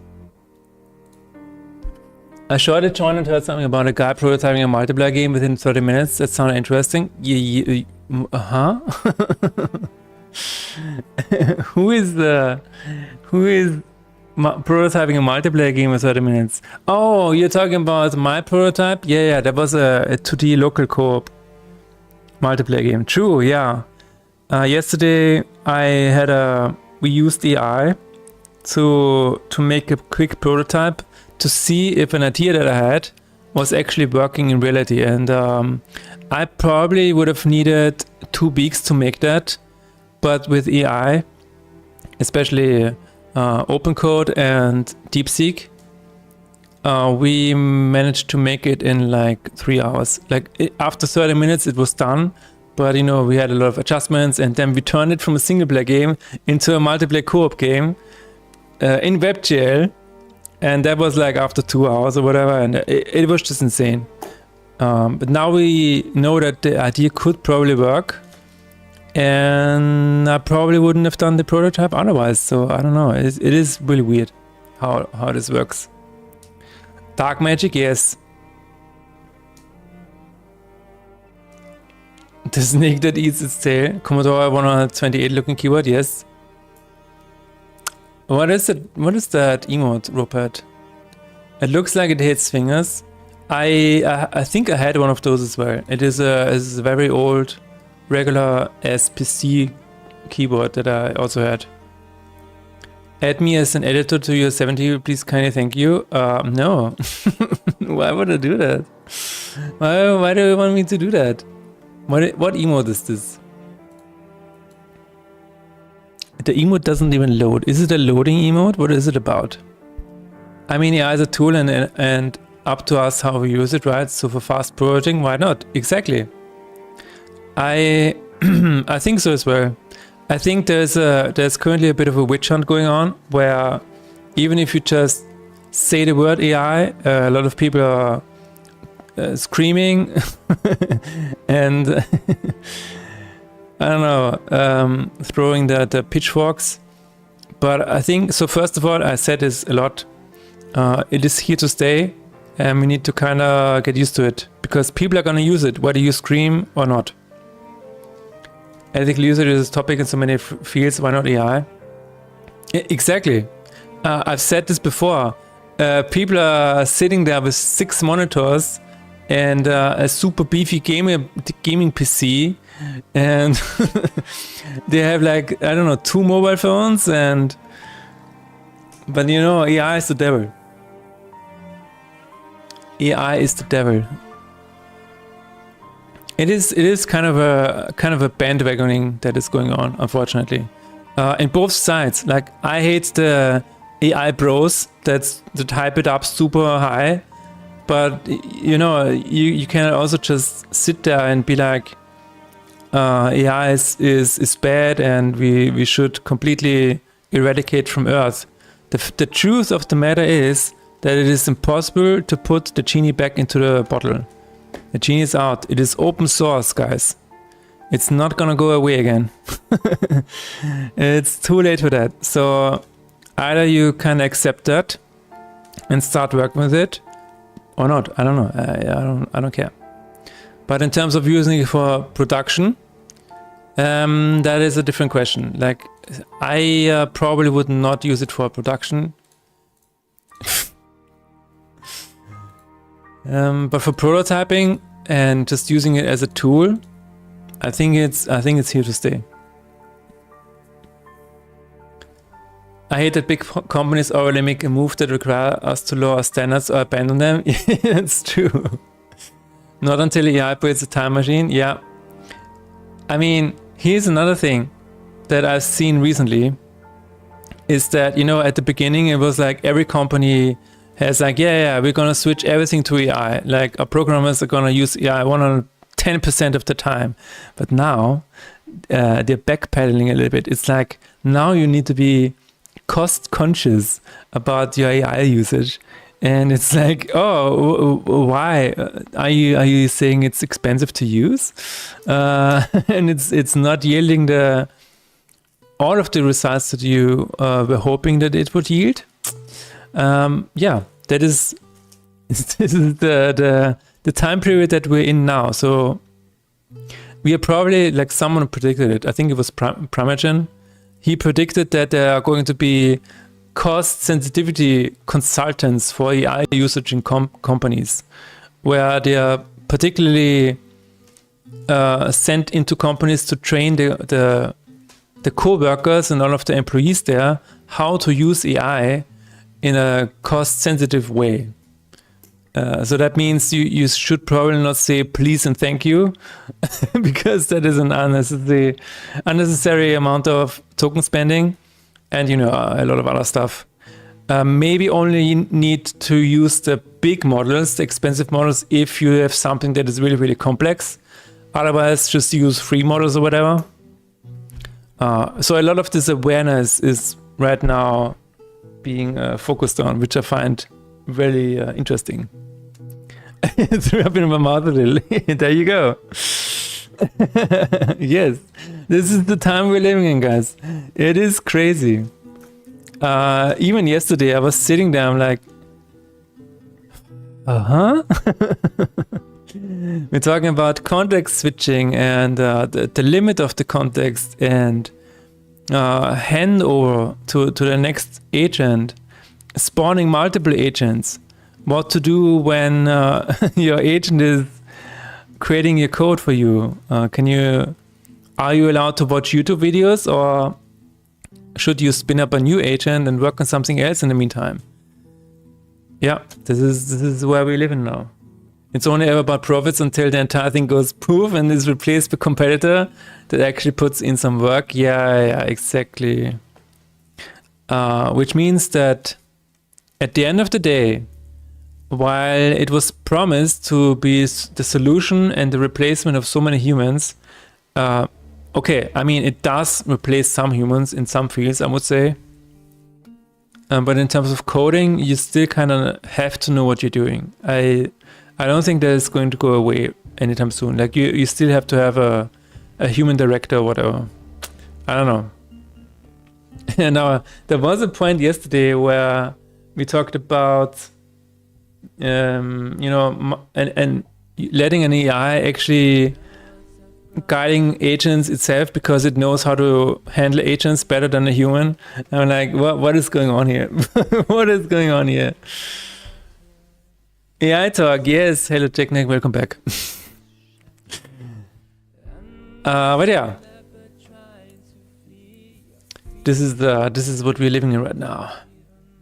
A bit of AI talk every now and then, you know. Now we were talking about the prototype that we did yesterday again, because Ludwig mentioned it. Okay, we have the cemetery pile. I'm gonna show all of the thingies here, and then I think there should be like a after added to graveyard. There it is. Reset target local position.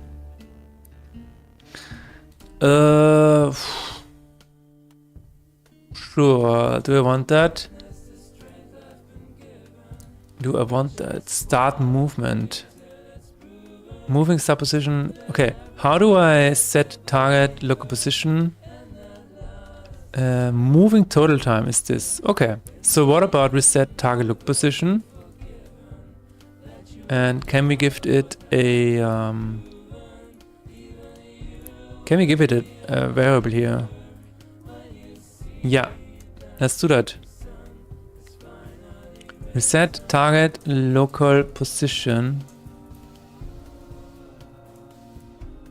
Is this ever reset? New total time. Oh, it is set with the next one. Okay. Okay. We will say float. New total time is 0.2. If all entity level jobs are replaced just because they're inefficient, how do we get people with enough knowledge for the positions we still need despite AI? I guess the smart guys didn't think about that. Exactly. I have one big issue with how companies are doing it right now, because they're not they're not hiring juniors anymore. And how do we expect to continue all of this?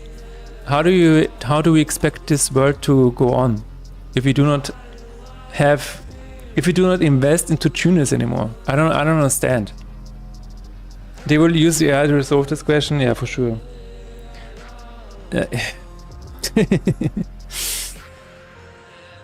If you think that an AI replaces a junior entry level, maybe.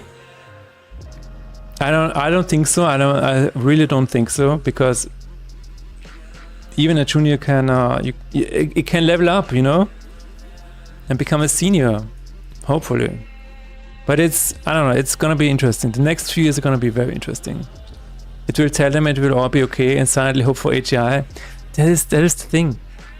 I believe AGI can never happen, because from what I understand, AI is just a large language model, right? There's no way this can ever be AGI. There's just no way. Unless it's like a model that just lives forever, like it just trains itself forever. But right now, this is not the case, right? They will send out robots with LLMs to be juniors. I mean, they're definitely using AI for war already, so that is probably the next step. That's what I mean. I'm gonna have no seniors at some point to replace private seniors if we don't let juniors be juniors. Exactly. And this is so funny to me, because it's not even funny. Some companies are like, yeah, I don't invest in juniors because that means I will be ahead, maybe, like for the next year or so. But the company that still invests in juniors today, I think will come out ahead in like 10 or 20 years. I don't know, it's just, even if you have like a company that is working on a project for 10 years, even just 10 years is enough for like a programmer to exit your company, or let's just say 5 years, 5 to 10 years. And when a programmer leaves the company, there's so much knowledge lost. And if you don't have a junior or anybody else to give this information to, or to hand over this information, this knowledge, you're just, I don't know. Then the only way to carry on is to throw out the entire project and start something from scratch. If you have the money to do that. If you're a company that after 10 years is just really scraping by, like with revenue share and with a revenue of a revenue spend that is very, very thin and small, you cannot invest another, 100K into restarting your entire project from scratch. This is probably just the end of the company. AGI will never happen without goat sacrifices or something. That's true, yes. We need to have goat sacrifices, sheep sacrifices, otherwise AGI will never happen. I don't even know what the promise of AGI is. What is the promise of AGI? I don't even know. I don't even understand what the big deal about that is. Do we really want to have a sentient AI? I don't even know what does that entail, Is it then gonna choose for us everything? Is that why we want it? Is because we are tired of making decisions? What is the promise? Who asked for AGI anyway? Exactly. I think so. At the end of the day, like even just saying AI, the term AI is a sales term, right? Because it didn't, like, it is an LLM, it is not an AI. Like, this is just straight out a fact, I think. But AGI is like, you know, you have salespeople selling you the idea of an AI, and then you have AGI, which is like this absolutely top tier end game package that salespeople are selling you on, because it's like you have to invest now because it's gonna be AGI soon if you invest now. So I think it's all salespeople driven. I think it's only everything is made up. There's no value attached to it. It's just they're promising you like a strange future where everything is solved. There are no problems, even solutions to problems that you don't even know you have. I don't know. It's just so weird. They keep lease and seniors for as long as they have to until they can let someone cheaper navigate the task with AI. Very fragile approach, all of this. Aha. Shareholders. Shareholders is the answer. I think it would be essentially a revolution. It would be uncontrollable. We would not even be a speck of dust to it. True. If you ever think about the ease of you killing a fly or whatever, or a very small insect, that is exactly what AGI, if it was ever going to happen, we would look for. We would look like to AGI. Invest now to be forgotten by the thing you invest in best case, or harvest it worst case. Exactly. It. Just it. Just that's it. Yes.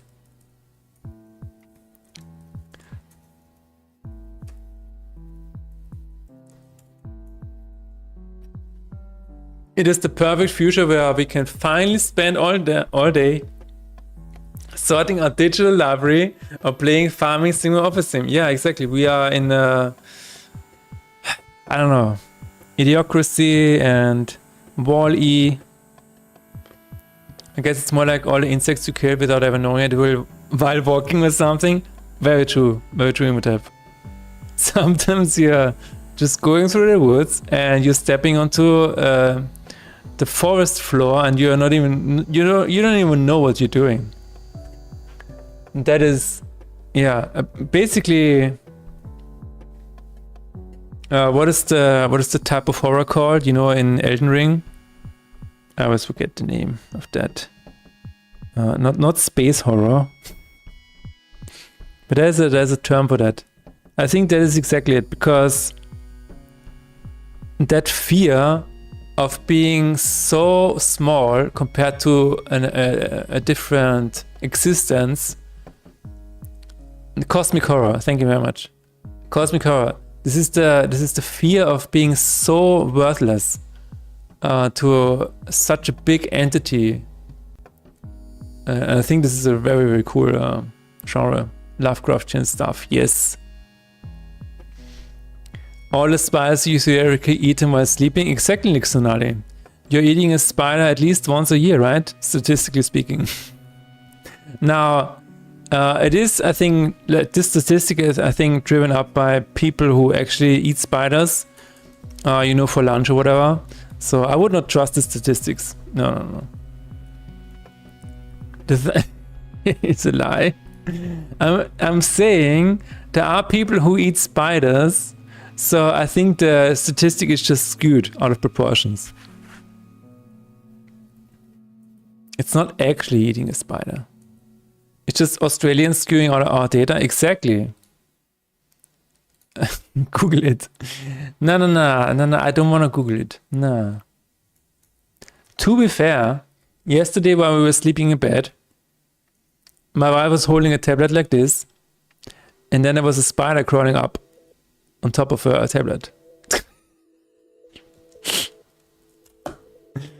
That was kind of freaky. So it's like, wait a minute. If it is already this close to a bed, maybe the statistics are true. Good goddess knows, spiders don't like vibrations. You are wrong, Task. Unfortunately, you're wrong. spiders really like vibrations. Because that means that something has been caught in the net. Was it a wolf spider from the basement? No. That was in 2004. Fortunately, we don't have wolf spiders here in Vienna.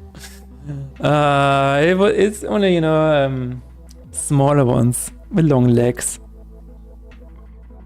It really was a study on how rumors spread. Oh, that's interesting, Motev.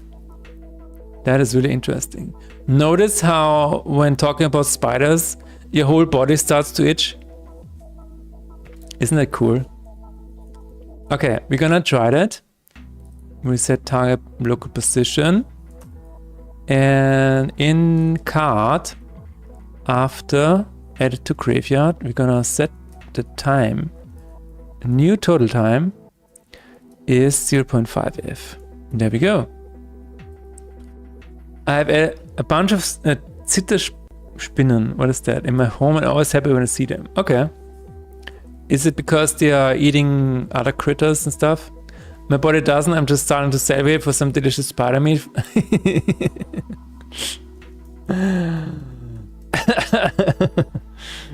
Yeah, at the end of the day, it's just stardust, right? It's just atoms.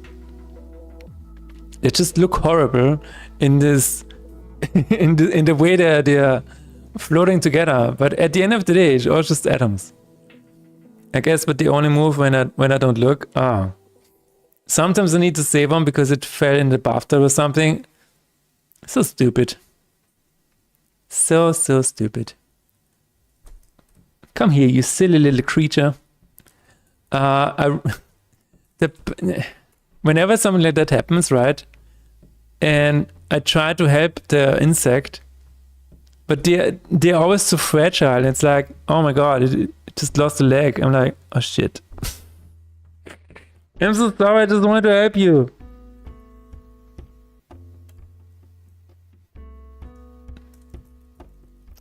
Yeah.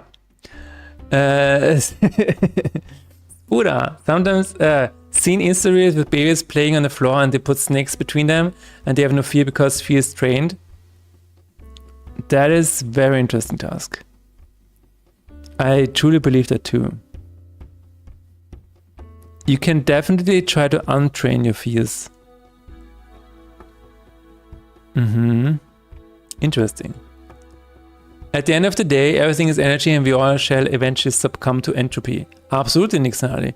The fact that we are alive is just like this final glimmer of hope against entropy. But in the end, entropy will always win. Entropy always wins, guys. But we are here fighting and creating. Ridiculous ties. Even when we wear ridiculous ties, we're here fighting against entropy, which we will eventually succumb to, unfortunately. I'm not energy, we're an existential part of the stream now, exactly. Heat made me deplete all of energy. I mean, yeah, maybe. Guide us, dear mod, in you we shall trust. Alright.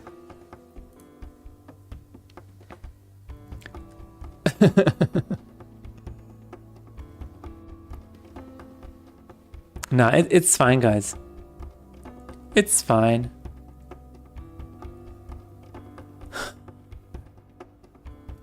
What is... Huh?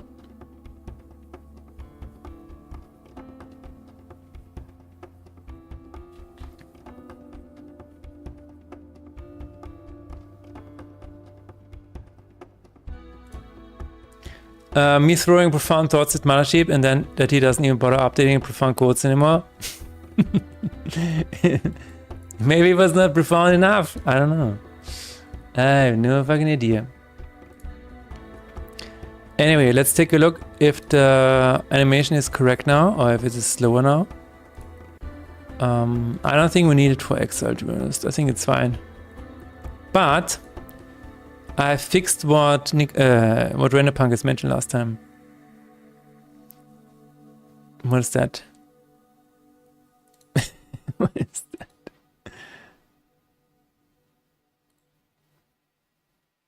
The snake baby thing? Oh. Surprising reason babies are not afraid of spiders. Oh. Oh my god.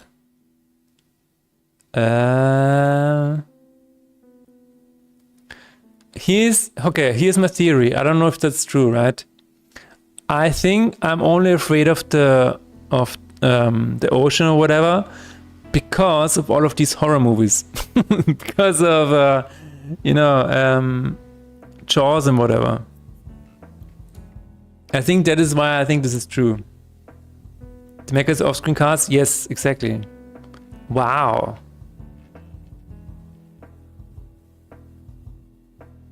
How do we... So I think I'm watching the video later, but can you maybe explain how do we learn to be afraid of spiders?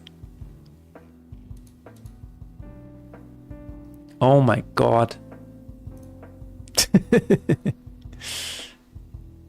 But I think a lot of the things that we are afraid of is because of the media that we are consuming, right? If you watch a lot of horror movies, if you watch a lot of action movies or drama or whatever, I think then we will internalize all of these fears. I think that's true. Does it hurt the snake? I hope not. Let's put this baby next to a snake. Yeah, we can always make new ones, Imhotep. Someone tells you you eat them at night. Right. Let's continue that. Okay, let's put this here. Yeah, it is now absolutely gone from screen. Cool. Ludwig is like, no, I'm never gonna make another one. It was about the spiders. Oh, oops. Oops. Hey, it's better now. Sacrifice. Going to go to a next one. Close this. Do that. I'm gonna play a spell right here. Yeah, and it floats gently off screen. Goodbye. And the same thing for Graveyard. Just put it again. Oh, there it is. Yeah, there it is. Okay. That's really good. Okay. Alright, guys. Thank you very much for hanging out with me today. I think we had a really cool talk and a really cool podcast. We are going to raid 8, who is on day 40 and he's fixing his movement. So let's give him some. Let's cheer him on, guys. Let's throw some cheers his way. Thank you very much, everybody, again. It was really, really cool. And we will see you again on Wednesday. Goodbye.